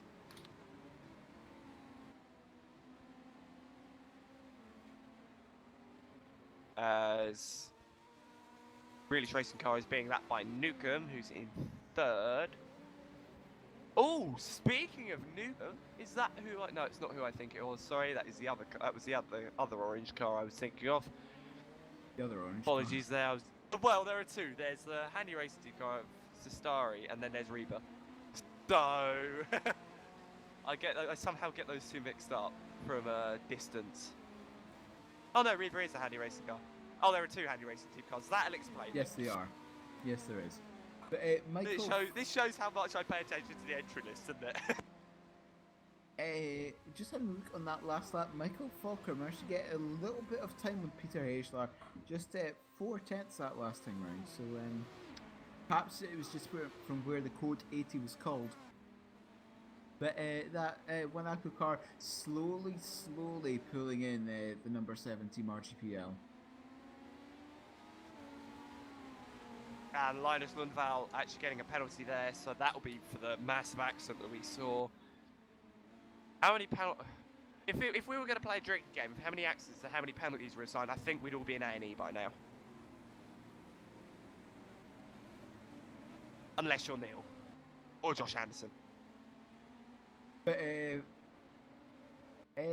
yes, just having a quick look, see if there's anyone close. Scally and Riva are not on the same lap. There's actually one lap between the two. Yeah, there's one lap between the two. But yes, everyone seems to have spread out a little bit as you get in endurance racing. Martino's still on the pit, same with McGowan and De Angelis. That means Kevin Roting is in 15th place overall now. That's going to be 14th place overall within a couple of laps. So the GT car is starting to get up there just due to attrition. Yeah, and it just proves that it is actually a race of getting to the end. And as the saying goes, finish first you must finish. And that is literally what Volker and Rocking are doing right now, is literally just finishing, and they are going to finish first at this rate. So not long to go before the hour mark here at Indianapolis Motor Speedway, so we're getting close, and the field is getting whittled down, well, is actually getting spread out again, slowly but surely. So we can finally take a bit of a relax. You can go make yourself a cup of tea if you need to. That's an incident between Riva and Newcomb. Riva has hit Nick Newcomb. Riva, as I was saying before, I take that back. Riva in 8th place, number 24 Handy Racing Team Green has hit Nick Newcomb. Nick Newcomb was stuck behind Zagornev, just trying to, yeah, that was, I'm not sure about that one actually, I'll just have to have a look. It looked like, if I can just get another camera. I'll have a look. I'm having a look as well. So Newcomb was spinning off of the GT Ferrari, and then Riva just got involved. So it wasn't Riva's fault, it was Newcomb's. Well, I say that perhaps Newcomb was seeing Riva steam up the inside and just went, oh no, something horrific is going to happen, and just locked up the brakes. So well, no, he hit the back. He hit the back of the Ferrari. So Newcomb. Oh, that's a GT car off as well. backwards. Yeah, I was gonna say. That's the one. Is that the Monaco car? I think that's the Monaco car that's gone off. Of Taruna. Is it Taruna in the Acco car? Yes. Yeah. No, is it? Yeah, Taruna currently is in the Monaco car. Was it there? Yeah, so it was. Taruna's just coming through turn 11. Coming through turn 11, got a little bit of a fishtail and just lost it and went off. As Nick Newcomb was in the wall coming up the start-finish straight. So I'm not sure if Newcomb has got a little bit of damage from what happened earlier. So just have from that incident between Riva and the Gordonev, I should just have a look. I've been told your driver that I shouldn't engage you in a drinking game. Oh come on, why not? Probably because I'll lose. That would be why. But no, look to see if Newcomb has any damage. So that's very peculiar. Yeah, Newcomb has some suspension damage. It looks like. Oh. Newcomb has to hold the steering wheel maybe about 3 or 4 degrees to the right, but still that's enough to put you off. So it looks like Newcomb has ever so slight amount of suspension damage in that number 39 Team Draco car. Yeah, as 7th place goes 2 laps down to the lead out Falcon now. So getting a lot more spaced out for Falker and the Monaco team at the front. Oh, that's sat there between Tortella and Brito there. Brito actually nearly spinning Lefebvre in 10th place has had a massive incident. Lefebvre in 10th place, number 15 Ghost Motorsport car, had a rather large incident. Just having a look what happened. It was up by turn 5 in the gravel trap. Yep, so slow car going through through on the back straight now, guys. Be Yeah, careful. Be careful. That was slow car on the back Leshev. straight. Leshev Slow car just on was the back far straight. too wide through turn 6, and that was just of his own doing. So he's lost the front end to that number 15. Oh, there's a Gross car Motorsport off. car. There's a car off as well. That is Tortella off. He Yeah. somehow locked the brakes up Slow into car the has arrived in left-hander. the hairpins.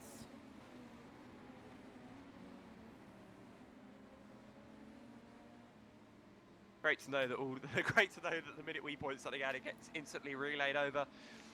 But this has So just the been. track is clear. The track is clear. Well, I wouldn't say clear yet. I'd say give it about 20 seconds, and now it's clear as he comes into the pit lane.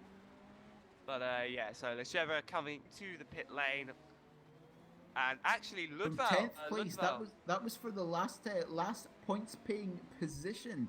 Gonna be jumped by Lundvall will now be Lundvall as promoted into well. 10th. As long as Lundval doesn't have any serious damage, because Cyranak is there on the Simtech R as well, so.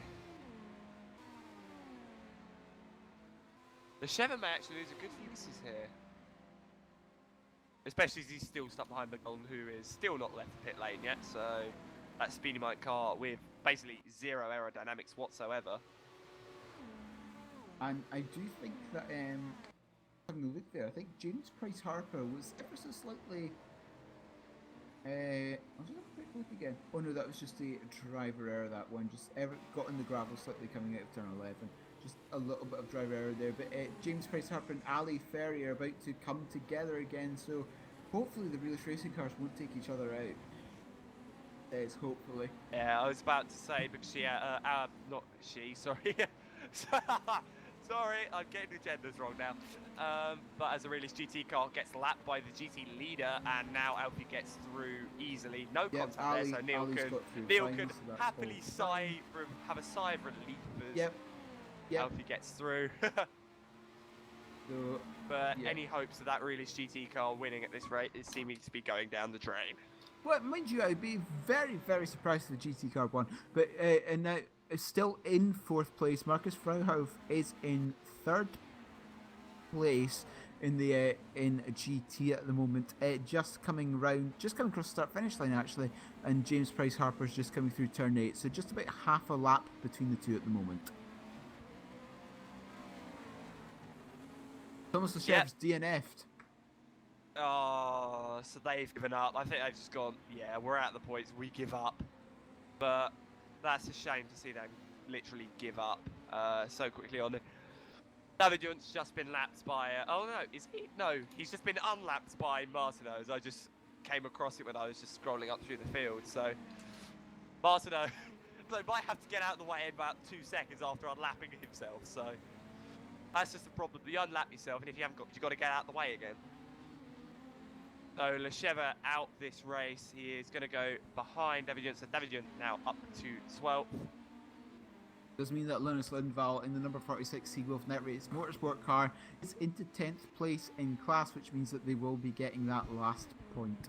As Ollie McGowan's coming out of the pits as well. Ollie McGowan's coming out of pits as well. Number 13 Speedy Mike car down in 26th overall. And on my screen, he still has no bodywork. So he's either driving with zero bodywork, or my game is having a weird moment.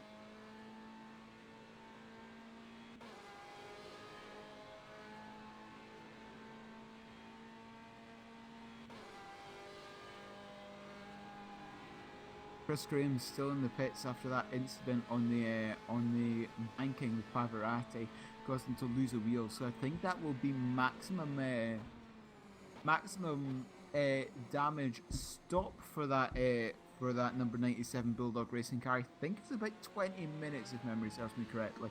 So Chris Graham will be sitting there for a long He's time. literally just leaving us now, so he's just had his pit stop. He's leaving the pits now. As Massive Tortella comes into Tortella's in the lane. pits now as well. But we've In now the number hit 77 the one. RTW Racing Team car. Well, we've just hit the 1 hour to go mark, so it's time for another VLMS Hourly update with your favourite commentator, Neil Heatley. Indeed, favourite might be a little bit of a strong term, but a commentator certainly. In first place, still leading the race, is the number 1 Aqua car, this time with Michael Falker at the wheel of it. In second place is Peter Hageland, the number 7 Team RGPL. third place is Martin Furman in the 43 3-wide Motorsports. Fourth is Nick Newcomb, 39 Team Draco, and rounding at the top 5 is Claudio Casterian, the number 23 Handy Racing Team, Orica 05 Nissan. In the GT side of things, still number 87 Scuderia Leone dominating the GT class with Kevin Roting at the wheel. Second is Marcus Frauhoff in the Green Flashes, number 66 Ferrari. Third is now Tom Kubik in the core team Corvette, because James Price Harper has just picked in the Realist Racing Ferrari from third, is now in fourth. And in fifth place is Bozo Hughes in the number 61 Troyan Donut Automotive Corvette. So that's your top 5 in both classes, with just under an hour to go. And as you said about maybe favourite obviously our favourite admin here is obviously saying favourite Scottish drunk, perhaps. So I think that's your new title from now. James Price Harper has just came out of the pits and managed to stay in front of Bozo Hughes as Kevin Roting comes in from the lead of the GT class, coming in for, I believe it will just be a normal stop, because I don't think Hani Al Shabti can get back into the car. Just having a look, no, Al Shabti's not there, so it will just be a standard pit stop for Kevin Roting in the number 87 car. Indeed, that's him going now back out without even bothering to see what happened, because he's still a full lap ahead of the car behind, even with that pit stop.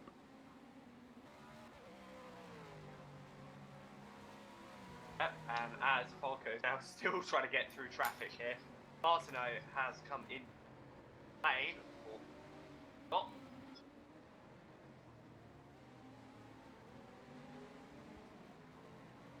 The RGPL car manages to finish second in great pit stop. I am actually, I would pay them.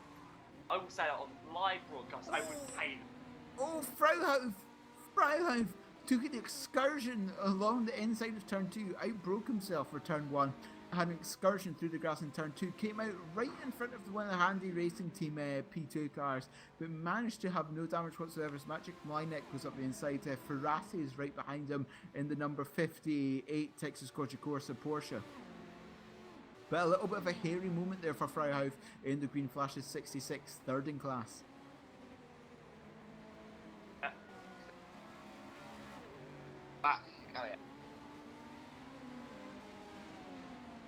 I do think, oh, that's the wrong button. Just looking at the pit stops done. I do believe Kubik and Frauhoff and Van der Sloot are all yet to pit. The thing is, with what James Price Harper, I've heard crashing again as well. Whether someone's with what James Price Harper just did, he pit with about an hour to go, which means that he should be good to the end. It might be a little bit touch and go, but I think the Realist Racing GT car should be good to the end of the race. Yeah, as Alfie getting very close to the back of Frauhoff there, nearly actually making up. She's close in the top 50 overall now. So she's actually worked out very, very well. She's got to pass Rotting. Oh, it's about 10 seconds.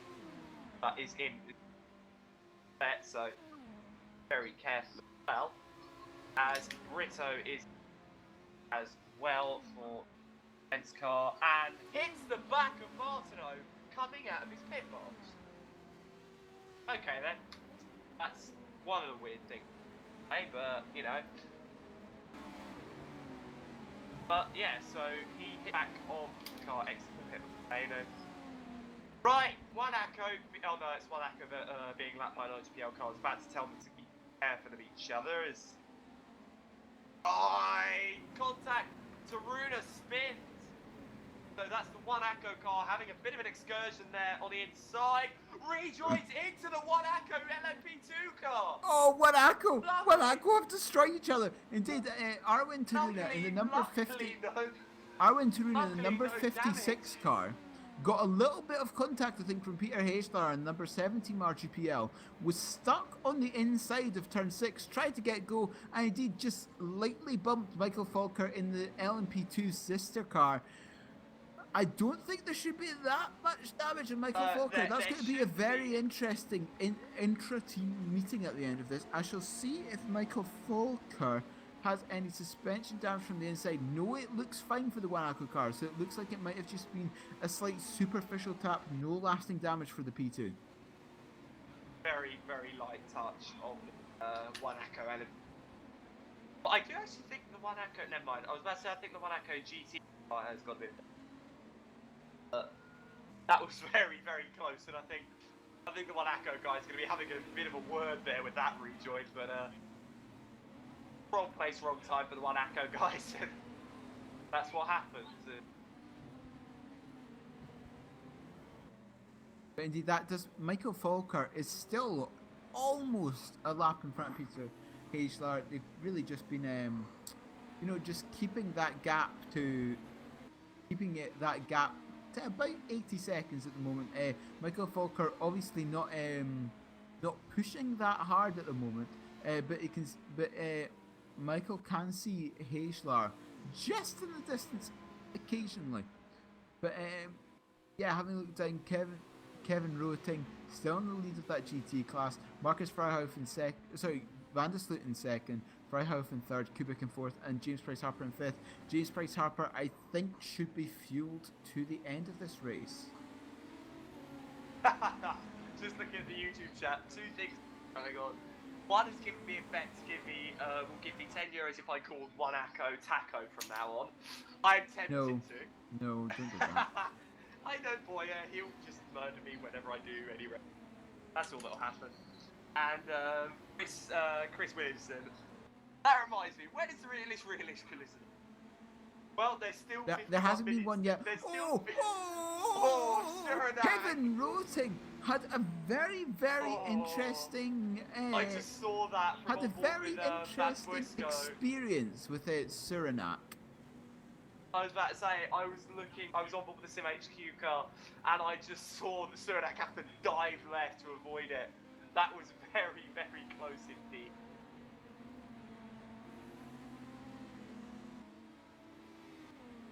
Right, can we not have chaos anymore, guys? Please, like we need a break.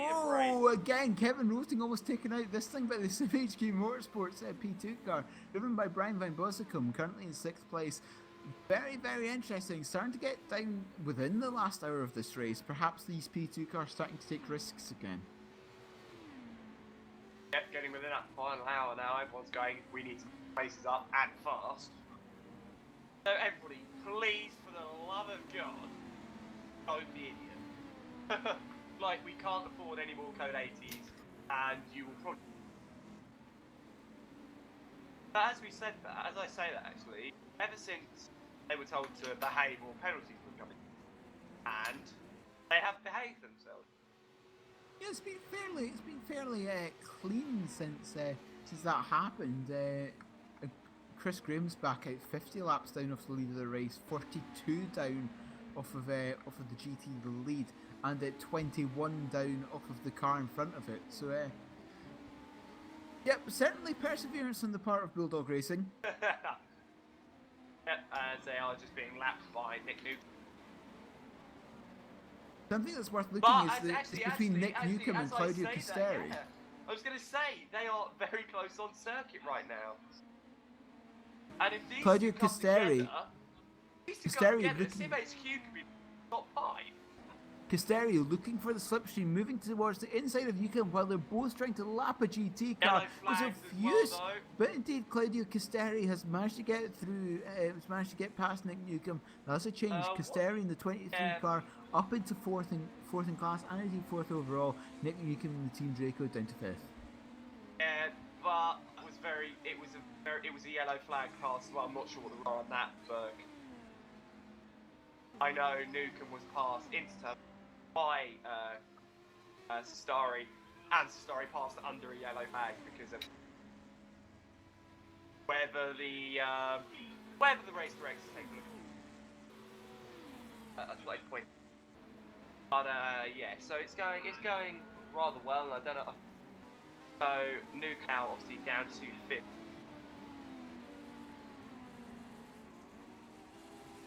Really interesting. Just saw a yellow flag in the last sector. I'm going to see if anyone has any damage. I don't think so, actually. It might have just been a simple spin. We've seen them a couple of times.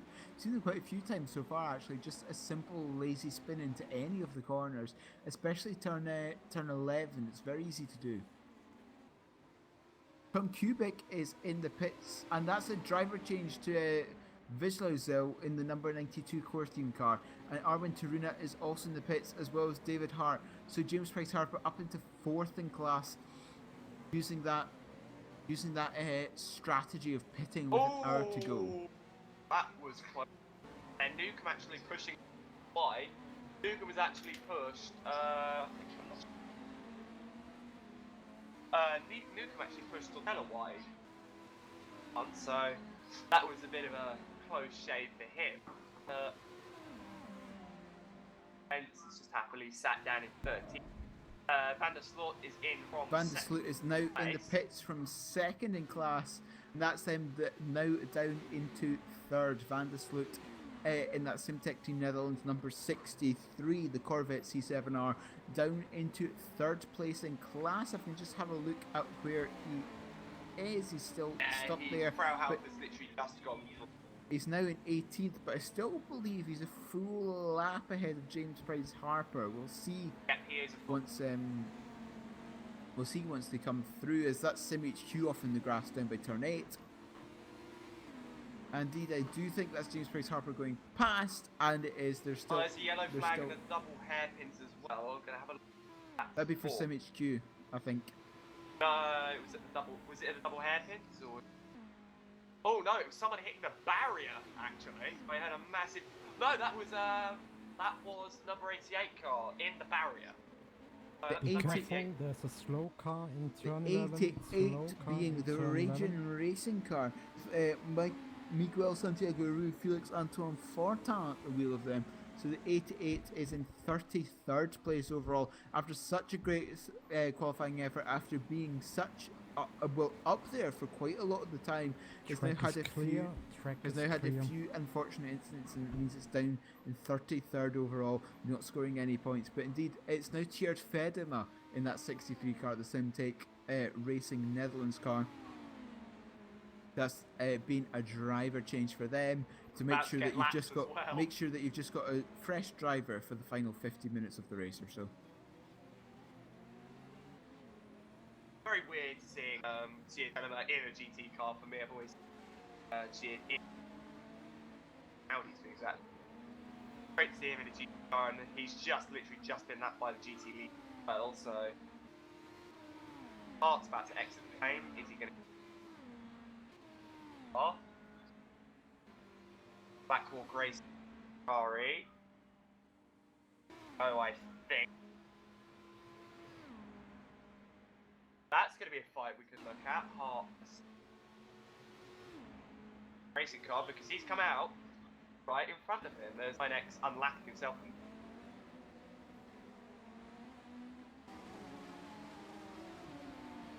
So anyone else in the pits? It's just Carew in the pits at the moment in the 88 for that incident that you mentioned before, getting into the pits, getting to the wall even, down by turn 8. But Michael Falker is now in the pits. The leader is in the pit lane. That will probably just be for a standard stop, and indeed it does. But it does mean that they momentarily lose the lead of the race to Peter Haesler in the number 7 team RGPL car. But I do believe this means that one Akko will be fueled to the end of the race. They might need a little bit of help. They might need a code 80, but I do think that they're pretty good for the end of the race now. Yep, so Herman is it's anybody's game at the moment, and obviously Falk trying to get up to speed on tires, but anyone's game, as I said, and I think like for them is getting just Michael Falker gets past Starry Volker can see Peter Hayslar just in the distance. Volker is currently behind Tjeerd Fedema, managed to get past up the inside of turn 9, coming through turn 10, and Peter Hayslar just coming through turn 11. So Volker can see them in the distance, but I do, like I say, I do think that the one car is fueled to the end now. It should be fine for them as Claudio Casteri comes in 6th place in that number 23 Handy Racing Team car. That'll be for its final stop as well.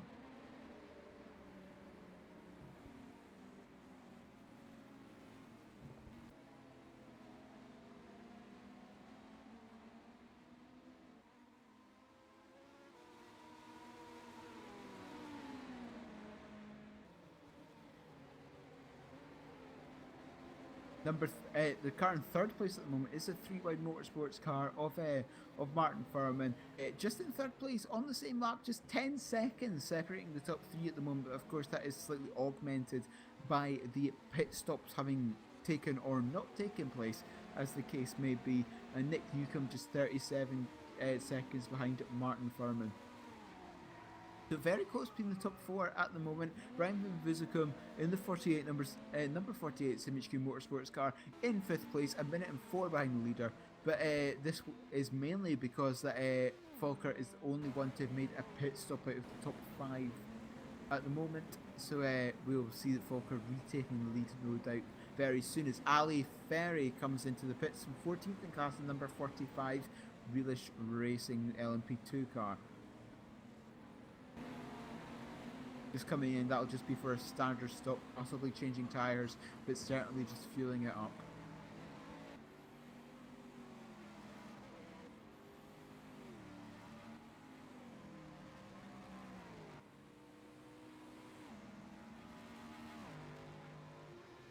Oh, very close actually there between Roting and Furman. Almost an incident coming off of the oval, the banked oval, turn 13. And there's poor Chris Graham in that poor Bulldog Racing car, number 97. Nothing has gone right today for that Aston Martin V8. Oh, and I say that there's been a slight touch between Roting and Graham there. Oh, for God's sake. just an ever so slight touch, almost a touch again coming into 4. Like they are just for effort and like persevere. Nick Newcomb actually has exactly a lap over Sestari, so when Newcomb has a stellar lap, and Sestari's actually going to try and have a go at unlapping himself, but not going to happen there. And you can see that Tjeerd Fedema is just behind Kevin Roting. That means Fedema is now 2 full laps behind Roting. An absolute masterclass put on by that Scuderia Leon car today.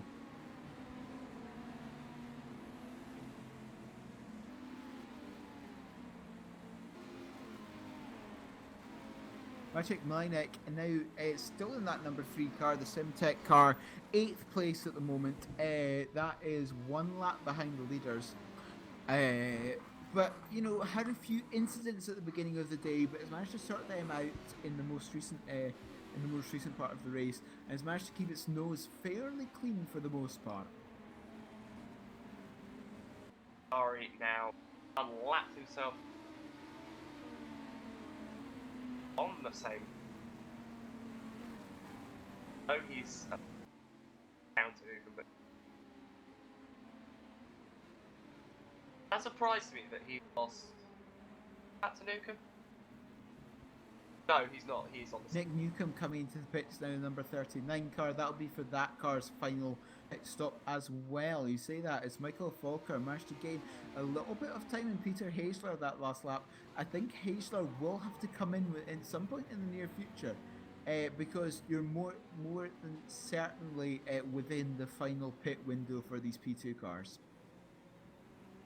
guys will be taking their final fuel load, going to the end on whatever tyres they've got left. Surprised me lap markers, but it's, I will say, as we head into the final quarter, it's been an absolute chaos. It's calmed itself down.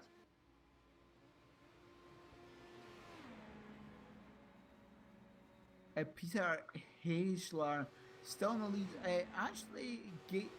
Michael Falker gained 1.7 seconds on Hayslar that last lap. So perhaps the tyres of Hayslar's car are starting to fall off a little bit as Falker is stuck behind Gabriele De Angelis for a moment, but through turn 4, but managed to get past through the short shoot between 4 and 5. Nicky Lentz is in the pits as well, as is Bozo Hughes. So that number 61 Troy Andona automotive car came into the pits. Galli and Fortin, 7th and 8th overall, Scuderia GT Italia, and the Team Draco car. Oh, that's a driver change. Olivier Fortin back into that car, taken over from Nick Newcomb, now down into 8th place. Scally still in the pits in the GT Scuderia Italia in 9th now. Ali Ferry still in the pits though. It's been an abnormally long pit stop for the number 45 car. It's mean that James Price Harper has managed to get above her and into 18th place overall, 4th in class. Oh, so Jackson Mike still wonderful. Just taking a look at James Price Harper possibly catching Tr Fedema, see what the likelihood is. James Price Harper is just coming through turn 6 just now. Tr Fedema is just coming through turn 11. So a little bit of distance between the two, but James Price Harper took 3.5 seconds out of the car in front of him at the moment. Get Reaver in as someone's had an accident again.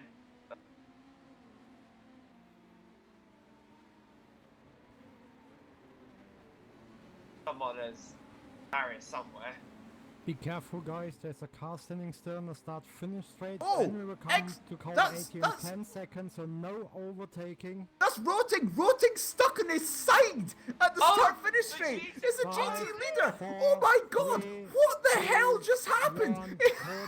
That's the most extraordinary accident I've ever seen. What happened was, it was a litter tried to go up the inside of... Back rolling. He is back rolling, by the way, except he's missing a front right wheel.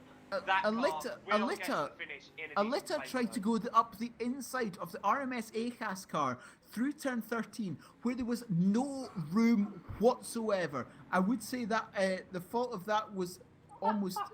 and it's forced Kevin Roting up on top of the safer barrier. On top of the safer barrier against the guardrail of the track, so he slid sideways along the top of the safer barrier, fell off of the safer barrier at the end of the final turn, and stayed sideways on the track. That's the most glorious accident I've ever seen in the history of sim racing. I don't understand what physics took place in that crash. The front right of the car is completely off, but that means Kevin Roting's unbelievable run, the Scuderia Leone almost unstoppable, is now essentially finished. This has essentially given the race to Marcus Frauhauf in the number 66 car. And that also is actually going to put the Realish Racing Ferrari onto the podium. So when we were saying about Realish not getting a podium, I was a bit wrong. Wow, that is just... That is, I might have to go and make a gif out of that later on. That was the most extraordinary accident I've ever seen. I mean, I've seen a couple here. I saw it in VEC Division 1 at Sebring last season. The GNS Nissan getting thrown up in the air. VEC Division 1 Interlagos last season as well. There was a car that went into one of the lakes at Interlagos. But I've never seen a car riding along the top of a safer barrier. It's very much like Parker Kligerman's accident in practice for the Daytona 500 a few years ago. It's much rather like what happened to Mike Conway in the Indianapolis 500 as well. The second accident that he had when he spun and was hit by Will Power, if I remember correctly. Those are the only time that I've really seen cars skid along the top of the safer barrier. The most extraordinary accident. Code 80 has now meant that Furman and Hesler, who has now gotten in the car, are now second and third on the circuit and will be there till the race, but also has allowed the SimHQ car to get into P4. Any issues for any of those two ahead of the SimHQ car is going to get a podium. That's going to be quite interesting. But yeah, Mlinek is in as well, so is Alita, obviously it's expected. But Mark Veit also also now in the car. They made their most recent pit stop. Not getting spec. As Rosig's actually missed his pit Okay, box. guys, get ready. We will come back to green in 10 seconds. Roting in his box that has written here. Andrea Martino is out of this race. 5, 4, 3, 2, 1, green flag. And we are green flag again here at VLMS Indianapolis. And 33.5 minutes to go in the race, but Marcus Frauhauf is now in the pits as well, obviously just making their pit stop sign take use of the code 80 and indeed coming back out, but Frauhauf still needs to complete a lap before they overtake Routing. Just having a look where Tjeerd Vedema is. Tjeerd is just coming along the back straight, and James Price Harper I is just just heard more accidents. and James Price Harper just coming through turn 3 at the moment. Oh, Michael Falker was off ever so slightly through turn 1. I do believe that would have just been him outbraking himself, though. Yeah, Oh, yellow flags. It's just Falker outbraking Riva himself. has gone very wide there. Don't think he's got.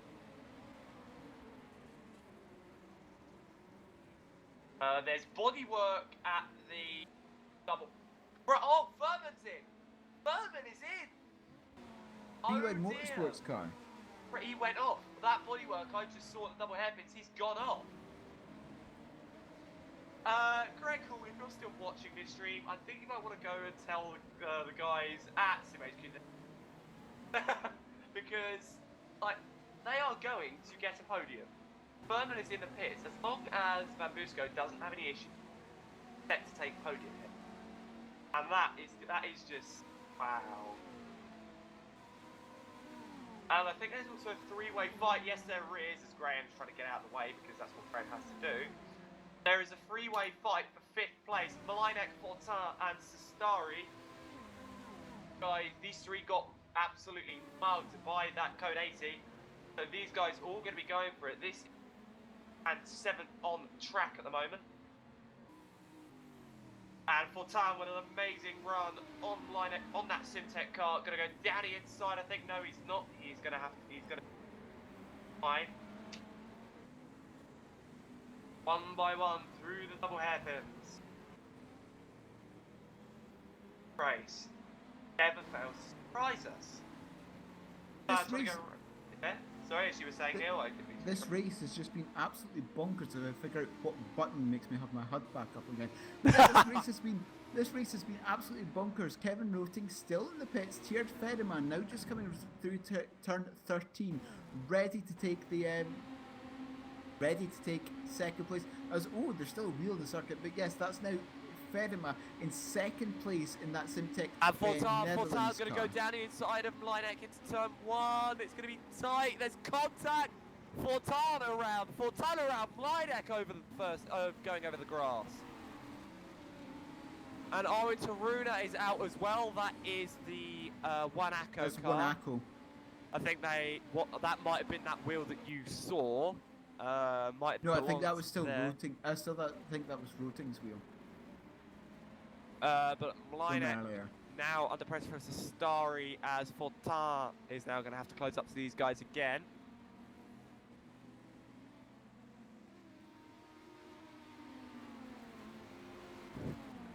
Furman's still in pit lane. But Scarlett up into 8th place now.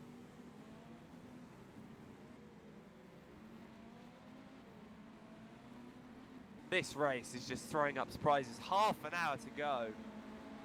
And we still don't know who could win this race. Because anyone could at this rate. Because the RGPL car is only half a minute behind Volker. And Hessler's no slouch. He could close it up if he keeps his pace up. So anything is possible here. Indeed, just half a minute between the two of them. It's going to be very, very interesting to see what happens over the last half hour. It's only about just over a second a minute is all that Volker needs to catch. Is all that Haesler needs to catch Volker by. Excuse me. So probably somewhere in the region of about 1.5 seconds a lap is what Falker has to catch Haysar. So Haysar has to catch Falker by in order to try and catch him by the end of the race. It's about 1.5 seconds a lap is what Haysar is aiming for, but that's really not going to happen when Falker is just put in a lap time of 22.566. Really no hope for Haysar if Falker keeps on going at that pace. Yep, and I'm still looking at this Fortar, Sestari, and Mlinek fight that's going on. They've just lapped the core team Corvette. As Fortan is off. Fortan is off. He is sideways on the grass. And he is rounded. He's now got to wait until he gets a clear spot. He's actually backed into the barrier as Fortan. He's now got to wait. He's now got to wait. He's now got to wait. He's rejoined just behind Mark Fate. He's actually rejoined into Mark Fate. And still into Mark Fate. What is he doing? He rejoined into Mark Fate about 3 times. Owen Taruna has rejoined the race, so whatever happened to Taruna, he is going to... It's a disco, I do believe. Yeah, disconnect. So, Fortar rejoining into Mark Vate, the disposable driver coming here from VC Division 3 Deltec. But Fortar just having... Oh yeah, that wheel is still there on the outside of the final corner, not moving anywhere. I don't think the marshals think it's safe to run onto the circuit there as they lap tiered Fenema. But what was Fortan doing there? That just completely confused me. As Sestari diving down the inside of the Texas Scuderia. Texas Scuderia. Yeah, thank you. Texas Corsa. There we go. You'll get it eventually. I'll get it by the end of the year. The Texas Corsa car almost make them go very wide there, as they then lap Teller. Sestari still fighting Blinek there. As Fortan has got a penalty, I think. It'll be for rejoining into Vite, surely. Yeah, drive-through penalty for Fortan assigned for to by Lazio to Fortan. rejoin. Wow. Fortan by making... I don't know what he was doing, because he went off, he then reversed into the wall, drove onto track, reversed back, and then joined into Mark Vate. The Mark Vate getting out of the way there quite rightfully. Something you got to look at is the battle in Casteri and Mlinek as well for 4th place overall. Number 3 Simtech and number 23 Handy Racing Team. Extremely close between the two of them as they come through 2 and 3 with only 26.5 minutes to go. Yeah, Mlinek comes... Oh, sorry, Fortan comes into the pit lane. That means he's actually going to lose 6th place to Riva as well, because Riva's going to blast past him down the start-finish straight. Was it a stop-go penalty he received or a drive-through? Drive-through. Well, he stopped in his box. He stopped in his box and went, oh, actually, I've got a drive-through. So Fortan actually losing more time than he needed to there. Will still be ahead of the Scuderia GT Italia car, so he doesn't have to worry about that. But Mlinek and Casteri. Mlinek stuck behind Gasper Zupan at the moment. That's in the 61 car. Oh, side by side, but Casteri's now going to be the one slightly blocked by no, he's Zupan. not. He's going to get a fantastic run by the 23. And a fantastic run there by the 23 car. Absolutely textbook. Before you even get to the transition to the oval, the 23 cars in front. But you've got to see what guys, we will come to code 80 in 10 seconds. Another no code 80. overtaking. What's this code 84 is my question now. If anyone could give us any info, answers on a postcard, please. It's for 5, rotating 4, because he's still not got a tyre. 2, 1, code 80 enforced. Okay, so Roting might need to actually retire if he's not having a tyre repaired. That Scuderia Leon car going from first to essentially DNFing because of 2 LMP2 cars deciding to race each other quite violently, to be honest, around the oval. So will anyone pit now? They don't need to, but if they are that, I would say GT cars would come in now if they're close on fuel. Just come in for a quick top up. I'd probably say the only one to do that at the moment would maybe be James Price Harper if this code 80 goes on for long enough. James Price Harper might come in for a splash and dash because obviously you don't really lose that much time, and he's still got about 2/3 of the lap to Vizlazo behind him in the number 92 core team car. So I would So that's certainly a possibility. There is an LMP2 car coming in. Yeah, I was trying to figure out who that is. That's Fortan. It's Fortan. So he's coming in Fortan again. 39 is coming in. He's still got his drive-through there. Whoops. I think Yeah, he's that's- actually serving a drive-through under code 80. I don't think that's allowed. Can anyone give me any advice on that? Because it's now obviously gone, but I don't think he's allowed to serve it under code 80. I don't know. Because that would be gaining an advantage of a penalty, and I don't think that's even allowed in real life either. So, in before we see Hey it. guys, we come back to green in 10 seconds. 5, 4, 3, 2, 1, green flag. And we go green again, and I'm waiting to see confirmation of anything. Neil, has anything been said at all by Yeah, Jimmy says it. And there it goes again. Oliver Fortan with another drive-through penalty, because basically he took his penalty under the caution, which he's not allowed to do. I think any LMP2s that were tight on fuel are now safe on fuel. Yeah, I'd say so. So they won't have to worry now, so they can just focus on racing. As the Starry's actually got past Mlinek as well. So the Handy Racing car has made its way past the SimTech car.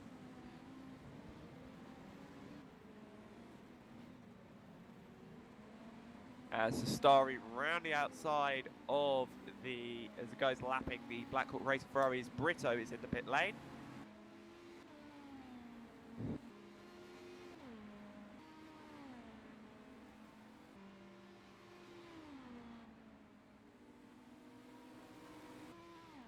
As Kevin Rotting is back into the pits without that tyre. And Fortin is back in for his third drive-through penalty. Yeah, Fortan Routing is still in as well. That's all that are in the...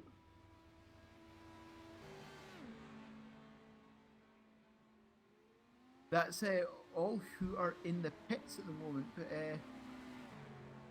But yes, fairly interesting. Fortan trying to take that drive-through under code 18, not allowed, because of course here the pit lane is shorter than the pit lane's actually shorter than the track, because you go around the inside for both of them. So obviously not allowed. So the drive-through re-given to Olivier Fortin, the Team Draco car. That fight for fourth in LMP2 at the moment is still very close as they lap the leader in GT, Frauhauf.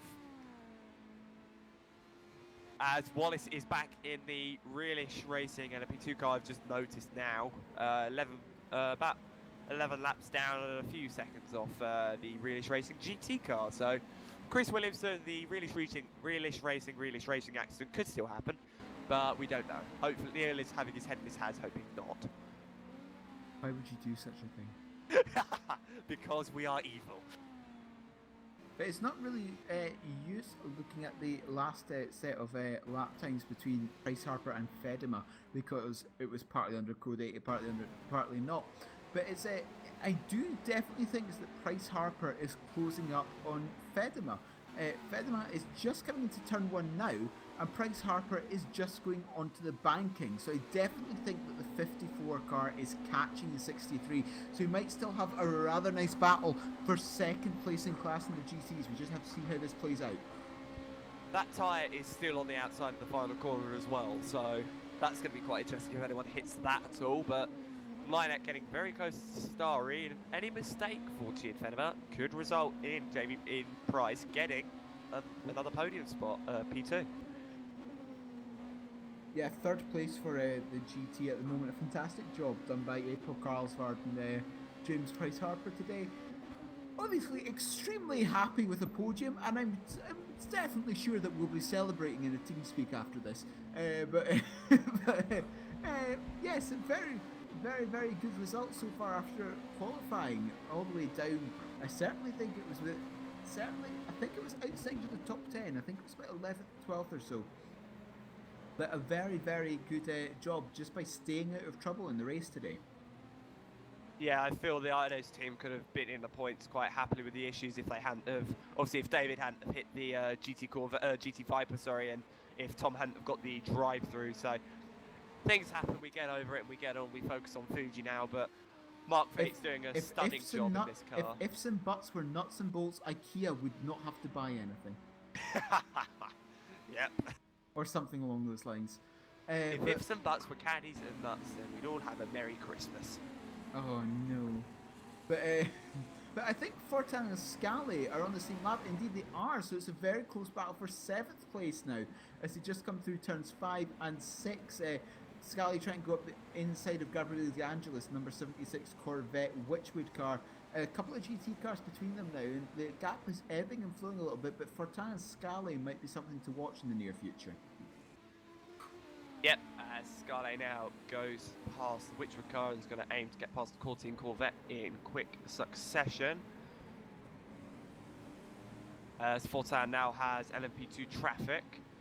As I was about to say, I've got the Handy Racing Team cars mixed up yet again. I'm doing a good job at that. This is probably going to be an ongoing thing. We'll get the Handy Racing Team cars mixed up. But the SimHQ car currently just casually sat in the 3rd place.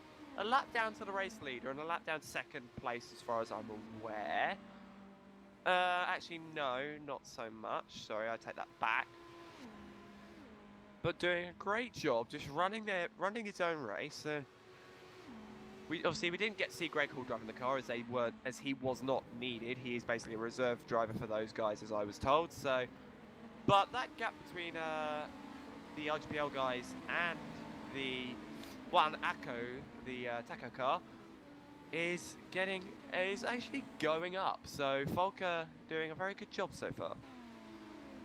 Steve Volker doing a very good job just maintaining that gap to Hlar. I think it's pretty much stayed at 30 seconds since the Evan car had its pit stop, hasn't it? It was about 34 seconds before. I think he's gone down to 30 now, but it's a fairly steady gap. Yep, as Volker laps Sionak in the Simtech LMP2 car, and then has to lap Riva in the other Handy Racing Team car, the one I always mix up for Zastari. And as there are only a couple of places apart, I think it's quite easy to do that.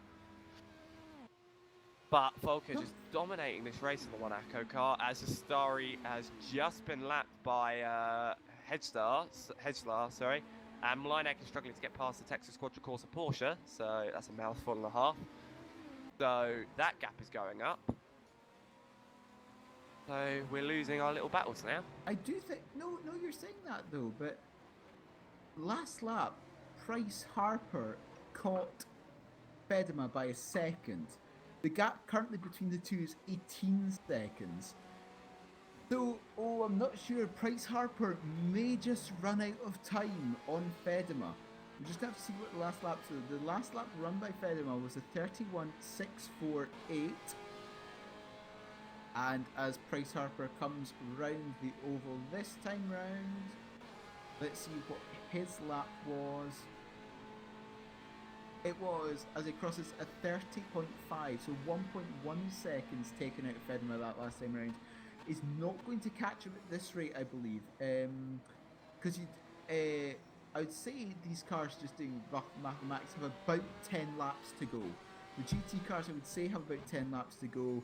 The gap between the two is pretty much 19 seconds. So 2 seconds a lap is going to be a tough order for the 54 car. Yeah, it's going to be a very, very tough order indeed. Trying to see if there are any fights going on. Doesn't seem to be. But as Heslar is trying to get past GT traffic, trying to get past the Witchwood Corvette and the core team Corvette. And Sestari does the same in quick succession as well, although it gets held behind the Corvette on the banking. That's nearly hitting the tyre that's straight there. I know, I've seen a couple of cars go through that tyre. I think it's just clipping now. I don't think the tyre actually exists. It's a figment of my apparent imagination then, I'm assuming.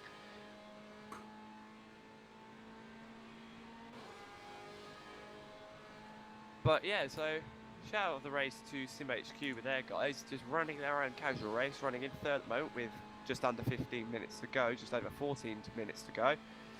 Very impressed with those guys as Starry laps the 96 Aston Martin, as Mlinek now goes to lap the 76 Witchwood car, and then the core team Corvette, the 92, and then the Aston Martin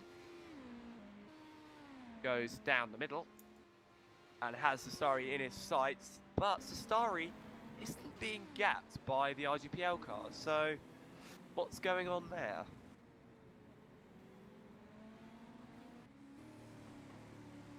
Just going to look at that previous lap in that battle for Oh, second. yellow flag, a small yellow flag. I think someone just went off there, but there was a yellow flag out there for a second. Sorry, what were you saying, Neil? I didn't mean to interrupt. It's for Ivan Gradello, the number 96 car, I do believe. Yeah, Gradello just bunts the barrier. The bonnet of that car has came off. Be careful, slow car in turn I 11. think that was just a mistake by Ivan Gradello in that number 96 car. It wasn't pushed off, I don't think. I think it was just him misjudging turn 9, but there's no front of that car, so start dropping positions in these final minutes of this race. 13 minutes to go. Yep, 13 minutes. Slow car near the pit entry. Slow car near the pit entry. So be careful when you are pitting. The track is clear, but be careful on the pit entry line. There's a slow car.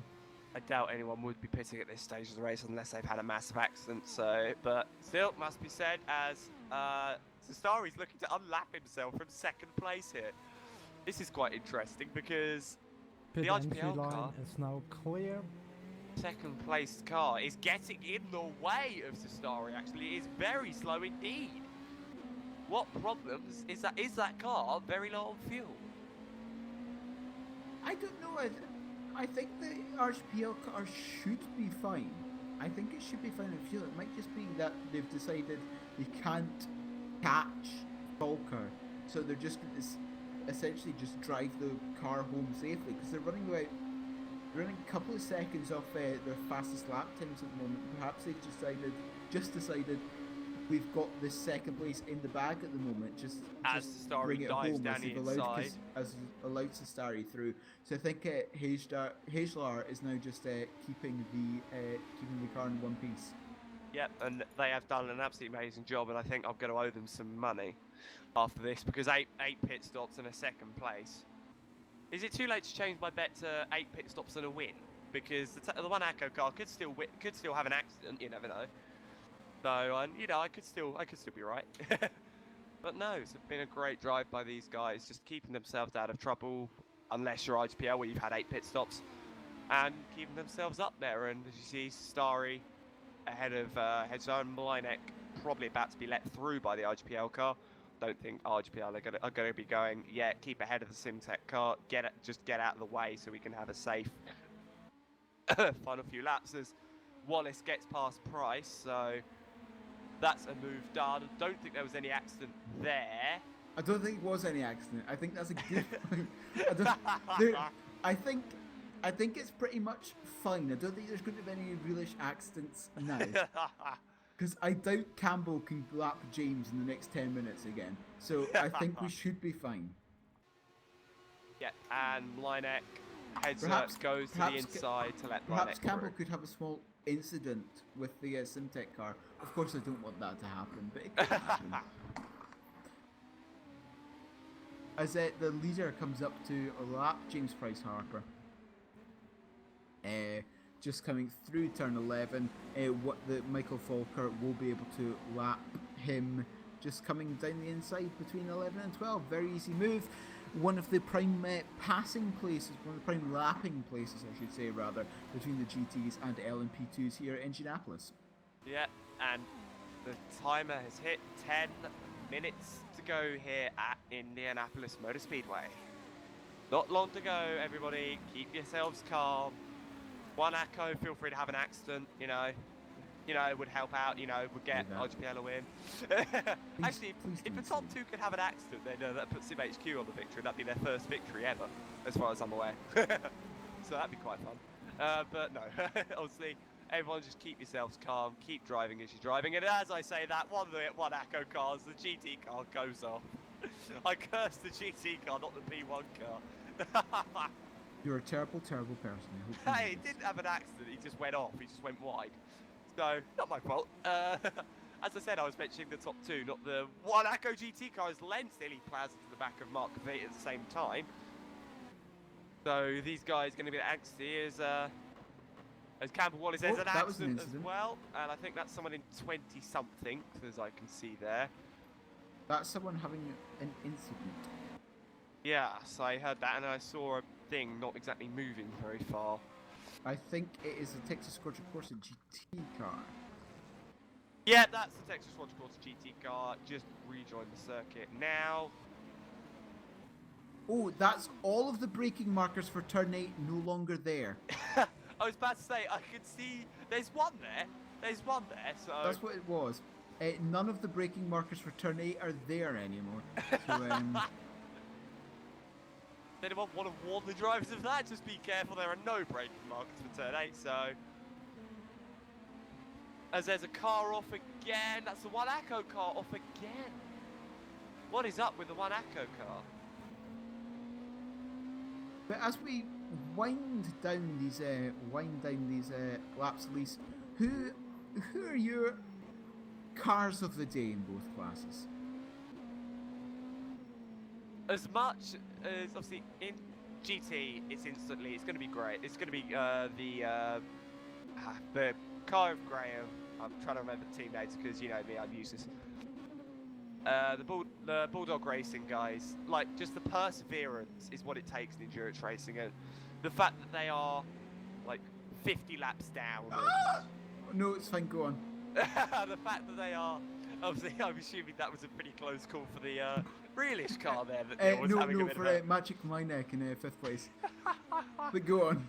But it has to be the Bulldog Racing guys. They've just had such a torrid race, and the fact that they are still going, even if them being about 60-ish laps down at the least, it just shows that they're still going. And Kevin Rotting's finally retired, so it's a shame for those guys. Wheel wouldn't repair itself. They've just given up with the 6 minutes or so to go.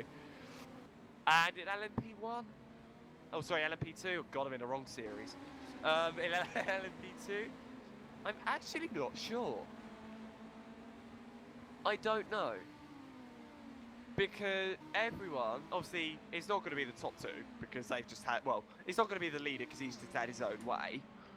I don't know, actually. I'm not going to say my own team because that's just biased. I'm actually not too sure who it would be in LMP2. What about you? You can give me your answer. Well, on the other hand, I am going to be a little bit biased. I think I think possibly the car of the day in the GT class is the 54 car, just staying out of trouble all day and converting that to a podium. And I've got to say the same about the SimRacing Netherlands car and the Green Flashes car. Green Flashes looking at the moment to take the victory in their maiden race here. You know, all three of them just staying out of trouble, and it's showing with the result today. In terms of P2 though, I've got to say it's got to be the one Acco car. Just a dominating victory from the beginning, just showing how to pace a 4-hour race, and just showing, keeping out of trouble for the most part, and just showing that consistency really rules in endurance racing. Yeah, you are 100% right there, my good man. And 5 minutes and 20 seconds left on the clock here at Indianapolis Motor Speedway.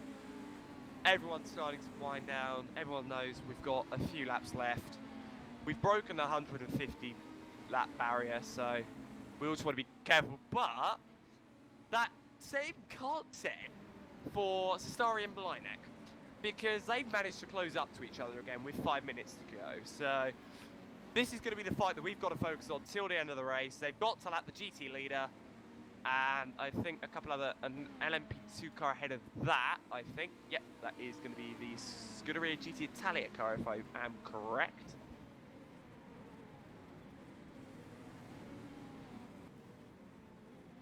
Indeed, Kasteri and Mlynek are having this race down to the final minutes. 4.5 minutes to go. Claudio Kasteri trying to hold off Maciek Mlynek in that number 3 car as hard as possible, but he's gone wide at turn 6. It's allowed Mlynek to get up ever so closer. Coming through turn 7, Mlynek stalking the Handy Racing Team car for 4th place overall. It would be absolutely brutal to lose it in the final 4 minutes of this race. Is he going to have a look up the inside of turn 8? The answer is no. Coming through turn 8 now, the double hairpins of 9 and 10. Mlynek closing Kasteri. Surely got to have a good look coming through 11, 12 and 13 across into the oval down into 1. Mlynek, although, has fallen back just a little bit through the hairpin section. Got to see if he gets a nice run out of 11, and it appears he has so, coming through the flat out right-hander of 12. Pardon me, and now through 13, they've got to get around Michael Grossberger in the number 99 Revolution Sim Racing car. Kastari goes to the outside of him, so does Mlynek in the slipstream of the two Oricas in the slipstream of each other. Mlynek not close enough though to make any move onto Kastari into turn 1. 3 minutes 20 seconds to go.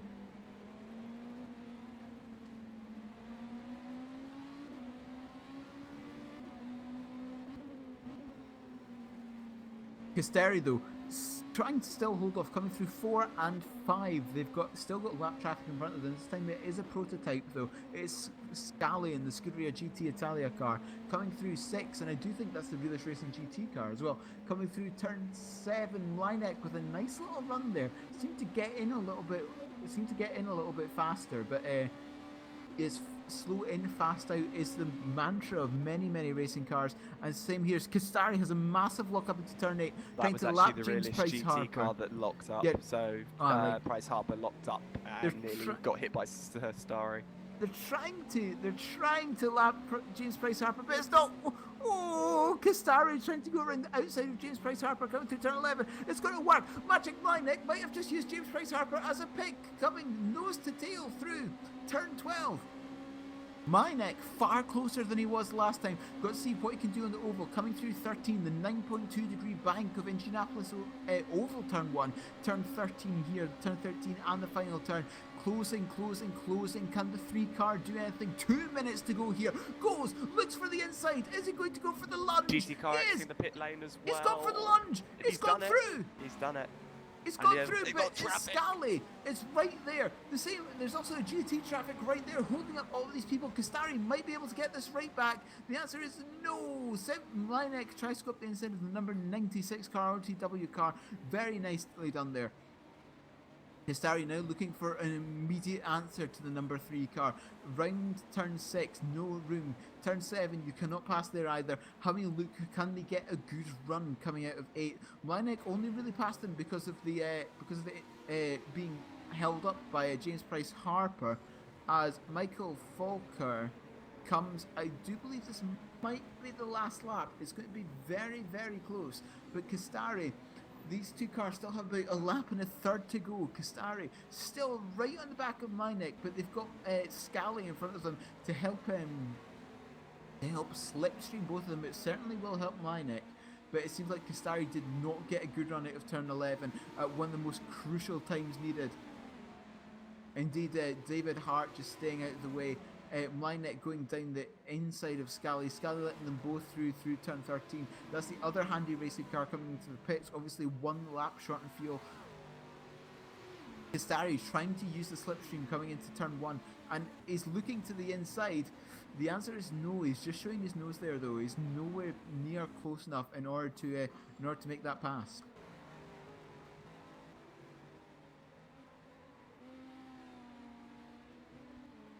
Michael Falker just coming up through turns 12 at the moment, across the banking. Should be fine on this time. I don't know. 3, 2, 1, and that is the finish. That is it. Michael Falker did not cross the line in time, so I do believe that is Michael Falker and the One Aqua team won the 4 hours of Indianapolis. Still looking at this battle for 4th though. Maciek Mlynek and Kastari going almost a nose to tail through the double hairpin section, coming through turn 11. I don't think Kastari is close enough. I don't think Kastari is anywhere near close enough.